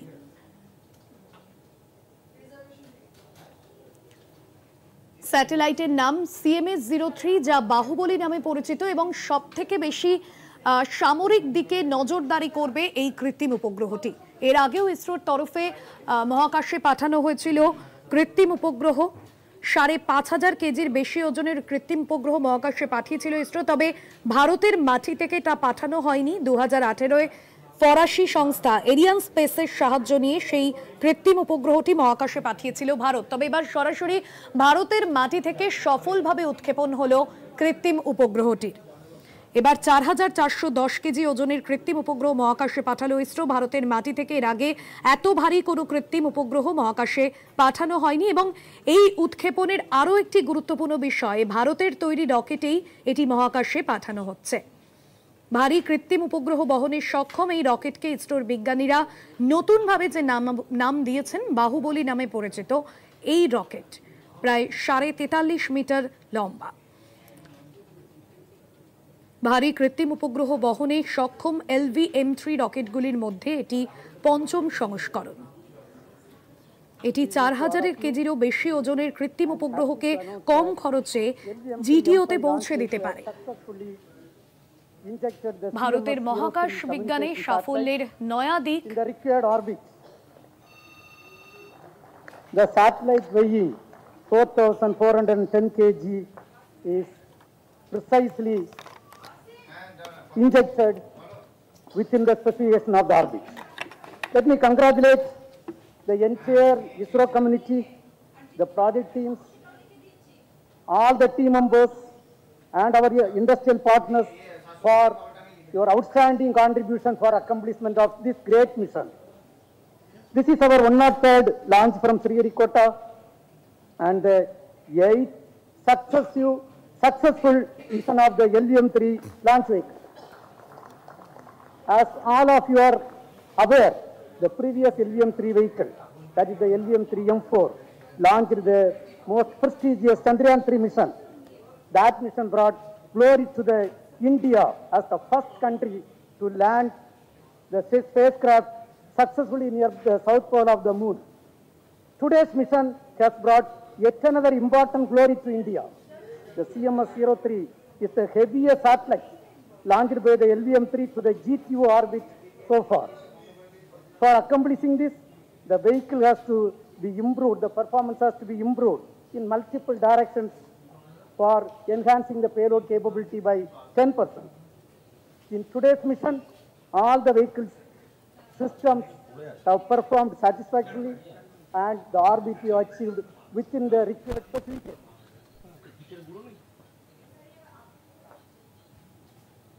যে খবরে নজর রাখবো, সবচেয়ে ভারী স্যাটেলাইট লঞ্চ করলো ইসরো।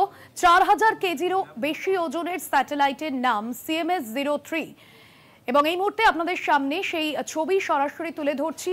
এই মুহূর্তে যে লঞ্চের প্রক্রিয়া তা ইতিমধ্যেই শুরু হয়ে গিয়েছে।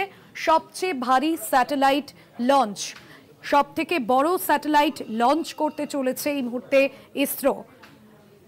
সেই ছবি আপনাদের সামনে তুলে ধরছি। ইতিমধ্যেই লঞ্চের যে প্রক্রিয়া, উৎক্ষেপণের যে প্রক্রিয়া তা ইতিমধ্যেই শুরু হয়ে গিয়েছে।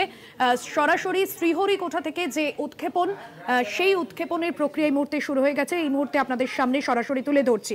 ভারতের মাটি থেকেই প্রথম এত ভারী উপগ্রহণের উৎক্ষেপণ, দেশীয় মহাকাশযান বাহুবলী এবং নয়া এই স্যাটেলাইট।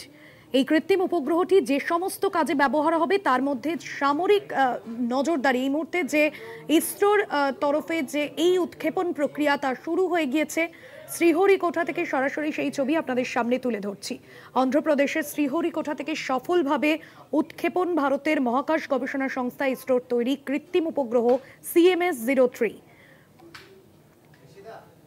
4000-এরও বেশি ওজনের এই কৃত্রিম উপগ্রহ মহাকাশে পৌঁছে দেবে ভারতের তৈরি LVM-3M5 রকেট।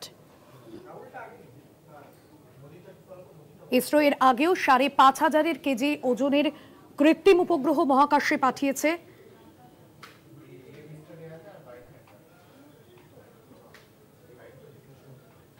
ভারতীয় মহাকাশ বিজ্ঞানে আরও এক সাফল্য এবং সেই মহেন্দ্রক্ষণের অপেক্ষা। এই মুহূর্তে শ্রীহরিকোটার ছবি আপনাদের সামনে সরাসরি তুলে ধরছি, যেখান থেকে এই সফল উৎক্ষেপণের যে প্রক্রিয়া তা ইতিমধ্যেই কিন্তু শুরু হয়ে গিয়েছে।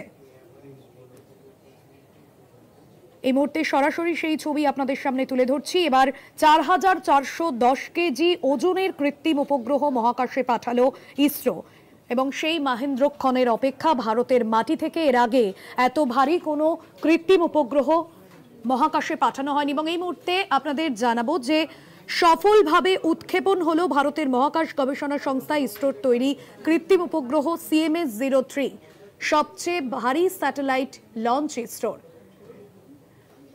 এই মুহূর্তে অন্ধ্রপ্রদেশের শ্রীহরিকোটা থেকে সফলভাবে উৎক্ষেপণ হলো ভারতের মহাকাশ গবেষণা সংস্থা ইসরোর তৈরি কৃত্রিম উপগ্রহ। পৃথিবীর অক্ষরেখা ছেড়ে এই মুহূর্তে মহাকাশের উদ্দেশ্যে কৃত্রিম উপগ্রহ। আপনাদের সামনে সেই ছবি তুলে ধরলাম, সেই মহেন্দ্রক্ষণের ছবি এবং ভারতে মহাকাশ বিজ্ঞানে আরও এক সাফল্য। এই মুহূর্তে সেখানে সাফল্যের উদযাপন এবং শ্রীহরিকোটা, অন্ধ্রপ্রদেশের শ্রীহরিকোটা থেকে সফলভাবে উৎক্ষেপণ হলো এবং পৃথিবীর অক্ষরেখা থেকে এই মুহূর্তে মহাকাশের উদ্দেশ্যে পাড়ি দিল কৃত্রিম উপগ্রহটি।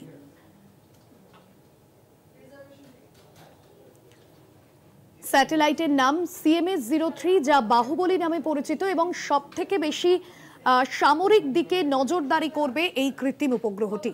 এর আগেও ইসরোর তরফে মহাকাশে পাঠানো হয়েছিল কৃত্রিম উপগ্রহ। 5500 কেজির বেশি ওজনের কৃত্রিম উপগ্রহ মহাকাশে পাঠিয়েছিল ইসরো, তবে ভারতের মাটি থেকে তা পাঠানো হয়নি। 2018-এ ফরাসি সংস্থা এরিয়ান স্পেসের সাহায্য নিয়ে সেই কৃত্রিম উপগ্রহটি মহাকাশে পাঠিয়েছিল ভারত। তবে এবার সরাসরি ভারতের মাটি থেকে সফলভাবে উৎক্ষেপণ হলো কৃত্রিম উপগ্রহটির। এবার ৪,৪১০ কেজি ওজনের কৃত্রিম উপগ্রহ মহাকাশে পাঠালো ইসরো। ভারতের মাটি থেকে এর আগে এত ভারী কোনো কৃত্রিম উপগ্রহ মহাকাশে পাঠানো হয়নি এবং এই উৎক্ষেপণের আরও একটি গুরুত্বপূর্ণ বিষয়, ভারতের তৈরি রকেটেই এটি মহাকাশে পাঠানো হচ্ছে। ভারী কৃত্রিম উপগ্রহ বহনে সক্ষম এই রকেটকে ইসরোর বিজ্ঞানীরা নতুনভাবে যে নাম দিয়েছেন বাহুবলী নামে পরিচিত। এই রকেট প্রায় 43.5 মিটার লম্বা। ভারী কৃত্রিম উপগ্রহ বহনে সক্ষম LV-M3 রকেটগুলির মধ্যে এটি পঞ্চম সংস্করণ। এটি 4000 কেজিরও বেশি ওজনের কৃত্রিম উপগ্রহকে কম খরচে জিটিওতে পৌঁছে দিতে পারে। ভারতের মহাকাশ বিজ্ঞানে সাফল্যের নয়া দিক। The satellite weighing 4,410 kg is precisely injected within the specification of the orbit. Let me congratulate the entire ISRO community, the project teams, all the team members and our industrial partners for your outstanding contribution for accomplishment of this great mission. This is our 103rd launch from Sriharikota and the 8th successful mission of the LV-M3 launch vehicle. As all of you are aware, the previous LV-M3 vehicle, that is the LV-M3M4, launched the most prestigious Chandrayaan-3 mission. That mission brought glory to the India as the first country to land the spacecraft successfully near the south pole of the moon. Today's mission has brought yet another important glory to India. The CMS-O3 is the heaviest satellite launched by the LV-M3 to the GTO orbit so far. For accomplishing this, the vehicle has to be improved, the performance has to be improved in multiple directions for enhancing the payload capability by 10%. In today's mission, all the vehicles systems have performed satisfactorily and the orbit is achieved within the required specification.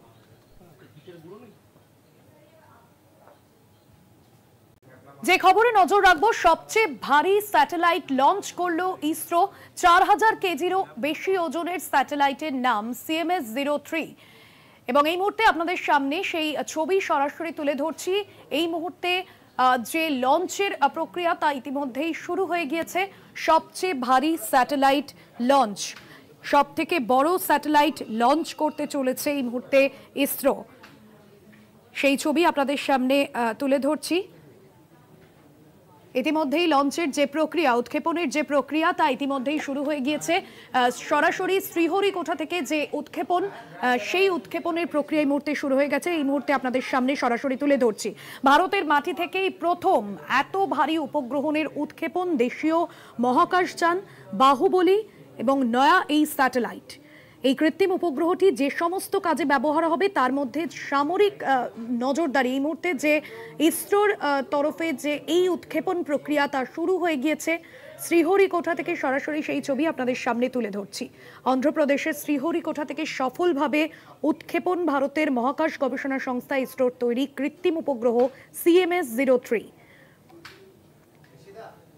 4000-এরও বেশি ওজনের এই কৃত্রিম উপগ্রহ মহাকাশে পৌঁছে দেবে ভারতের তৈরি LV-M3M5 রকেট। ইসরো এর আগেও 5500 কেজি ওজনের কৃত্রিম উপগ্রহ মহাকাশে পাঠিয়েছে।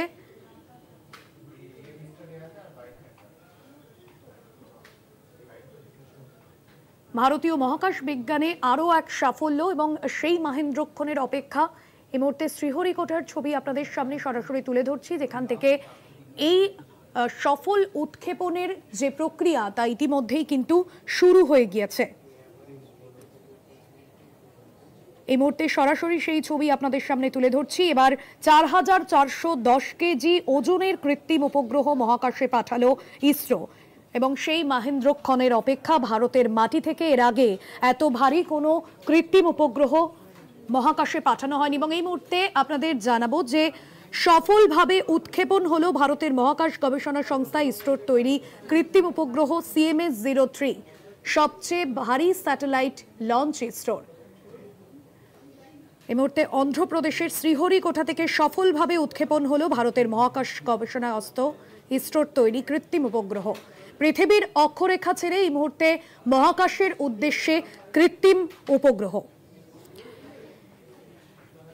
আপনাদের সামনে সেই ছবি তুলে ধরলাম, সেই মহেন্দ্রক্ষণের ছবি, এবং ভারতে মহাকাশ বিজ্ঞানে আরও এক সাফল্য এই মুহূর্তে, সেখানে সাফল্যের উদযাপন এবং শ্রীহরিকোটা, অন্ধ্রপ্রদেশের শ্রীহরিকোটা থেকে সফলভাবে উৎক্ষেপণ হলো এবং পৃথিবীর অক্ষরেখা থেকে এই মুহূর্তে মহাকাশের উদ্দেশ্যে পাড়ি দিল কৃত্রিম উপগ্রহটি।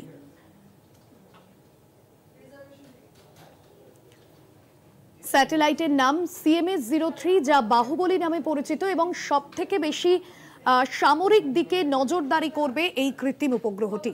এর আগেও ইসরোর তরফে মহাকাশে পাঠানো হয়েছিল কৃত্রিম উপগ্রহ। ৫,৫০০ কেজির বেশি ওজনের কৃত্রিম উপগ্রহ মহাকাশে পাঠিয়েছিল ইসরো, তবে ভারতের মাটি থেকে তা পাঠানো হয়নি। 2018-এ ফরাসি সংস্থা এরিয়ান স্পেসের সাহায্য নিয়ে সেই কৃত্রিম উপগ্রহটি মহাকাশে পাঠিয়েছিল ভারত। তবে এবার সরাসরি ভারতের মাটি থেকে সফলভাবে উৎক্ষেপণ হলো কৃত্রিম উপগ্রহটির। এবার ৪,৪১০ কেজি ওজনের কৃত্রিম উপগ্রহ মহাকাশে পাঠালো ইসরো। ভারতের মাটি থেকে এর আগে এত ভারী কোনো কৃত্রিম উপগ্রহ মহাকাশে পাঠানো হয়নি এবং এই উৎক্ষেপণের আরও একটি গুরুত্বপূর্ণ বিষয়, ভারতের তৈরি রকেটেই এটি মহাকাশে পাঠানো হচ্ছে। ভারী কৃত্রিম উপগ্রহ বহনে সক্ষম এই রকেটকে ইসরোর বিজ্ঞানীরা নতুনভাবে যে নাম দিয়েছেন বাহুবলী নামে পরিচিত। এই রকেট প্রায় 43.5 মিটার লম্বা। ভারী কৃত্রিম উপগ্রহ বহনে সক্ষম LV-M3 রকেটগুলির মধ্যে এটি পঞ্চম সংস্করণ। এটি ৪,০০০ কেজিরও বেশি ওজনের কৃত্রিম উপগ্রহকে কম খরচে GTO-তে পৌঁছে দিতে পারে। ভারতের মহাকাশ বিজ্ঞানে সাফল্যের নয়া দিক। The satellite weighing 4,410 kg is precisely injected within the specification of the orbit. Let me congratulate the entire ISRO community, the project teams, all the team members and our industrial partners for your outstanding contribution for accomplishment of this great mission. This is our 103rd launch from Sriharikota and the 8th successful mission of the LM-3 launch vehicle.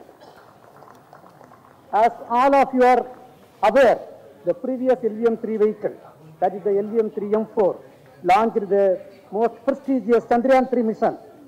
That mission brought glory to the India as the first country to land the spacecraft successfully near the south pole of the moon.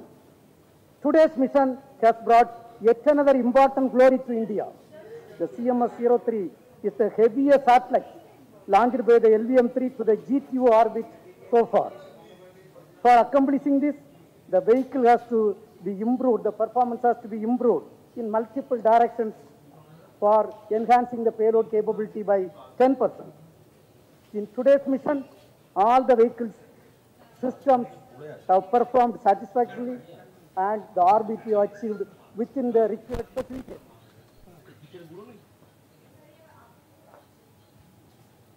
যে খবরে নজর রাখবো, সবচেয়ে ভারী satellite launch করলো ইসরো। ৪,০০০ কেজিরও বেশি ওজনের স্যাটেলাইটের নাম CMS-O3 এবং এই মুহূর্তে আপনাদের সামনে সেই ছবি সরাসরি তুলে ধরছি। এই মুহূর্তে যে লঞ্চের প্রক্রিয়া তা ইতিমধ্যেই শুরু হয়ে গিয়েছে। সবচেয়ে ভারী স্যাটেলাইট লঞ্চ, সব থেকে বড় স্যাটেলাইট লঞ্চ করতে চলেছে এই মুহূর্তে ইসরো। সেই ছবি আপনাদের সামনে তুলে ধরছি। ইতিমধ্যেই লঞ্চের যে প্রক্রিয়া, উৎক্ষেপণের যে প্রক্রিয়া তা ইতিমধ্যেই শুরু হয়ে গিয়েছে। সরাসরি শ্রীহরিকোটা থেকে যে উৎক্ষেপণ, সেই উৎক্ষেপণের প্রক্রিয়া এই মুহূর্তে শুরু হয়ে গেছে। এই মুহূর্তে আপনাদের সামনে সরাসরি তুলে ধরছি। ভারতের মাটি থেকেই প্রথম এত ভারী উপগ্রহণের উৎক্ষেপণ দেশীয় মহাকাশযান বাহুবলী এবং নয়া এই স্যাটেলাইট। এই কৃত্রিম উপগ্রহটি যে সমস্ত কাজে ব্যবহার হবে তার মধ্যে সামরিক নজরদারি। এই মুহূর্তে যে ইসরোর তরফে যে এই উৎক্ষেপণ প্রক্রিয়া তা শুরু হয়ে গিয়েছে। শ্রীহরিকোটা থেকে সরাসরি সেই ছবি আপনাদের সামনে তুলে ধরছি। অন্ধ্রপ্রদেশের শ্রীহরিকোটা থেকে সফলভাবে উৎক্ষেপণ ভারতের মহাকাশ গবেষণা সংস্থা ইসরোর তৈরি কৃত্রিম উপগ্রহ CMS-O3। 4000-এরও বেশি ওজনের এই কৃত্রিম উপগ্রহ মহাকাশে পৌঁছে দেবে ভারতের তৈরি LV-M3-M5 রকেট।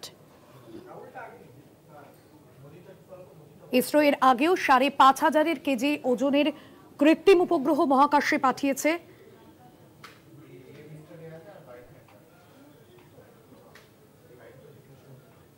ভারতীয় মহাকাশ বিজ্ঞানে আরও এক সাফল্য এবং সেই মহেন্দ্রক্ষণের অপেক্ষা।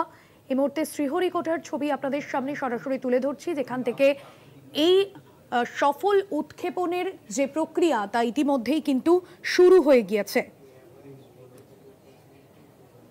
এই মুহূর্তে সরাসরি সেই ছবি আপনাদের সামনে তুলে ধরছি। এবার 4410 কেজি ওজনের কৃত্রিম উপগ্রহ মহাকাশে পাঠালো ইসরো এবং সেই মহেন্দ্রক্ষণের অপেক্ষা। ভারতের মাটি থেকে এর আগে এত ভারী কোনো কৃত্রিম উপগ্রহ মহাকাশে পাঠানো হয়নি এবং এই মুহূর্তে আপনাদের জানাবো যে সফলভাবে উৎক্ষেপণ হলো ভারতের মহাকাশ গবেষণা সংস্থা ইসরোর তৈরি কৃত্রিম উপগ্রহ CMS-O3, সবচেয়ে ভারী স্যাটেলাইট লঞ্চ ইসরোর।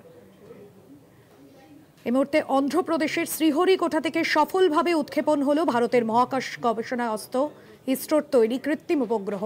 পৃথিবীর অক্ষরেখা ছেড়ে এই মুহূর্তে মহাকাশের উদ্দেশ্যে কৃত্রিম উপগ্রহ।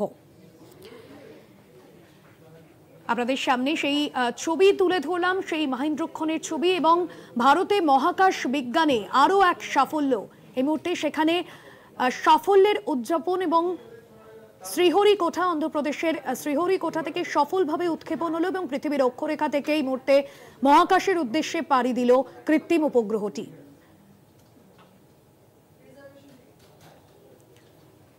স্যাটেলাইটের নাম CMS-O3, যা বাহুবলী নামে পরিচিত এবং সবথেকে বেশি সামরিক দিকে নজরদারি করবে এই কৃত্রিম উপগ্রহটি। এর আগেও ইসরোর তরফে মহাকাশে পাঠানো হয়েছিল কৃত্রিম উপগ্রহ। 5500 কেজির বেশি ওজনের কৃত্রিম উপগ্রহ মহাকাশে পাঠিয়েছিল ইসরো, তবে ভারতের মাটি থেকে তা পাঠানো হয়নি। 2018-এ ফরাসি সংস্থা এরিয়ান স্পেসের সাহায্য নিয়ে সেই কৃত্রিম উপগ্রহটি মহাকাশে পাঠিয়েছিল ভারত। তবে এবার সরাসরি ভারতের মাটি থেকে সফলভাবে উৎক্ষেপণ হলো কৃত্রিম উপগ্রহটির। এবার 4410 কেজি ওজনের কৃত্রিম উপগ্রহ মহাকাশে পাঠালো ইসরো। ভারতের মাটি থেকে এর আগে এত ভারী কোনো কৃত্রিম উপগ্রহ মহাকাশে পাঠানো হয়নি এবং এই উৎক্ষেপণের আরও একটি গুরুত্বপূর্ণ বিষয়, ভারতের তৈরি রকেটেই এটি মহাকাশে পাঠানো হচ্ছে। ভারী কৃত্রিম উপগ্রহ বহনে সক্ষম এই রকেটকে ইসরোর বিজ্ঞানীরা নতুনভাবে যে নাম দিয়েছেন বাহুবলী নামে পরিচিত। এই রকেট প্রায় 43.5 মিটার লম্বা। ভারী কৃত্রিম উপগ্রহ বহনে সক্ষম LV-M3 রকেটগুলির মধ্যে এটি পঞ্চম সংস্করণ। এটি 4000 কেজিরও বেশি ওজনের কৃত্রিম উপগ্রহকে কম খরচে GTO-তে পৌঁছে দিতে পারে। ভারতের মহাকাশ বিজ্ঞানে সাফল্যের নয়া দিক। The satellite weighing 4410 kg is precisely injected within the specification of the orbit.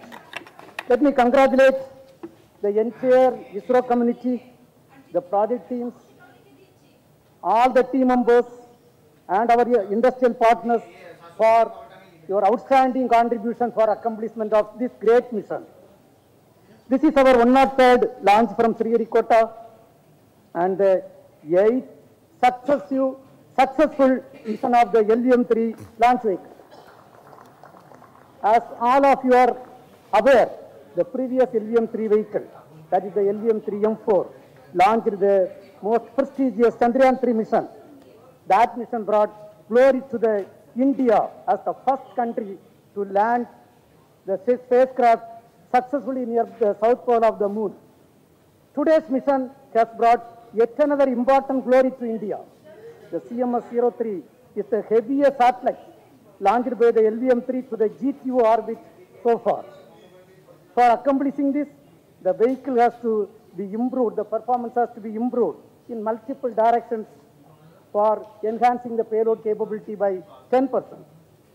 In today's mission, all the vehicles systems have performed satisfactorily and the RBT achieved within the required procedure.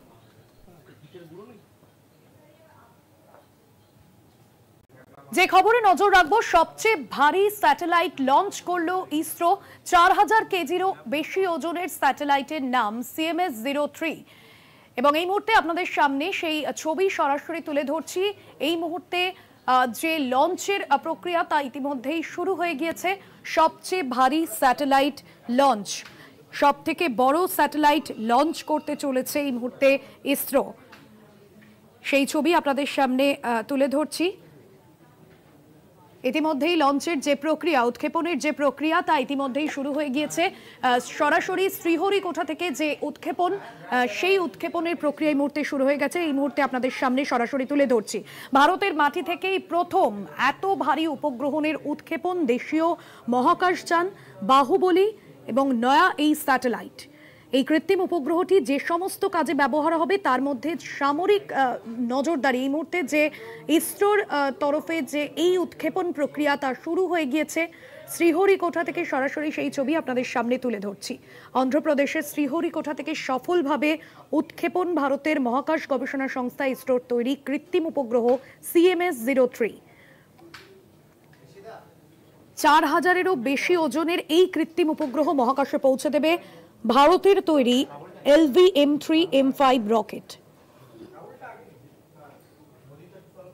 ISRO এর আগেও 5500 KG ওজনের কৃত্রিম উপগ্রহ মহাকাশে পাঠিয়েছে।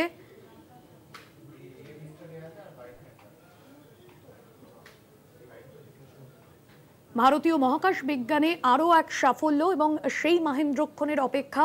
এই মুহূর্তে শ্রীহরিকোটার ছবি আপনাদের সামনে সরাসরি তুলে ধরছি, যেখান থেকে এই সফল উৎক্ষেপণের যে প্রক্রিয়া তা ইতিমধ্যেই কিন্তু শুরু হয়ে গিয়েছে।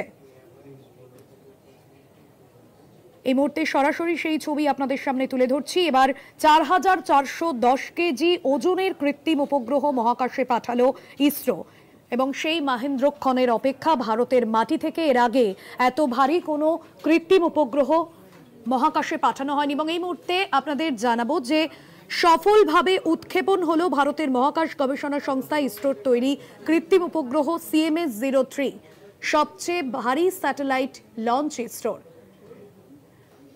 এই মুহূর্তে অন্ধ্রপ্রদেশের শ্রীহরিকোটা থেকে সফলভাবে উৎক্ষেপণ হলো ভারতের মহাকাশ গবেষণা সংস্থা ইসরোর তৈরি কৃত্রিম উপগ্রহ। পৃথিবীর অক্ষরেখা ছেড়ে এই মুহূর্তে মহাকাশের উদ্দেশ্যে কৃত্রিম উপগ্রহ।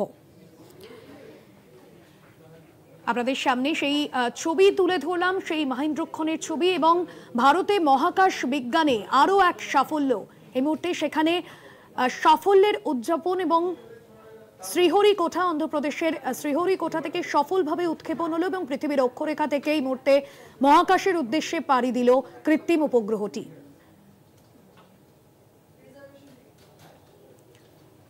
স্যাটেলাইটের নাম CMS-O3, যা বাহুবলী নামে পরিচিত এবং সবথেকে বেশি সামরিক দিকে নজরদারি করবে এই কৃত্রিম উপগ্রহটি।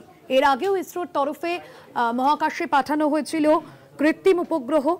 5500 কেজির বেশি ওজনের কৃত্রিম উপগ্রহ মহাকাশে পাঠিয়েছিল ইসরো, তবে ভারতের মাটি থেকে তা পাঠানো হয়নি। 2018-এ ফরাসি সংস্থা এরিয়ান স্পেসের সাহায্য নিয়ে সেই কৃত্রিম উপগ্রহটি মহাকাশে পাঠিয়েছিল ভারত। তবে এবার সরাসরি ভারতের মাটি থেকে সফলভাবে উৎক্ষেপণ হলো কৃত্রিম উপগ্রহটির।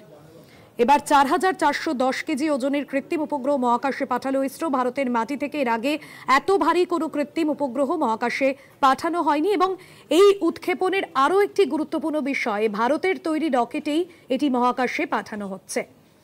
ভারী কৃত্রিম উপগ্রহ বহনে সক্ষম এই রকেটকে ইসরোর বিজ্ঞানীরা নতুনভাবে যে নাম দিয়েছেন বাহুবলী নামে পরিচিত। এই রকেট প্রায় 43.5 মিটার লম্বা। ভারী কৃত্রিম উপগ্রহ বহনে সক্ষম LV-M3 রকেটগুলির মধ্যে এটি পঞ্চম সংস্করণ। এটি 4000 কেজিরও বেশি ওজনের কৃত্রিম উপগ্রহকে কম খরচে GTO-তে পৌঁছে দিতে পারে। ভারতের মহাকাশ বিজ্ঞানে সাফল্যের নয়া দিক। The satellite weighing 4410 kg is precisely injected within the specification of the orbit. Let me congratulate the entire ISRO community, the project teams, all the team members, and our industrial partners for your outstanding contribution for accomplishment of this great mission. This is our 103rd launch from Sriharikota and the 8th successful mission of the LVM-3 launch vehicle. As all of you are aware, the previous LVM-3 vehicle, that is the LVM-3M4, launched the most prestigious Chandrayaan-3 mission. That mission brought glory to the India as the first country to land the spacecraft successfully near the south pole of the moon. Today's mission has brought yet another important glory to India. The CMS-O3 is the heaviest satellite launched by the LVM-3 to the GTO orbit so far. For accomplishing this, the vehicle has to be improved, the performance has to be improved in multiple directions for enhancing the payload capability by 10%. In today's mission, all the vehicles systems have performed satisfactorily and the orbit is achieved within the required specification.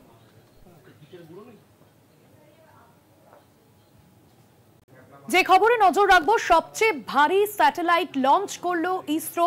4000 কেজিরও বেশি ওজনের স্যাটেলাইটের নাম CMS-O3 এবং এই মুহূর্তে আপনাদের সামনে সেই ছবি সরাসরি তুলে ধরছি। এই মুহূর্তে যে লঞ্চের প্রক্রিয়া তা ইতিমধ্যেই শুরু হয়ে গিয়েছে। সবচেয়ে ভারী স্যাটেলাইট লঞ্চ, সবথেকে বড় স্যাটেলাইট লঞ্চ করতে চলেছে এই মুহূর্তে ইসরো। সেই ছবি আপনাদের সামনে তুলে ধরছি। ইতিমধ্যেই লঞ্চের যে প্রক্রিয়া, উৎক্ষেপণের যে প্রক্রিয়া তা ইতিমধ্যেই শুরু হয়ে গিয়েছে। সরাসরি শ্রীহরিকোটা থেকে যে উৎক্ষেপণ, সেই উৎক্ষেপণের প্রক্রিয়া এই মুহূর্তে শুরু হয়ে গেছে। এই মুহূর্তে আপনাদের সামনে সরাসরি তুলে ধরছি। ভারতের মাটি থেকেই প্রথম এত ভারী উপগ্রহণের উৎক্ষেপণ, দেশীয় মহাকাশযান বাহুবলী এবং নয়া এই স্যাটেলাইট। এই কৃত্রিম উপগ্রহটি যে সমস্ত কাজে ব্যবহার হবে তার মধ্যে সামরিক নজরদারি। এই মুহূর্তে যে ইসরোর তরফে যে এই উৎক্ষেপণ প্রক্রিয়া তা শুরু হয়ে গিয়েছে। শ্রীহরিকোটা থেকে সরাসরি সেই ছবি আপনাদের সামনে তুলে ধরছি। অন্ধ্রপ্রদেশের শ্রীহরিকোটা থেকে সফলভাবে উৎক্ষেপণ ভারতের মহাকাশ গবেষণা সংস্থা ইসরোর তৈরি কৃত্রিম উপগ্রহ CMS-O3। 4000-এরও বেশি ওজনের এই কৃত্রিম উপগ্রহ মহাকাশে পৌঁছে দেবে ভারতের তৈরি LVM-3M5 রকেট। ইসরো এর আগেও 5500 কেজি ওজনের কৃত্রিম উপগ্রহ মহাকাশে পাঠিয়েছে।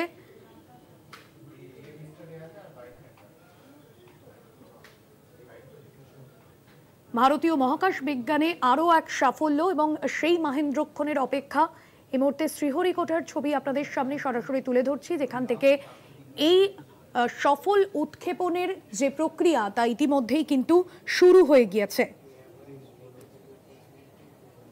এই মুহূর্তে সরাসরি সেই ছবি আপনাদের সামনে তুলে ধরছি। এবার 4410 কেজি ওজনের কৃত্রিম উপগ্রহ মহাকাশে পাঠালো ইসরো এবং সেই মাহেন্দ্রক্ষণের অপেক্ষা। ভারতের মাটি থেকে এর আগে এত ভারী কোনো কৃত্রিম উপগ্রহ মহাকাশে পাঠানো হয়নি এবং এই মুহূর্তে আপনাদের জানাবো যে সফলভাবে উৎক্ষেপণ হলো ভারতের মহাকাশ গবেষণা সংস্থা ইসরোর তৈরি কৃত্রিম উপগ্রহ CMS-O3, সবচেয়ে ভারী স্যাটেলাইট লঞ্চ ইসরোর।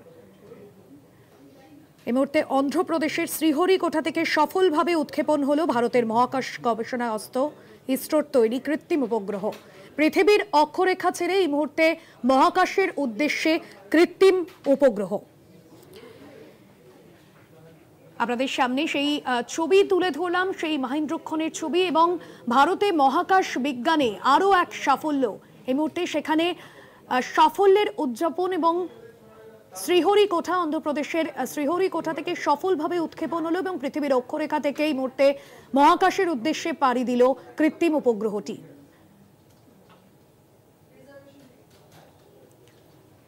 স্যাটেলাইটের নাম CMS-O3, যা বাহুবলী নামে পরিচিত এবং সবথেকে বেশি সামরিক দিকে নজরদারি করবে এই কৃত্রিম উপগ্রহটি।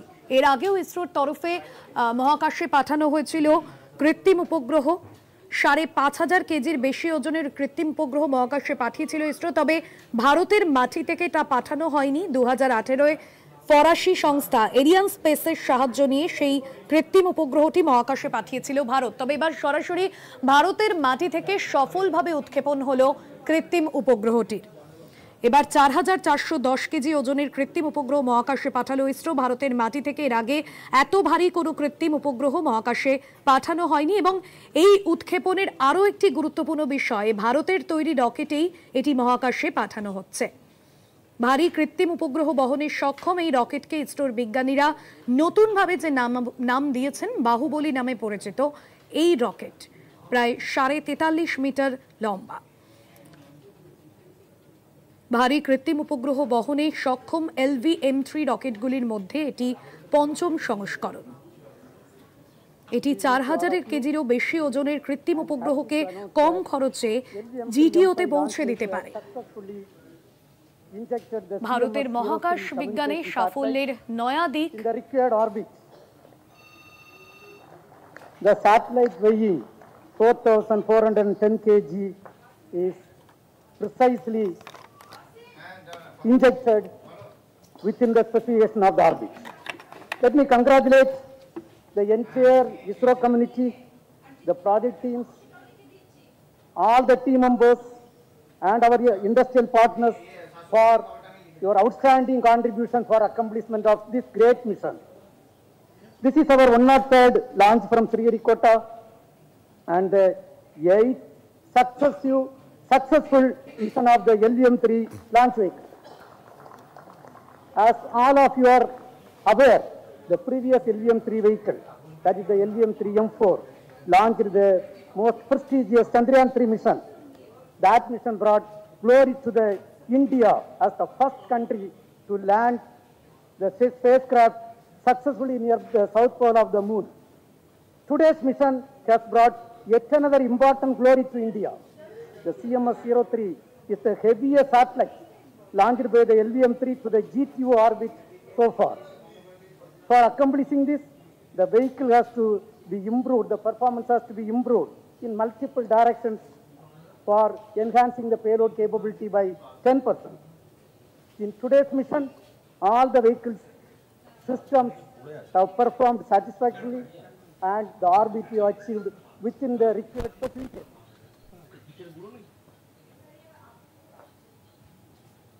যে খবরে নজর রাখবো, সবচেয়ে ভারী স্যাটেলাইট লঞ্চ করলো ইসরো। 4,000 কেজিরও বেশি ওজনের স্যাটেলাইটের নাম CMS-O3। এবং এই মুহূর্তে আপনাদের সামনে সেই ছবি সরাসরি তুলে ধরছি। এই মুহূর্তে যে লঞ্চের প্রক্রিয়া তা ইতিমধ্যেই শুরু হয়ে গিয়েছে।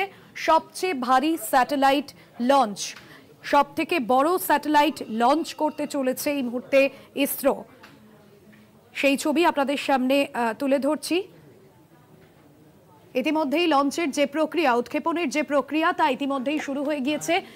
সরাসরি শ্রীহরিকোটা থেকে যে উৎক্ষেপণ, সেই উৎক্ষেপণের প্রক্রিয়া এই মুহূর্তে শুরু হয়ে গেছে। এই মুহূর্তে আপনাদের সামনে সরাসরি তুলে ধরছি।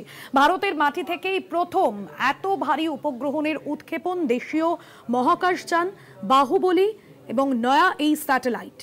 এই কৃত্রিম উপগ্রহটি যে সমস্ত কাজে ব্যবহার হবে তার মধ্যে সামরিক নজরদারি। এই মুহূর্তে যে ইসরোর তরফে যে এই উৎক্ষেপণ প্রক্রিয়া তা শুরু হয়ে গিয়েছে। শ্রীহরিকোটা থেকে সরাসরি সেই ছবি আপনাদের সামনে তুলে ধরছি। অন্ধ্রপ্রদেশের শ্রীহরিকোটা থেকে সফলভাবে উৎক্ষেপণ ভারতের মহাকাশ গবেষণা সংস্থা ইসরোর তৈরি কৃত্রিম উপগ্রহ CMS-O3। 4,000-এরও বেশি ওজনের এই কৃত্রিম উপগ্রহ মহাকাশে পৌঁছে দেবে ভারতের তৈরি LV-M3M5 রকেট। ইসরো এর আগেও 5,500 কেজি ওজনের কৃত্রিম উপগ্রহ মহাকাশে পাঠিয়েছে।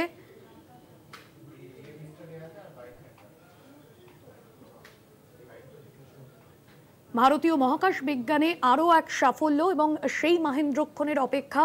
এই মুহূর্তে শ্রীহরিকোটার ছবি আপনাদের সামনে সরাসরি তুলে ধরছি, যেখান থেকে এই